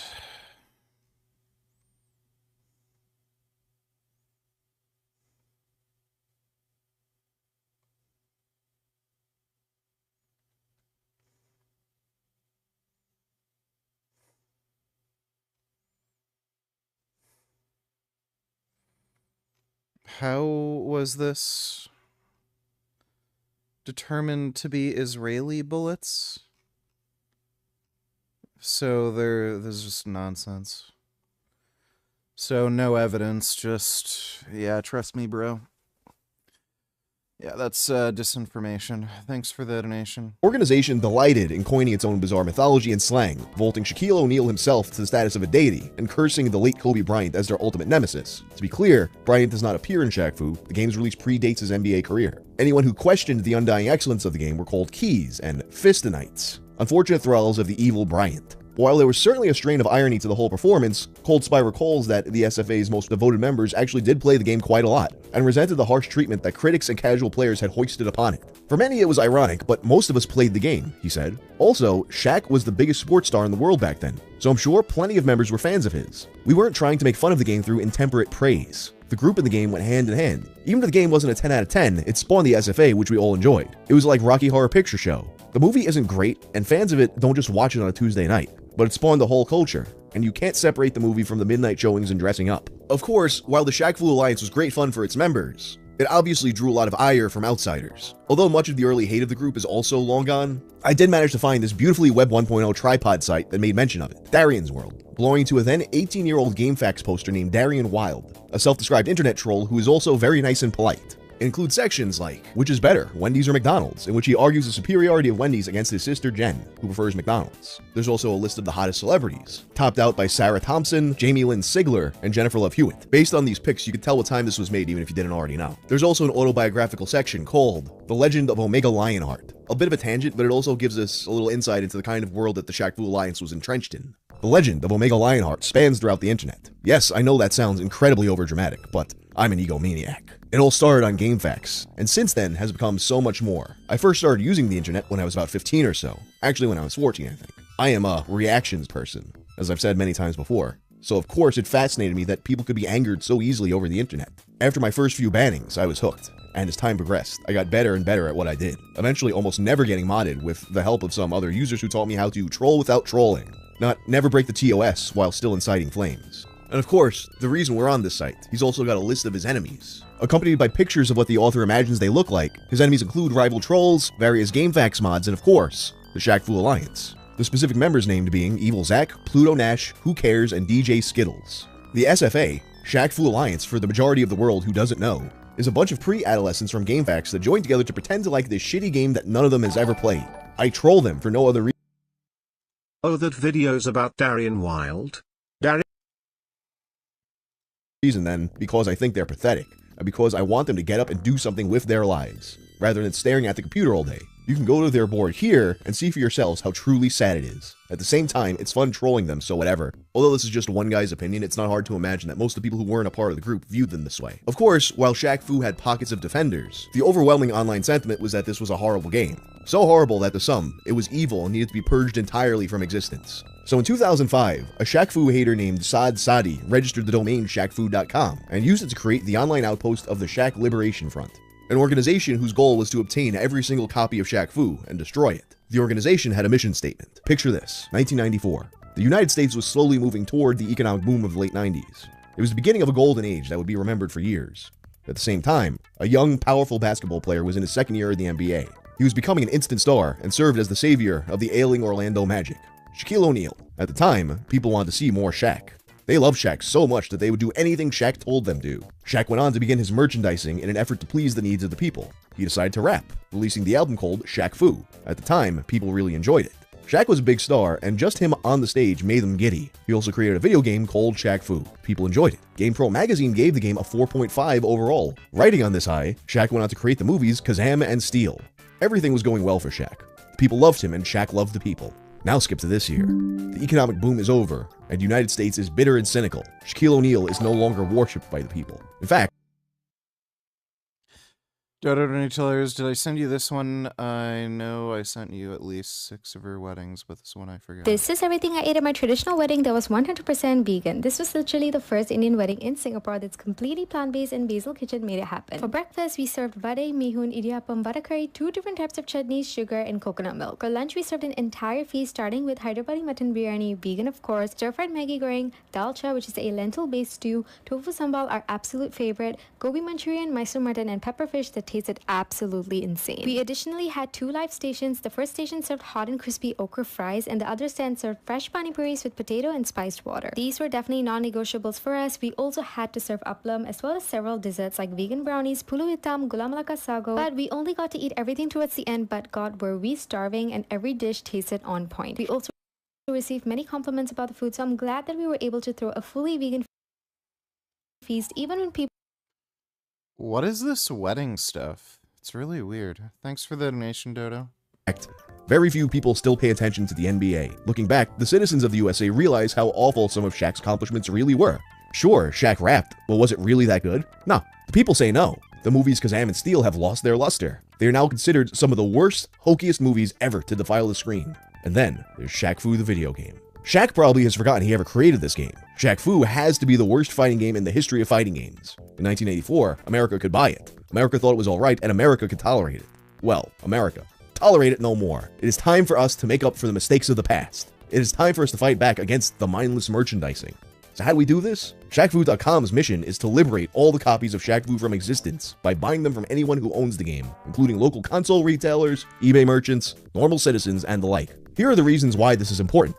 You prevent other generations from feeling the corruption of this game and its evil. You clear up the enormous copies of Shaq Fu lying on the shelves in used console game stores. By doing so, you remove it from public display so that people will not be reminded of the game's existence. Purchasing many copies of the game shifts the demand schedule, consequently raising its price. Even though it costs you more money, it reduces the incentive for a non-liberator to buy the game, a worthwhile sacrifice. By getting it from another person, you remove the burden and embarrassment they feel. The reasons go on and on. Shaq Fu must be eliminated for everyone to feel at peace. This website discusses the methods of how to obtain copies and how to dispose and or make use of the copies obtained. It also serves as the front line for the Shaq Fu Liberation Front. Here, you will be able to obtain current numbers of Shaq Fu copies liberated, as well as membership for the Shaq Fu Liberation Front. With your help, we may be able to obtain a Shaq Fu free world for our children to grow up in. Join today and help our cause. Of course, they also accepted donations in order to help them buy up all these copies of Shaq Fu, and a lot of readers would in fact obtain copies that they would destroy themselves. But the Shaq Fu Liberation Front would also receive their fair share of hate mail. You get people saying that their mission will fail because they will never surrender their copy of Shaq Fu. Others say, the game's not so bad, why are you being so harsh? And then a reader named Brian XL felt the need to debunk their mission statement point by point. What are we to understand about such statements? It seems that this entire paragraph is based solely on opinion and backed by absolutely no evidence of any kind. What surveys do we have to show the general population as bitter and cynical? Where are the ratings that indicate no one pays attention to the NBA? When have the citizens of the USA looked back and had the revelation that Shaq's accomplishments weren't really that great? Where do the people say no, Shaq's rapping was not really that good? Kazam and Steel have lost their luster? Or is it you has become dependent on the greater provisions of modern media? All this leads one to wonder how it is that you are so privy to the mind of America. How is it that you can speak so boldly, making such rash and severe claims about an entire nation? This reader also compares the group to the Nazis, and he says that personally he would be honored to own such a disgusting piece of history. I would ask you to reconsider your destruction of Shaq Fu. Let us not fall into the same liberating tactics of the Holy Wars, and burn everything for what we perceive as worthless. The email, like the website itself, is clearly very tongue-in-cheek, a case of trolls trolling trolls. Nevertheless, the Shaq Fu Liberations Front influence grew. And then in 2009, another group was formed to stand in opposition to them. Save Shaq Fu, created by AJ and Drac. On their site, you're greeted by a table full of rescued copies of Shaq Fu that resemble one of those police drug bust photos. Although never directly calling out the Shaq Fu Liberation Front, they make cheeky reference to it as other websites, the wrong individuals, or some groups who are hellbent on the destruction of Shaq Fu. This organization contended that owning more copies of Shaq Fu will actually make you happier. Why are they so passionate about Shaq Fu? The author shares a story about why Shaq Fu is so near and dear to their heart. These lands we live in often give birth to life and destruction. This, my friends, is the tale of life, the tale of saving, if you will. Let me take you back to a harsher time in this world, a time riddled with chaos and misdeeds, a time of the destruction of Shaq Fu. In the far-off time of 2008, there is a man spoken of only in legend. His name was Joseph, and he was the bearer of gifts. One chill autumn night, when Halloween was on the eve's prowl, people gathered to venture to unknown lands filled with ghosts, ghouls, and gremlins. A haunted trail. A man brimming full of energy and vigor gathered a crew, people strong enough to take on this challenge. his double, his companion. How old is Gummy and what's the most annoying thing he's done on stream? He is a little over 2 years old now, and I think the most annoying thing he's ever done on stream was unplug my camera. Thanks for the donation though, Rack. His best bro was set to be joining, Tyler, a man of great stature who would have his life changed on that fateful night. He entered the car, astonished that Joe was not there to partake in the adventure, and spoke of this with a voice full of sadness. However, after about a 20-minute drive, this is where you, the true hero, comes in. If you are reading this, you have surely come to the right place. We'll rescue Shaq Fu's is documented on a page called The Shackalog, and a Game Boy version which I didn't even know existed. Of course, by the very nature of Save Shaq Fu existing, the Shaq Fu Liberation Front could never complete its mission, and thus it would lie dormant for years. That was until 2014. It was then that a sequel to Shaq Fu was announced. Shaq Fu, A Legend Reborn, an Indiegogo campaign was launched. In the campaign trailer, Shaq basically says that Shaq Fu sucked and he wants a chance to make something good. To all the listeners, not gonna be like that last Shaq Fu. Forget that out your head. Open your head up, take it out and throw it away. This new one, top of the line. This one would be a beat 'em up with destructible environments and all kinds of bells and whistles. The Shaq Fu Liberation Front was not pleased, and they viewed the announcement of this game as, quote, an act of aggression. Because of this, they were coaxed from their slumber to release a declaration of opposition. In the declaration, there's a list of demands. Number 1, immediately cease and desist from developing Shaq Fu, A Legend Reborn. Number 2, publicly issue a formal apology. This formal apology must come from Shaquille O'Neal and Big D's Productions. Both must apologize to the funders who naively donated to Indiegogo without fully understanding the ramifications of releasing this game. They must also release a mea culpa for all prior development of Shaquille O'Neal related intellectual property and negative impact it has had on the global conscience. Number 3, they must stop using the motto, this time we won't foo it up, and acknowledge that the reason that Shaq Fu was so terrible was not the foo, it was the Shaq. Number 4, destroy all materials used in the development of the game Shaq Fu, A Legend Reborn, including know-how, show-how, concepts, or with others, allowing for the development of stretch goals, including a DLC entitled Barack Fu, The Adventures of Dirty Barry, which features a similar but legally distinct version of Barack Obama. Can't you stay, sugar? Sorry, baby. Barack Daddy's work. Dodo Donatillers, wow, Joe Rogan is stupid, but we already know that. Also, what game are we playing tonight? Beyond Two Souls. Judaism, you mentioned earlier Judaism. Do you know how many Jews there are in the world? Not 12. To put you on the spot. 12 what? No, I don't know. I'm just taking a guess. You want to take, just, not to put you on the spot. Okay, let me think. How many? There's 7 billion people in the world. Yes. I would guess there would be somewhere in the neighborhood of 1 billion Jews. 1 billion. Jamie, you want to take maybe 500 million. Maybe I'm gonna take a very conservative guess. I'm gonna change it to 500 million. I'm so glad that we did this. You're going to be shocked. How many? There's somewhere between 13 to 15 million Jews. Oh, that's more than that in New York. No, you're out of your fucking mind. No, just look it up. Shut the mic off. This guy's talking crazy. He's an agent. I'm a Zionist shill. Let Jamie now do his little Google magic. 13 to 15 million? That's 13 crazy. to 15 million. There's more idiots in America than there are Jews. And that's only in Arkansas. No, I'm just kidding. Sorry, guys, I'm just joking. Is that really it? Yeah. Well, think about how many Nobel Prize winners are Jews. I think 25 to 30%. It's incredible. Right. And that, by the way, some people will say there's a genetic element, but even if... Here we go. What do we got? 14,200,000. Did I just Jewish say between 13 and 15 million? That's insane. Always perfectly accurate. What is the enlarged? What does that mean? Okay, so the world, the largest number possible is 20 million. You know, that's like given... I've never seen 20 million. It's usually the highest I've seen is 16 million. It says core Jewish and enlarged Jewish. What is that? Like dudes who get converted because their wife makes them? I don't know. My uncle did that.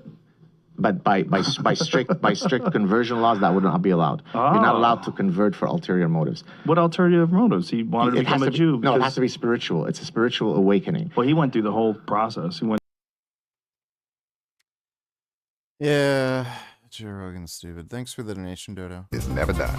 The game would be released in 2018. And honestly, despite the fact that I actually had this game, I got it for free from Amazon. I still haven't played it, so I can't say if it's any good or not. Although the website of the Shaq Fu Liberation Front remains active to this day, they have not yet responded to Shaquille O'Neal's further acts of aggression. So for now, that's the story of the Shaq Fu Liberation Front. If you like this video, turn on the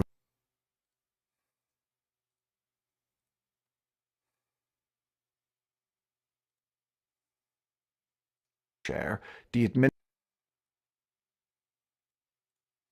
You're in the cinema, about to watch yet another sequel to a forgotten franchise nobody asked for. You're getting popcorn and a drink to drown out your Jared Leto-induced sorrow with a sugar rush.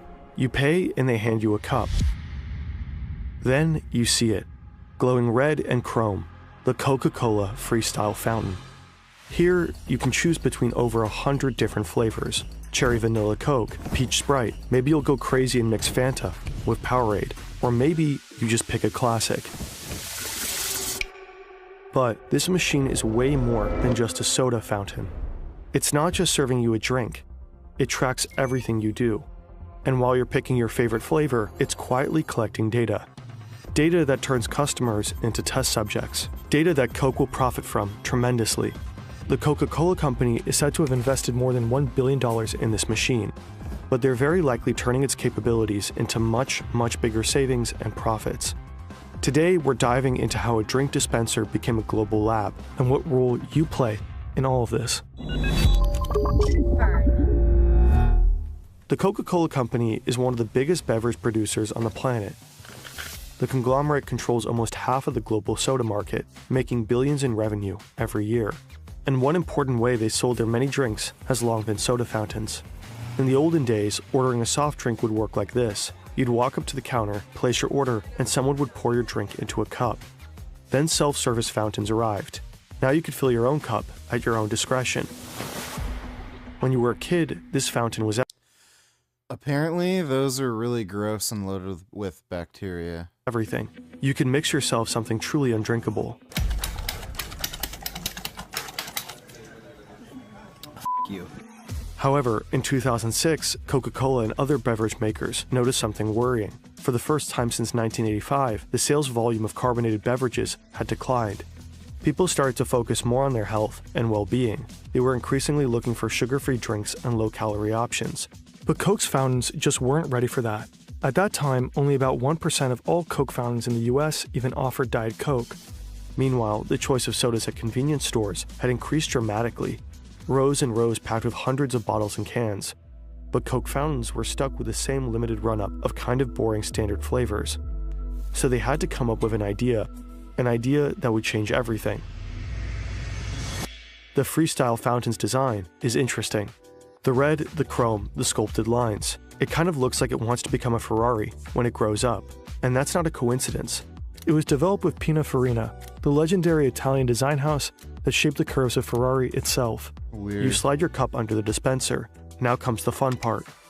You see dozens of bubbles on the screen in front of you. Each bubble is labeled with a different drink.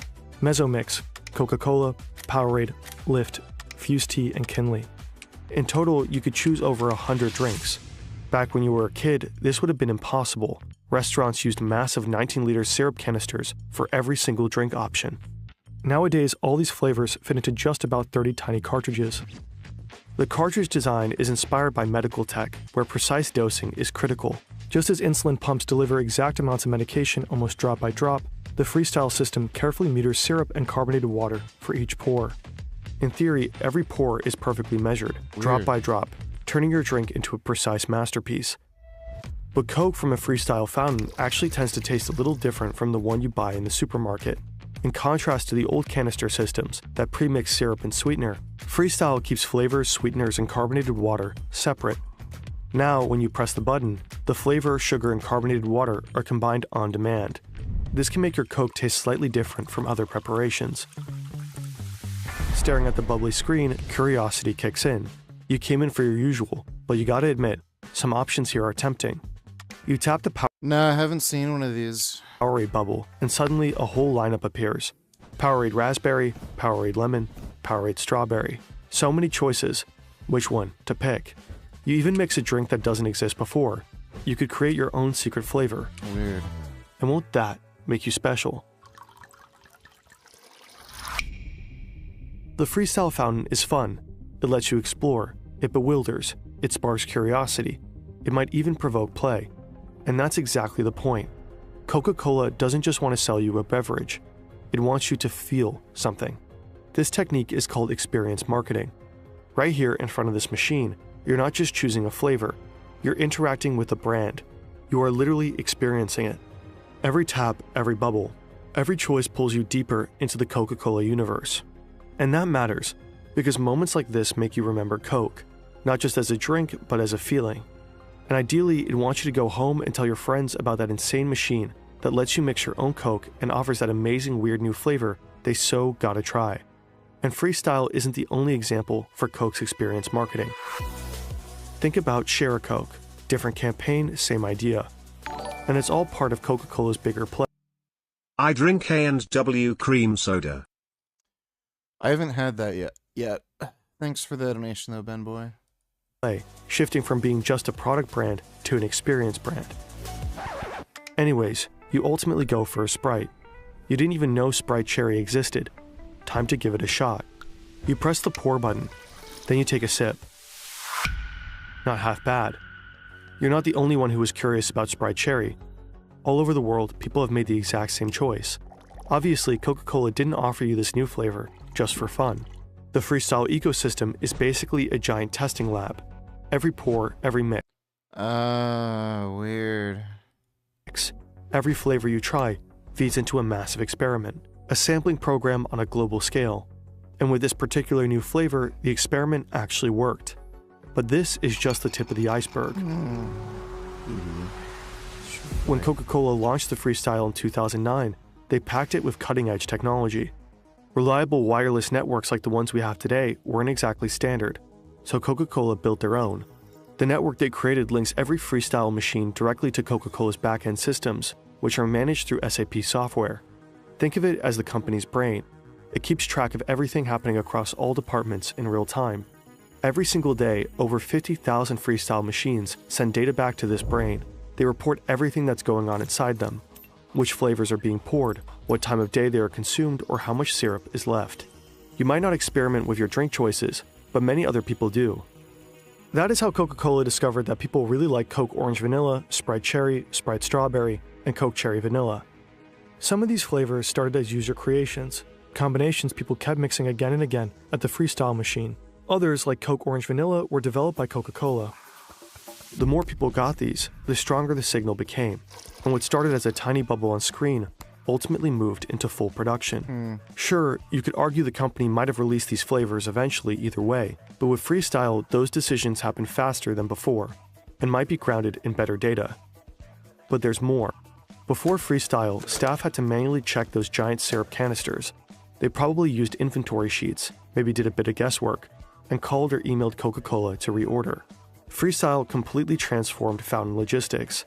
Every night, the system collects data from this exact machine and figures out how many units of each cartridge needs to be delivered to the cinema. And it's not just based on what you and your friends poured yesterday. Algorithms predict demand and even factor in planned promotions for specific beverages.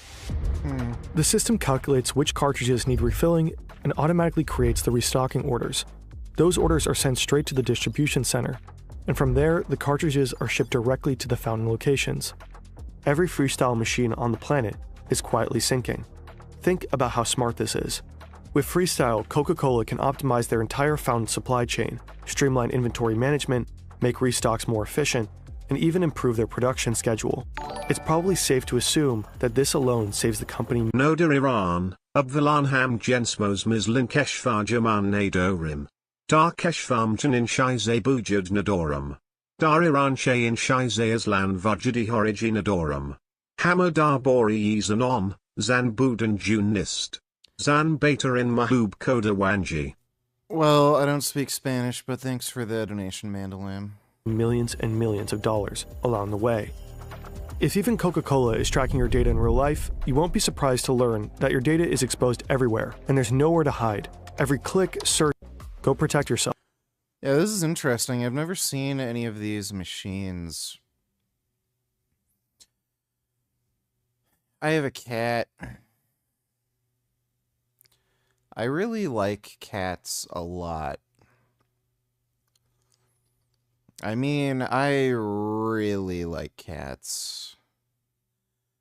Whenever there's a cat around, they distract me. Because I like them so much. Isn't that right, my fuzzy handsome boy? They're just so darn sentient. It's so cuddly and sweet. Let's get back to Coke's genius machine, because, well, there's more. The data streams don't only report back. Marketers at Dodo, Donatillers, when does this game come out? So I wasn't really planning on making another video about this, but last night there was a showcase for Resident Evil Requiem, and I had to make this video for two reasons. The first reason being that this game just looks completely kick-ass and everything the fans want. We consider subscribed Evil fans 90% just too woke. The guys in just like Laura have the classic Nintendo. This guy sounds like a retard and his video's stupid. This game's like this.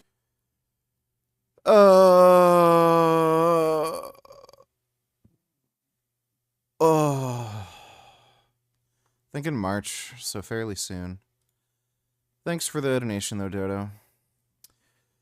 Yep, Resident Evil's coming out in March, and in March, the weather gets warmer, and warmer weather is better.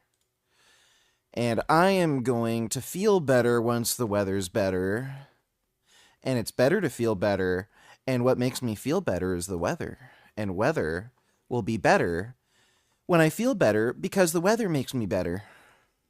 That HQ can push new campaigns straight to the freestyle. It took a while to get to this level. Whenever Coke wanted to push a new campaign or change content, it required a full software update, during which the machine couldn't pour a single drink. Not exactly ideal considering many fountains are located in high-traffic fast food chains. So in the mid-2010s, Coca-Cola integrated AirWatch, a modern device management platform. Now, instead of sending out a massive software update whenever marketers want to roll out a campaign, they could push tiny data packages. While receiving the configurations, the machines most likely stay fully operational. They simply download and display the new content, like this Halloween special. What happens next is called nudging. A new flavor might be the first bubble you see, or a short teaser video might just catch your eye. You're still free to pick whatever you want, but those gentle nudges make you more likely to experiment. Thousands of individual recorded choices to try some bizarre Halloween flavor, all feeding directly into Coca-Cola's product development. But wait a minute, this little black dot up there, is that a camera?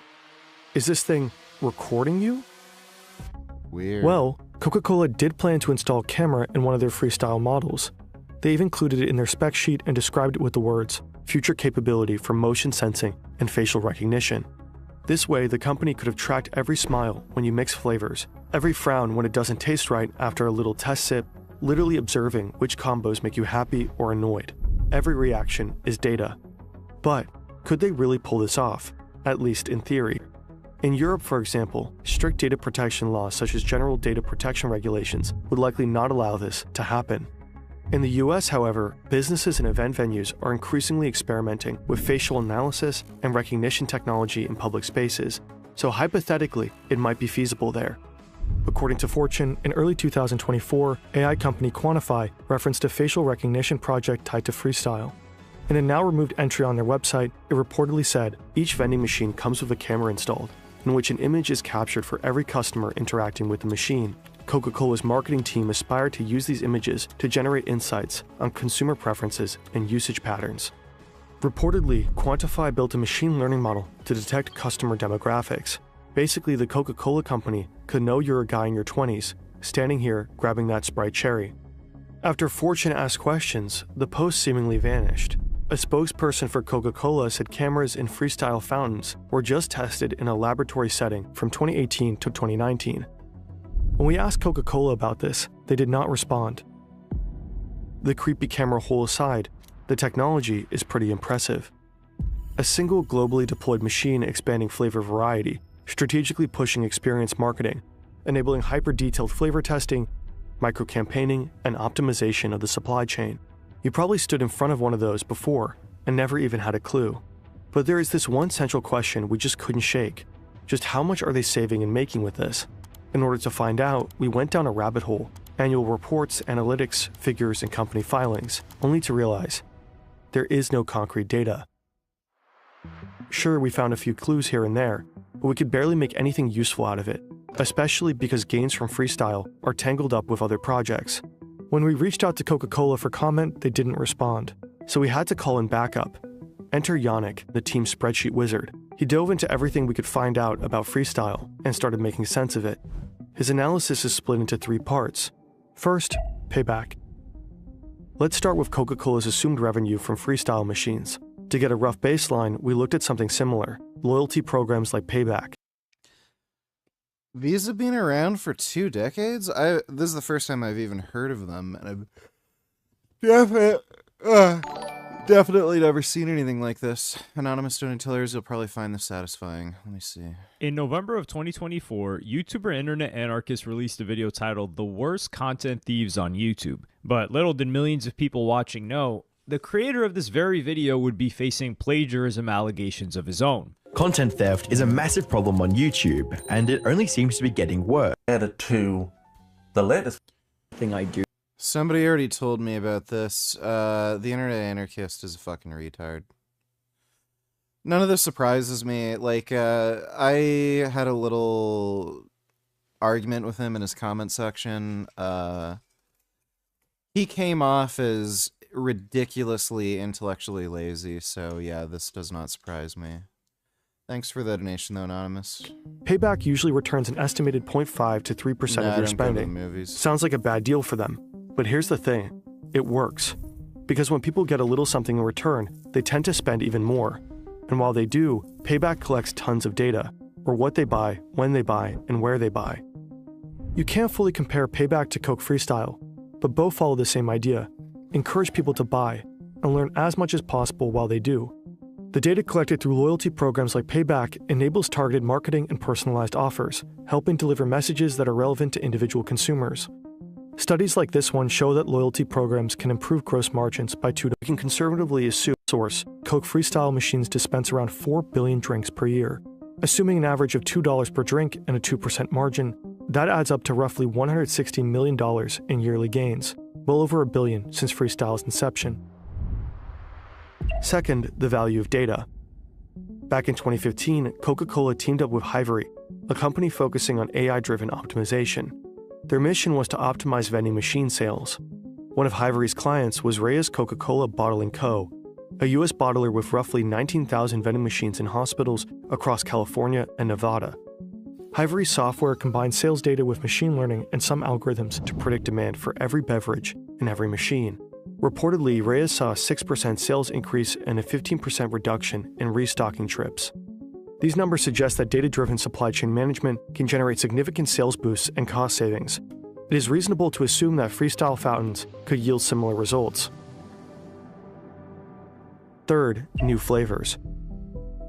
Some of the new flavors Coca-Cola launched based on their freestyle testing turned out about as popular as the deeply disappointing and unwanted sequel you're going to endure in a few minutes. Take Coke Cherry Vanilla, for example. Even though it was one of the most beloved freestyle combos, Coca-Cola. What's your thoughts on mind uploading or whole brain emulation? That could be cool, as long as I get to pound anime babes when I'm in the virtual world. Thanks for the donation, Rick. Coca-Cola decided to not produce any more in 2024 due to declining demand. Freestyle may help spot promising new flavors, but it doesn't seem to be foolproof. Out of 4 flavors brought to the market, 2 did not survive. This doesn't necessarily mean they were bad investments, just that they weren't long-term hits. Coca-Cola may have overestimated how representative freestyle users are for the broader market. Again, our request for comment went unanswered. While Coca-Cola rarely publishes concrete sales data for specific products, we found a number for one of their newer non-freestyle Sprite products that shows the potential of this market. Sprite Chill generated $50 million in sales in its first 21 weeks in the North American market. Again, it's hard to estimate the total profit the company may have made through new flavors that started on freestyle, and how important the found data was for their success. But looking at all 3 aspects of Yannick's analysis, one thing is relatively safe to assume. The $1 billion Coca-Cola reportedly invested into these machines has long been made back. That is pretty cool. Quite interesting. I have a penis. And this is a cat.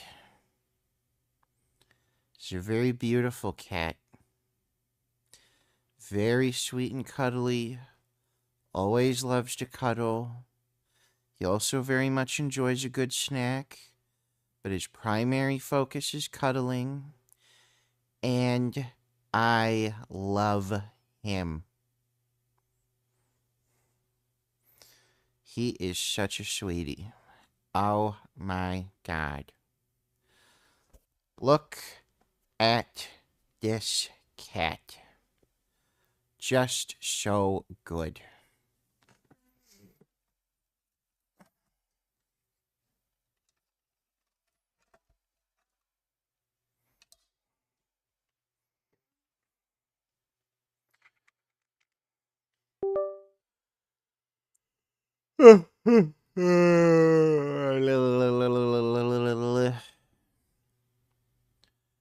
Diddly diddly diddly diddly diddly diddly diddly diddly diddly diddly diddly.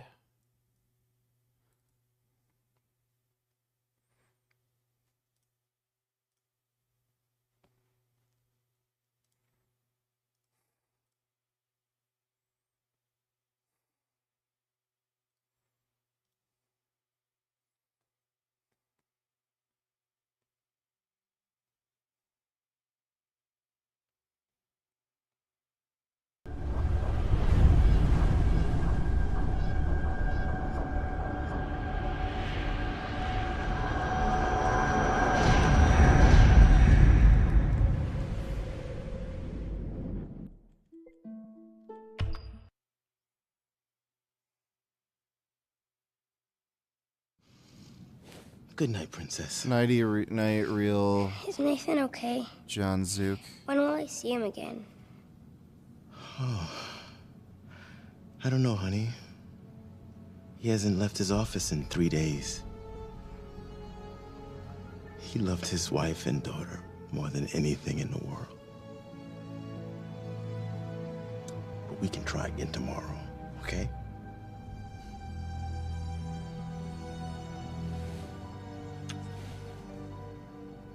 Now you get some sleep.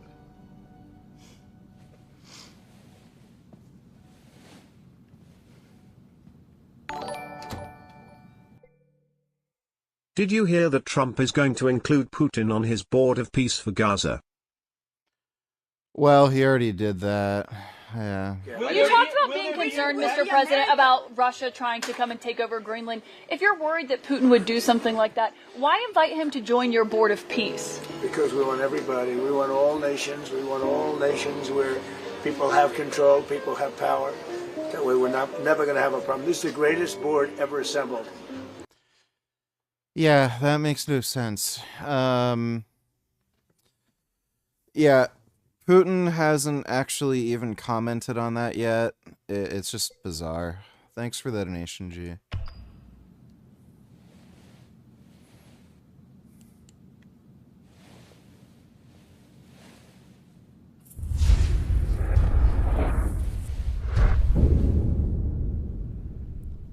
You're a ghost. Oh.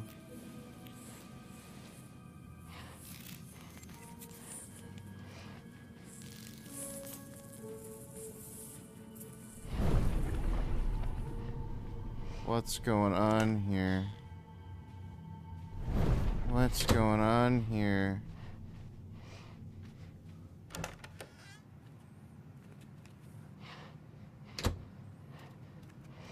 What's going on here? Oh, this is boring.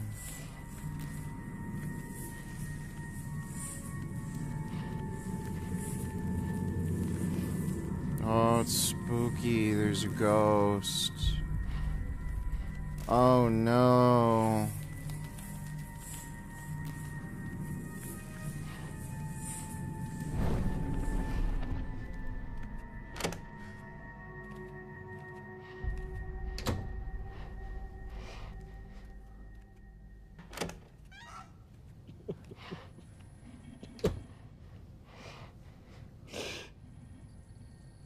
Oh, that's his daughter. Jody. What are you doing here? It's late. Yeah, steroids Go should back be to taught bed. about. They never talk about them accurately, though.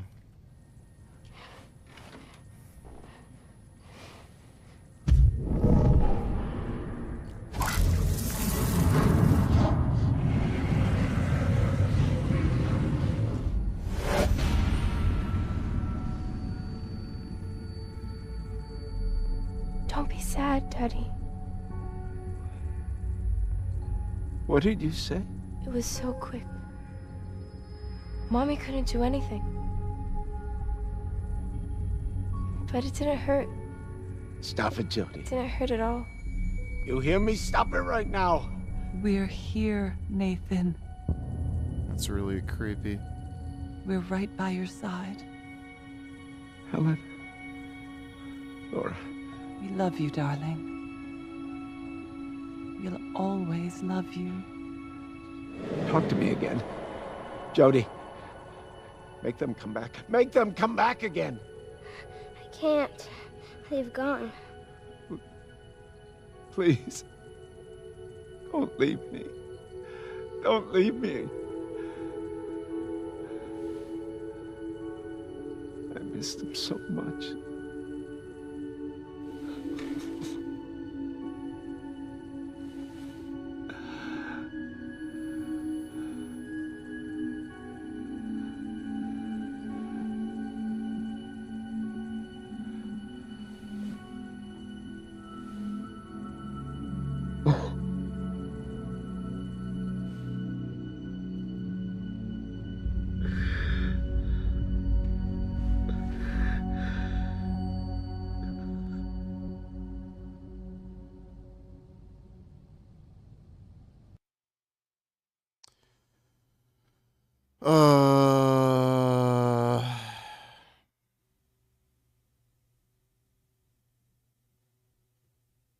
The active condenser in the Republic of Kazakhstan has What been was the point destroyed of and that? the rift is now inaccessible. We are now the only nation with access to the Infraworld. This situation opens up new strategic and military perspectives. Nah, not We're talking to gonna any launch Muslim new programs mummies. to discover possible energy resources and develop military applications. We've already found ways of linking entities to human soldiers, and this is just the beginning. Now, this is more important than the race to space for developing nuclear capability. We have discovered a new world. A world for us to conquer. This is the beginning of a new era for our nation.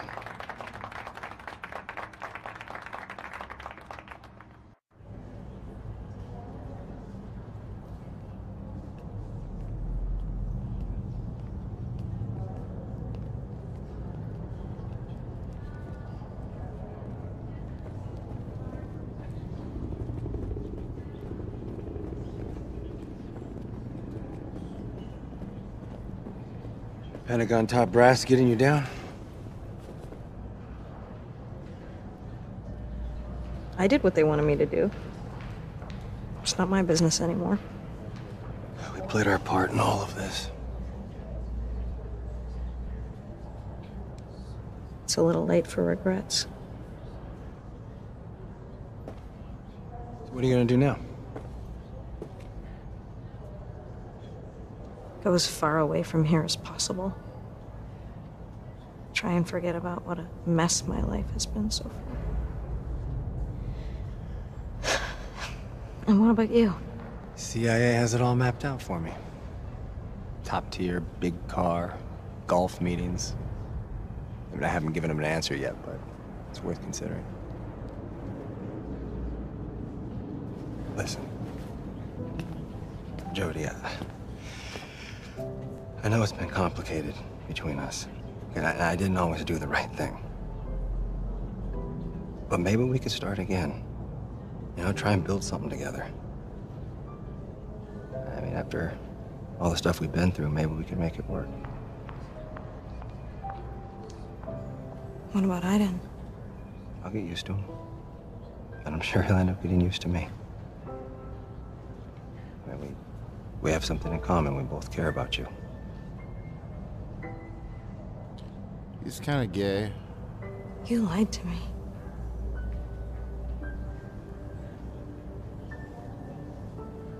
I could never trust you again.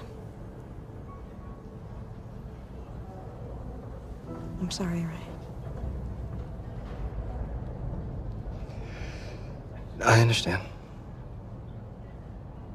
Well, whatever you do, Just remember, I'll always be there for you. Ah, there you are. Nathan's looking for you. Come on, I'll take you to his office. Later, Ryan. Oh, you know what? I got a single malt in my office that needs sharing. Meet you in a few? No, I don't think I... Come on.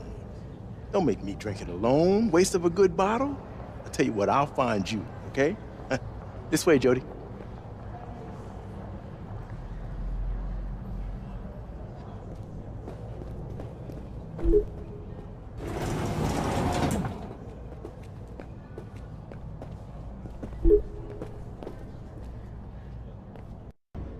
Some decisions are hard to make, huh, Jody?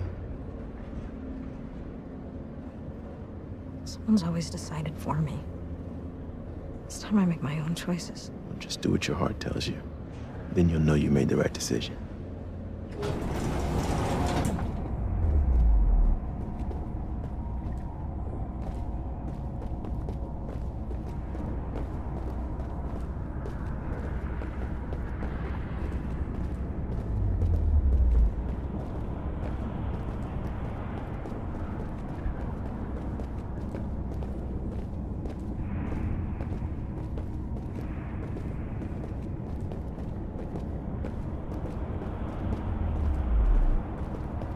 All right, here we are. Call me when you're done. I'll come pick you up. Okay.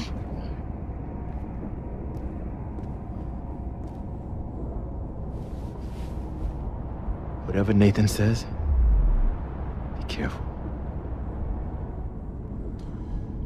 Can't say I like this game. I enjoy it for the same reasons I enjoy Shenmue.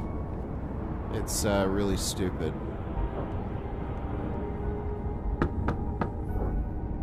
Come in.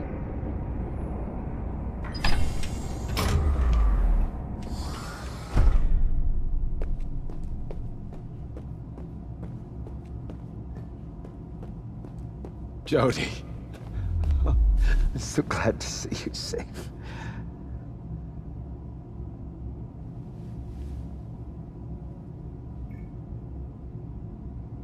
I kept my part of the bargain. Now it's the CIA's turn.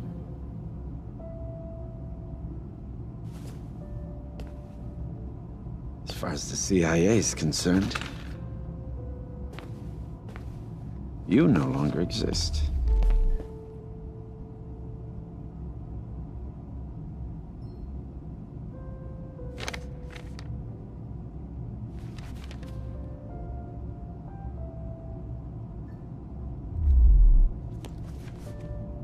You're now Elizabeth North. A new identity, a new life.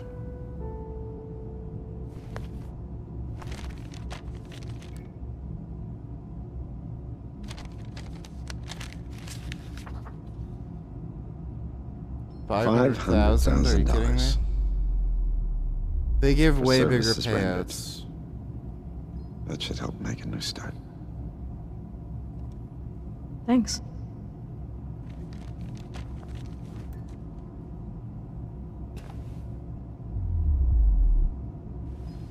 Before you go, there's one last thing I'd like to ask.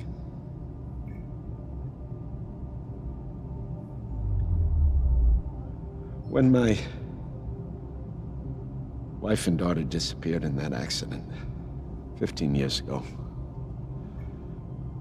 I wanted to die too. I cried a lot, banging my head against the wall, trying to figure out why them? Never being able to hold them again. It was like a wound that wouldn't heal. But then you came along. And I realized they were still here all the time, near me. I just couldn't see.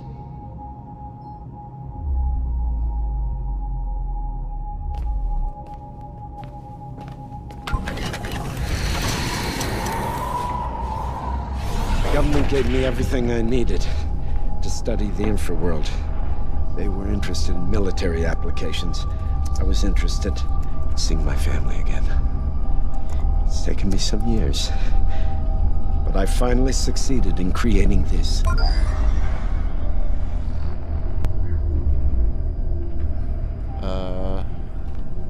That looks miserable.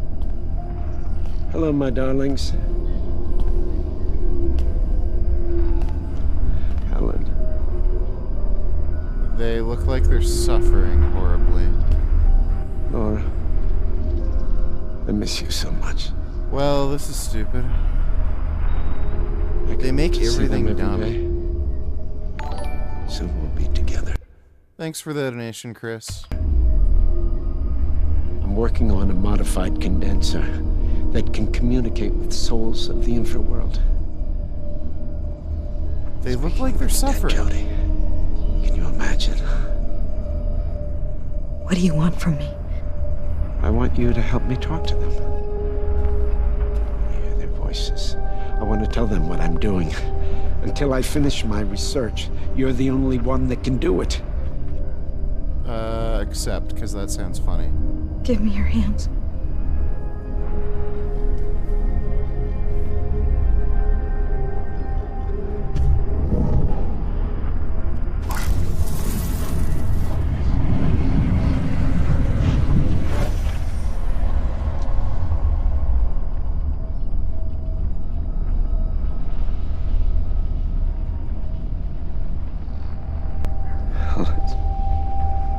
My darling.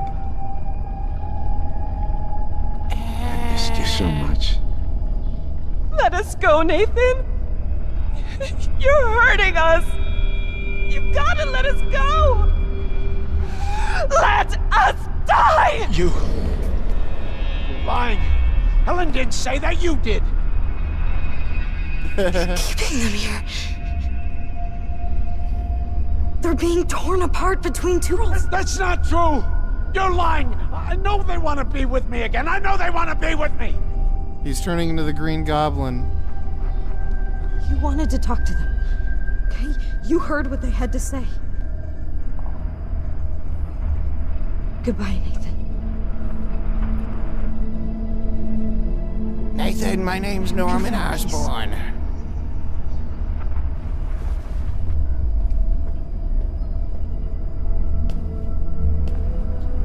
You can literally see them suffering. What are you, retarded? Oh my god, that's so stupid.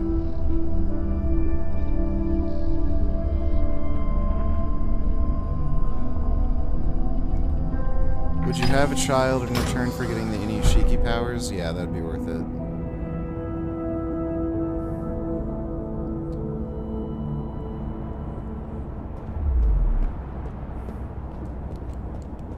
Okay, well, I guess that's that. I love how there's all these plot threads that go absolutely nowhere and don't have anything to do with the overarching story. Like, there isn't even any overarching story, there's just random shit that happens. It's like one of the worst bad movies ever made.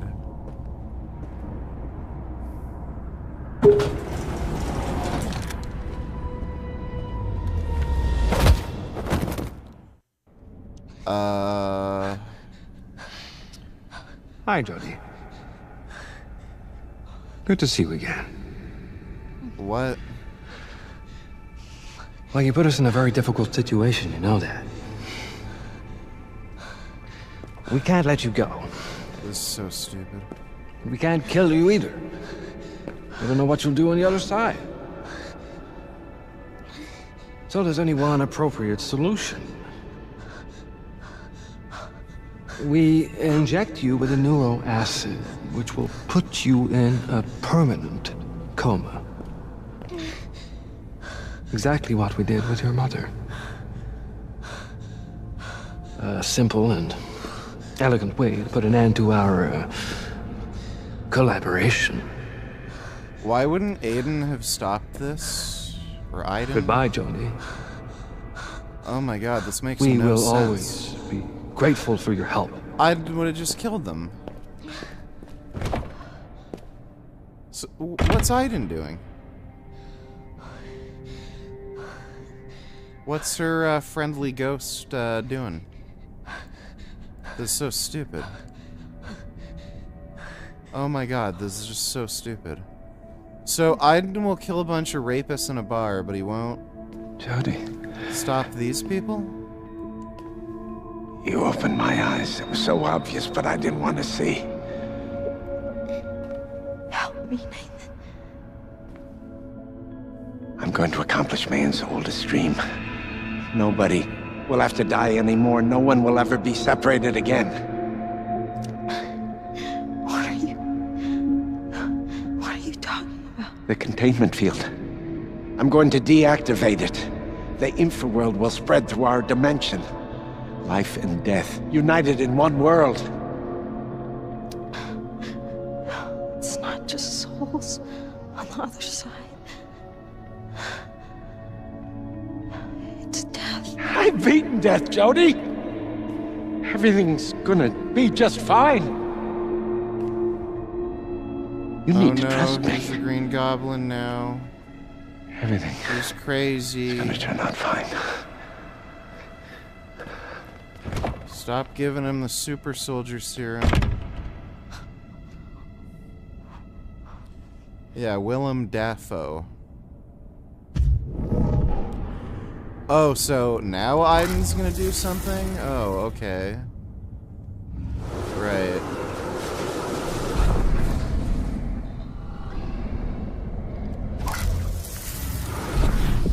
You're too weak, Aiden. You kidding me? Find something else. This bullshit. What? He can, Get like... help. What? Hurry. Oh my god. What the fuck? Where's the rest of your team? Vince and Nick? They have 3 months leave. They're on a beach on some exotic island, no doubt. Lucky bastards.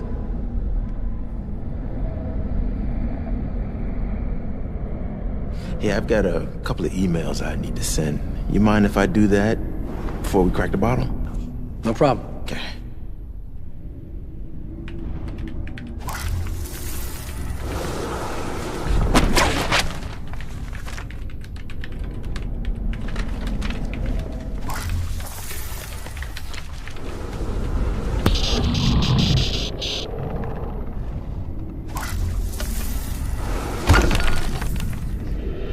I don't understand. If he can do all this shit, why can't he just pull a tube out of her?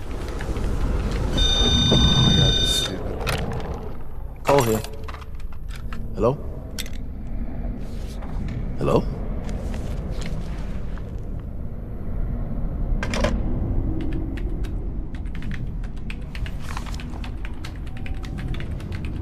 You keep entities in this lab?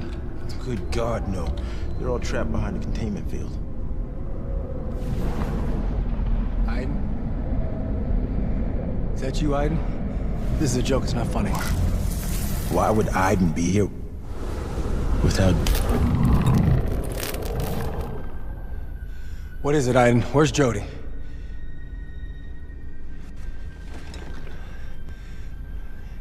Lead us to Jody, Aiden. Show us the way.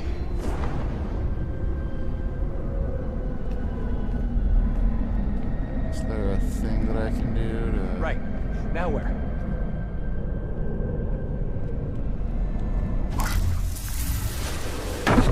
This way.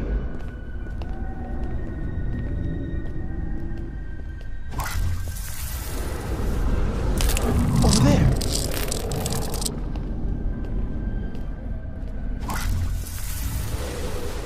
Okay, I get it.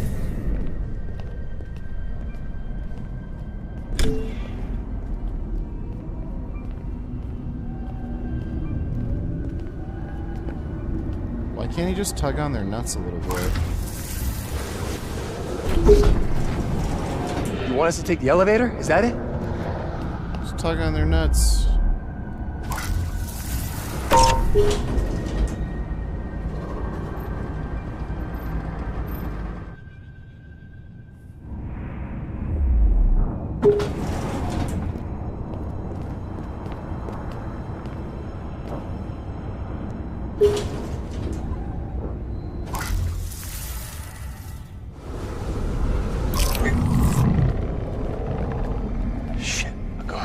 Leave it to me.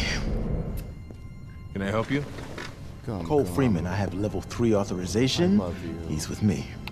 You're beautiful. I'm sorry, Mr. Freeman. You do not have the correct authorization for this level. Maybe you could make an exception. I just want to show him. Sorry, sir. This area is level 4 classified. You do not have the right credentials.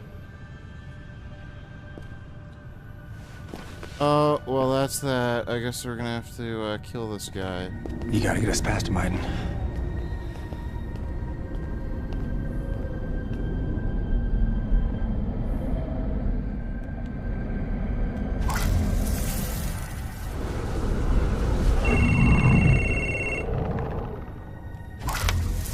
Desk 42, hello.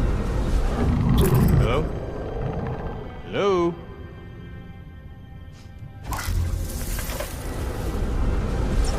He's done it.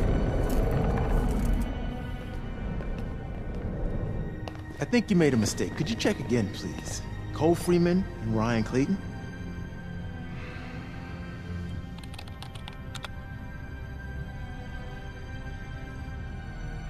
I'm sorry, you are on the list. My apologies. Go on through. Thank you. No, people don't have souls. Hurry, Aiden. Take us to Jody. It's just some gay shit retards came up with because they're too pussy to just accept death.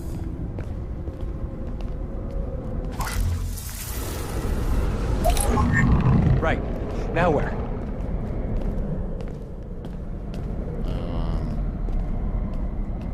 I don't know if... Fuck. That's the opposite direction. Where is it? Is that the right? It didn't give me any, spibbities. Oh my god.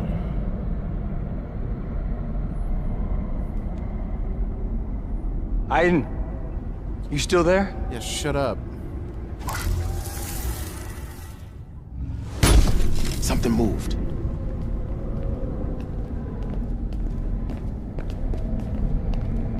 Why in the hell?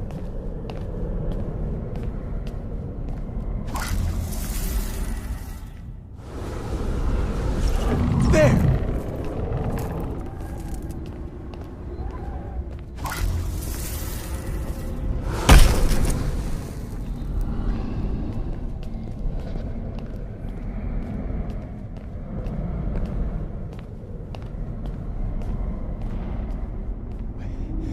Jody's here?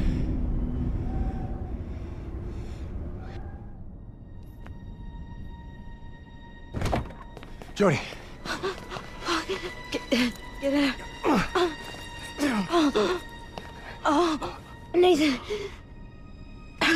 He's gonna deactivate the containment field. What? Why? Why would he do that? He's gone insane. He thinks he's gonna get his family back. We gotta stop him.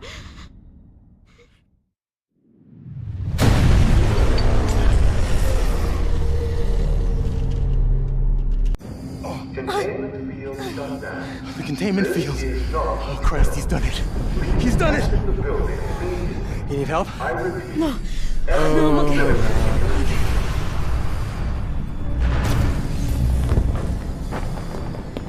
This way!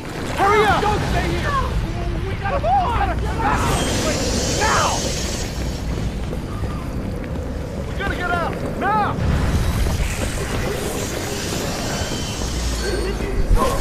This way! Hurry! Exit the building. Exit the building.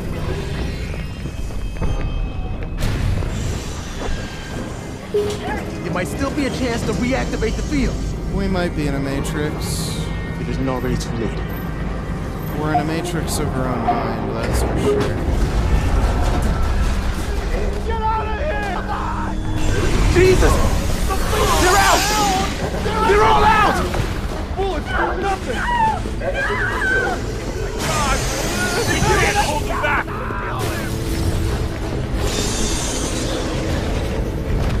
The shield isn't working!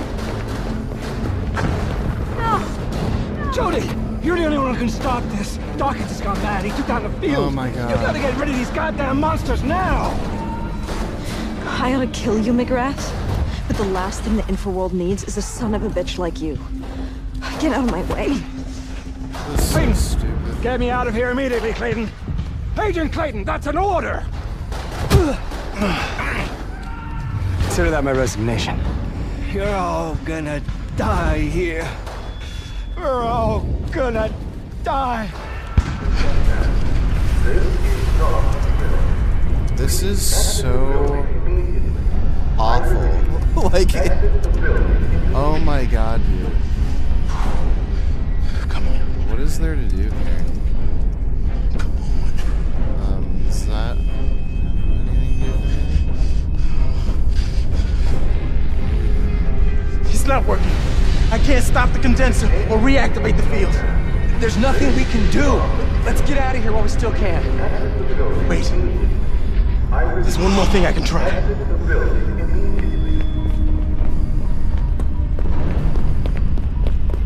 Hurry! We're out of time!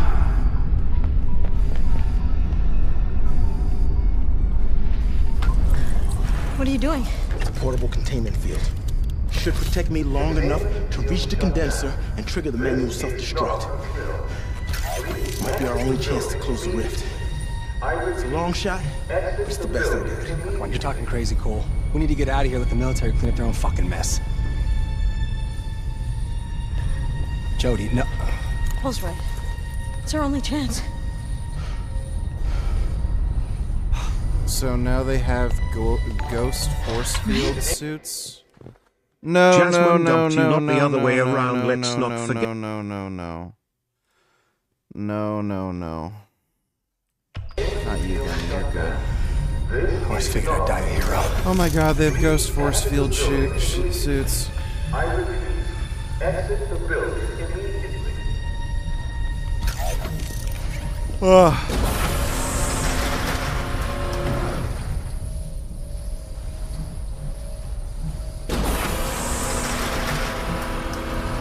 Black Sun is at the center of the dome. No one's ever been before, so there's no telling what we'll find down there. How much time do we have after we've activated the self-destruct? The system was designed to be activated remotely. The explosion will be practically instantaneous. We're not coming back.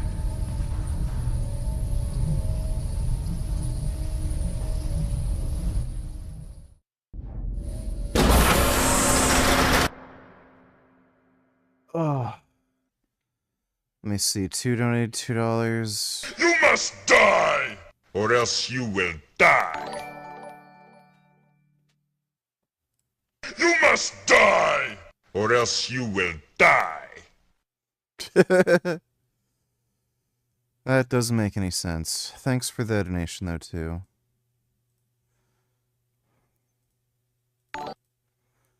Yeah, nice.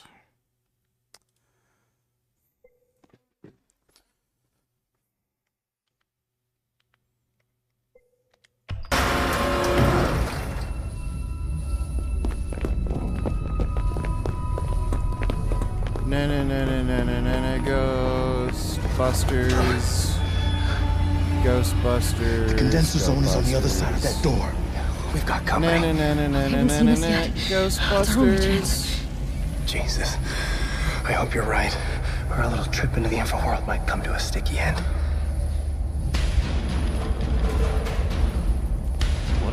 What are we doing?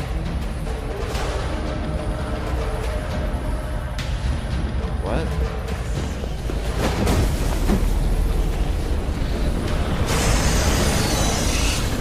Joe, don't get too close to that.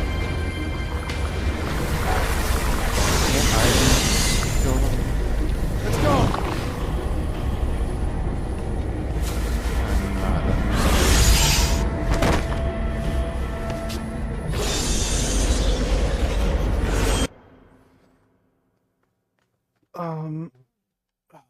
Fuck.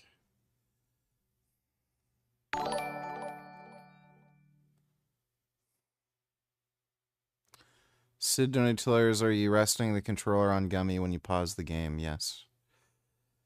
He's a good controller holder. Thanks for the donation, Sid.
Thank you for that. Appreciate the donation, Spelling Bee.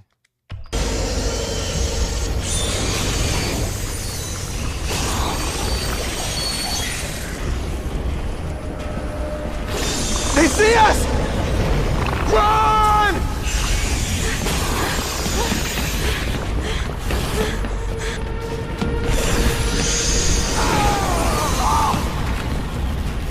I thought they had ghost suits. Tony! They're coming! No! No! Cole! No! There was nothing you could do, Jordan. We gotta get out of here.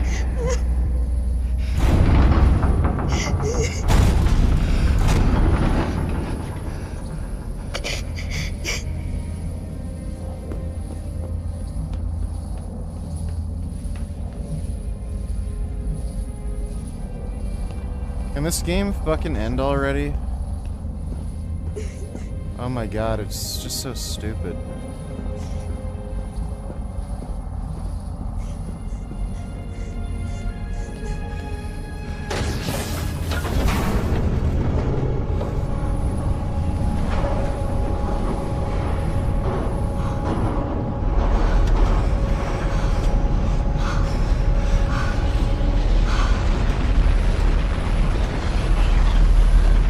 Black Sun.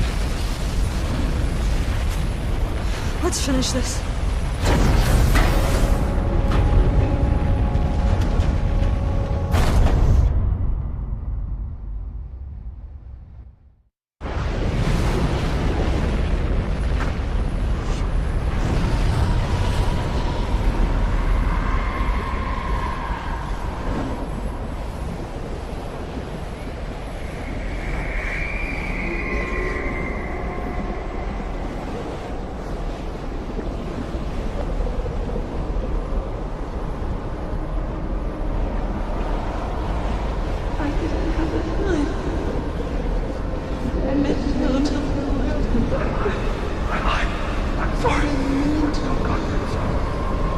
You hear that?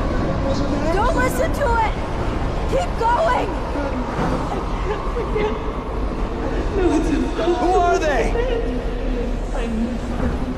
Souls! Lost souls!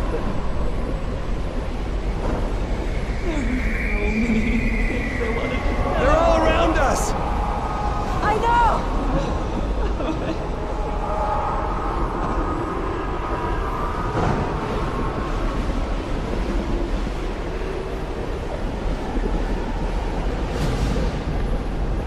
Why is it going on for so long? Holy fuck. Like, I get it. It's so boring. My baby. I lost my baby. Have you seen him? No. No, Oh my god, can Ryan? we finish this? Ryan!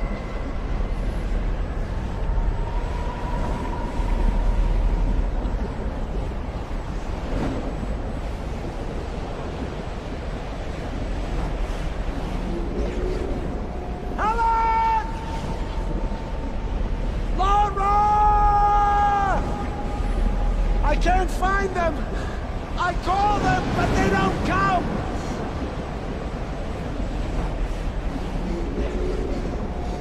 Look around, Nathan! Lost souls! like you, lost forever because you can't face the truth. I miss them. I miss them so much. You don't love them, or you never would have done this to them. I'm gonna destroy the condenser before it's too late.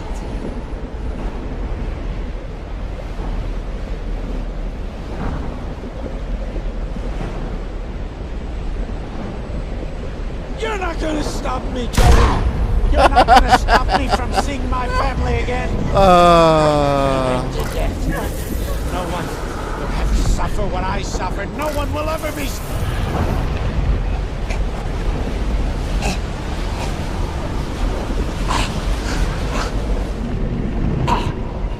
Oh my god. Like, Jesus Christ.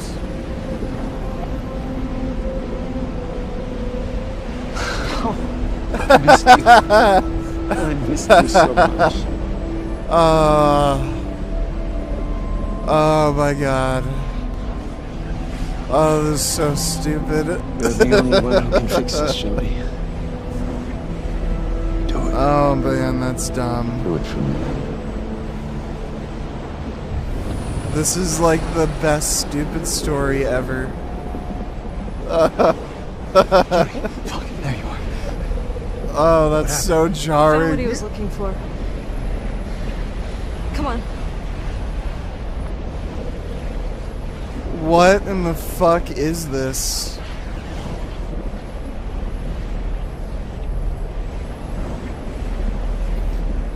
Dude, they just made me do this for like 10 minutes. Why am I still walking? Like, I get it.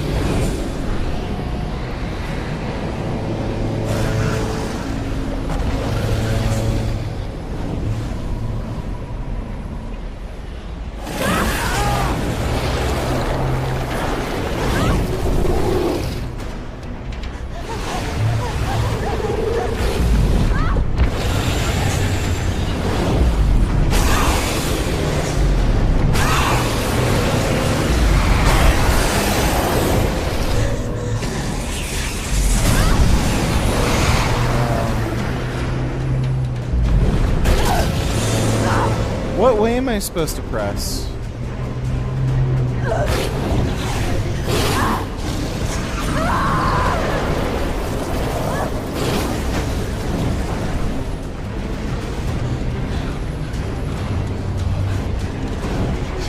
Fucking monsters!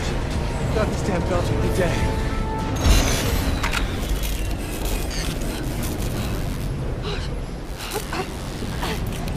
My containment field's not working. What? You sure? Check the panel. I'm telling you, it's not working. Fuck. I gotta think. Think of something. Go on.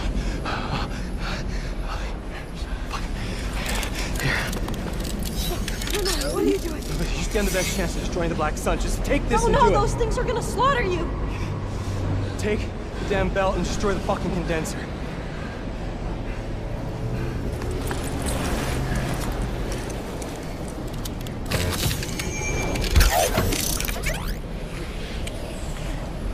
Get out of here before I change my mind.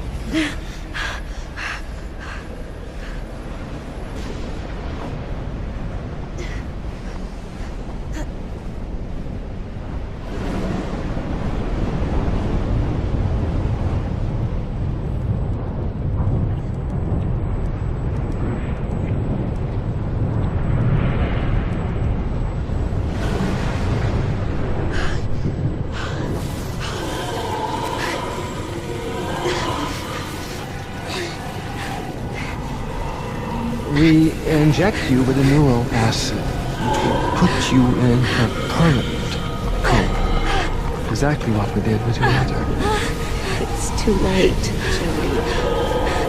It's too late.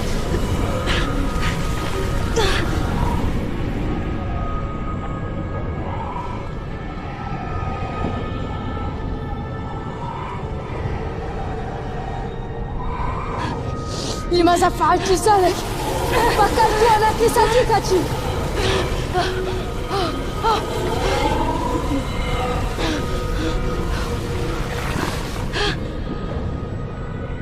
Are we done yet? Oh my god, it goes on for so long. Oh my god. I get it, okay? Holy fuck. Hey, we can see up her skirt. Dude, she wears fucking granny panties. I'm sick and tired of your stories! Jody, this time you're really gonna get it!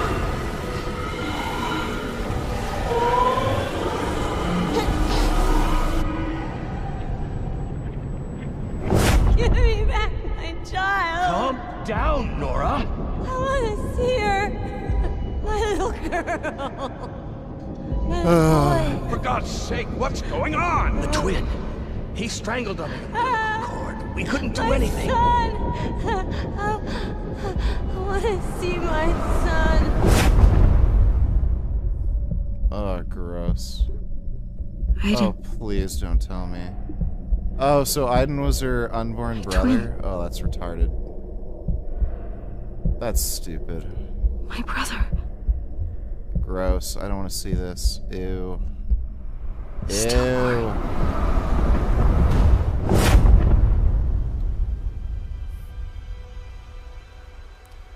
Wonder if he's gonna be black. That'd be funny.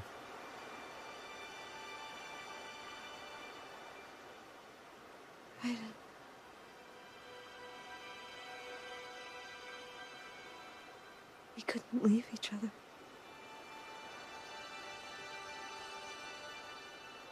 Our souls were bound together. That makes no sense. Wait, is he black? I loved you. And hated you for years.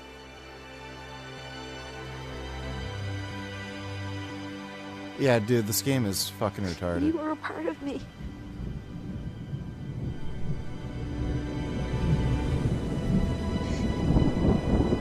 I think he's actually, like, blackish.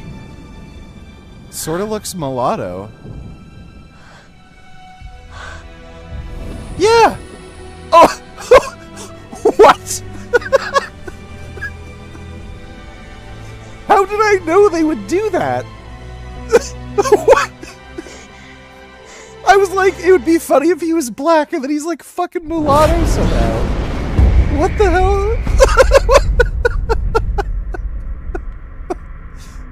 Oh my god, this is the stupidest game I've ever fucking played. Oh. Oh, this is so dumb. Living, feeling, being in love. Love you, Jody. Growing old. Oh my god. So many things I still have to do.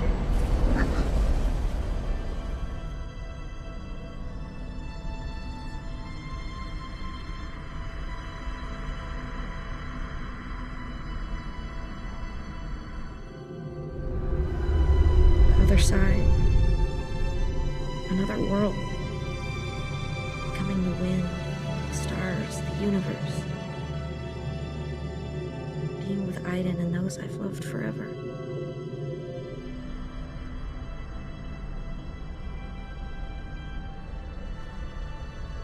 Life beyond, let's have her kill herself. Ugh, this is so stupid.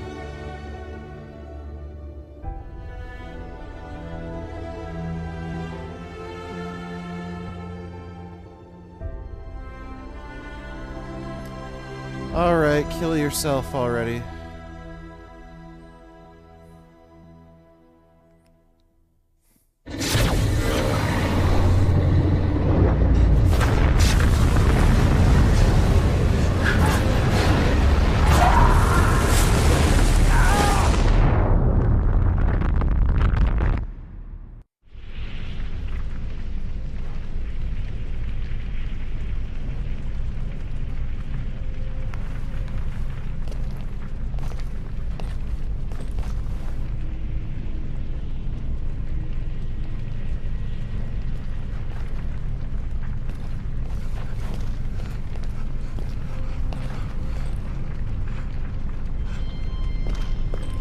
Jody? Jody, Jody, come here, wake up. Jody, wake. Jody, wake up. Jody, wake up. VGU say this is going on too long, but that also happened with the cutscenes of Last of Us 2 and that other game of college students. But you didn't complain about that. You can't have it both ways. Well, Last of Us 2's cutscenes... I wasn't complaining about the length of the cutscenes. I was complaining about the length of the stupid, repetitive gameplay moments where they just make you tap buttons. Thanks for the donation, though, just be honest. Jody. No, she killed herself for no reason. Jody. Jody, wait. No. No. No. Jody, wake up.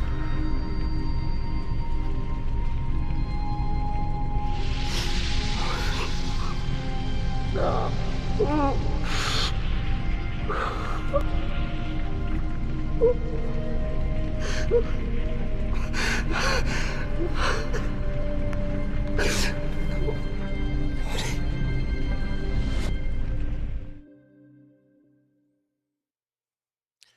Yay, I picked the dumb ending.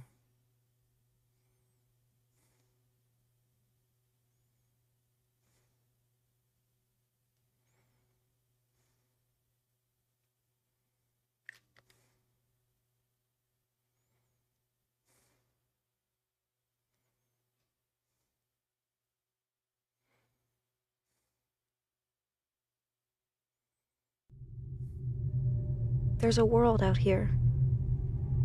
A whole universe of forests and lakes and mountains and rivers. It's all around us. Ghost jellyfish? You just have to listen carefully to hear its whisper. Neither heaven nor hell. There's no God or devil.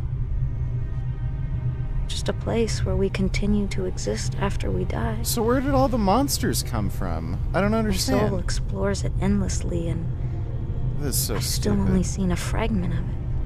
Yeah, this I can be afterlife everywhere looks like and shit. nowhere. I can dissolve into nothing or become whole again. I can merge my soul with others, or be more alone than any human being has ever been. All this is possible merely by the force of my will.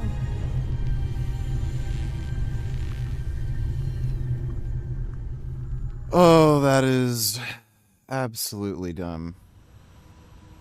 I continue to look through to your world. I watch over those I love.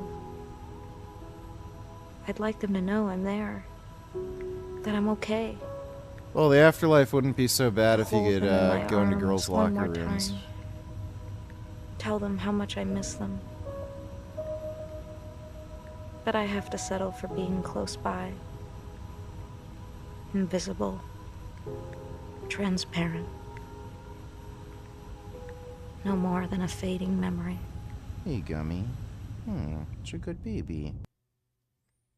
I know what has been and what is yet to be. I know all the possibilities. I can see the darkness coming. I must stay a while longer. There is still a part to play. This is such Before bad I can leave to discover dialogue. what lies beyond.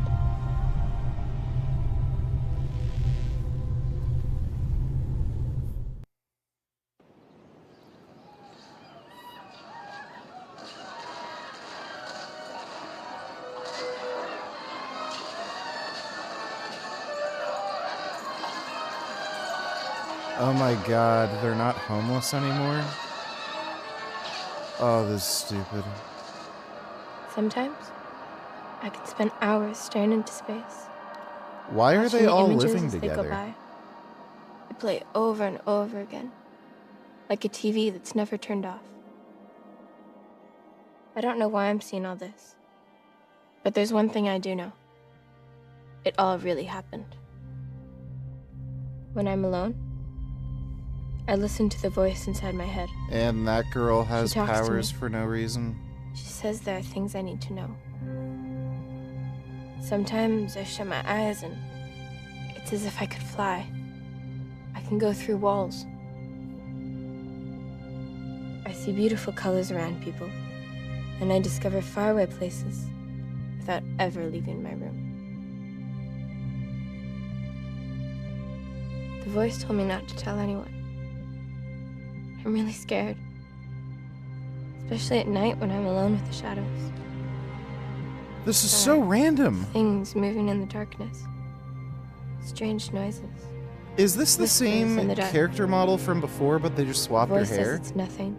That's the And it'll annoying all girl at go the party away. with the blonde hair, isn't it? But she Isn't won't it? tell me what the... No, not about the cutscenes, that's outside the point. Which is that something of the game, whatever is, you selective call going on too long, and all being too boring.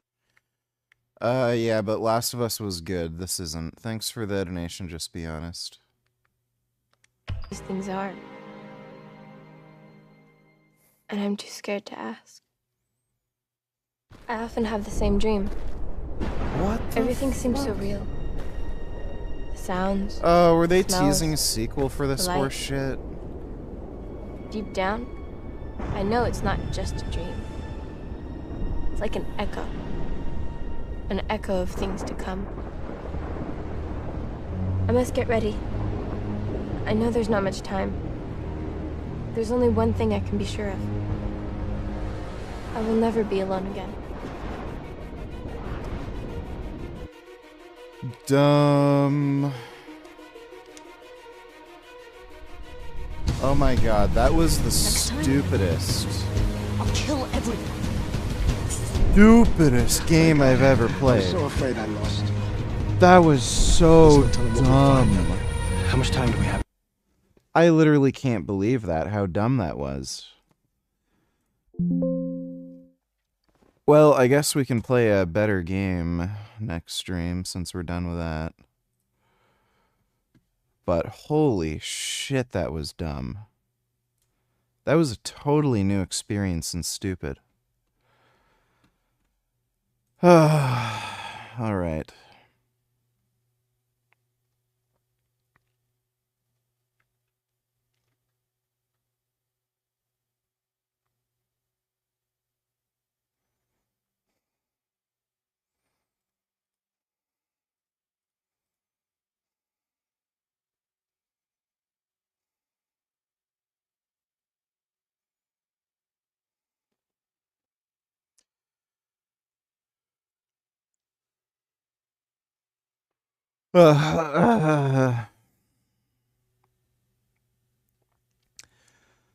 All right, well, I hope you all had fun. Big thanks to everybody who donated on Streamlabs. Really appreciate it. I am now going to go to bed now. But hope you all had fun. I will see you all tomorrow, and sweet dreams.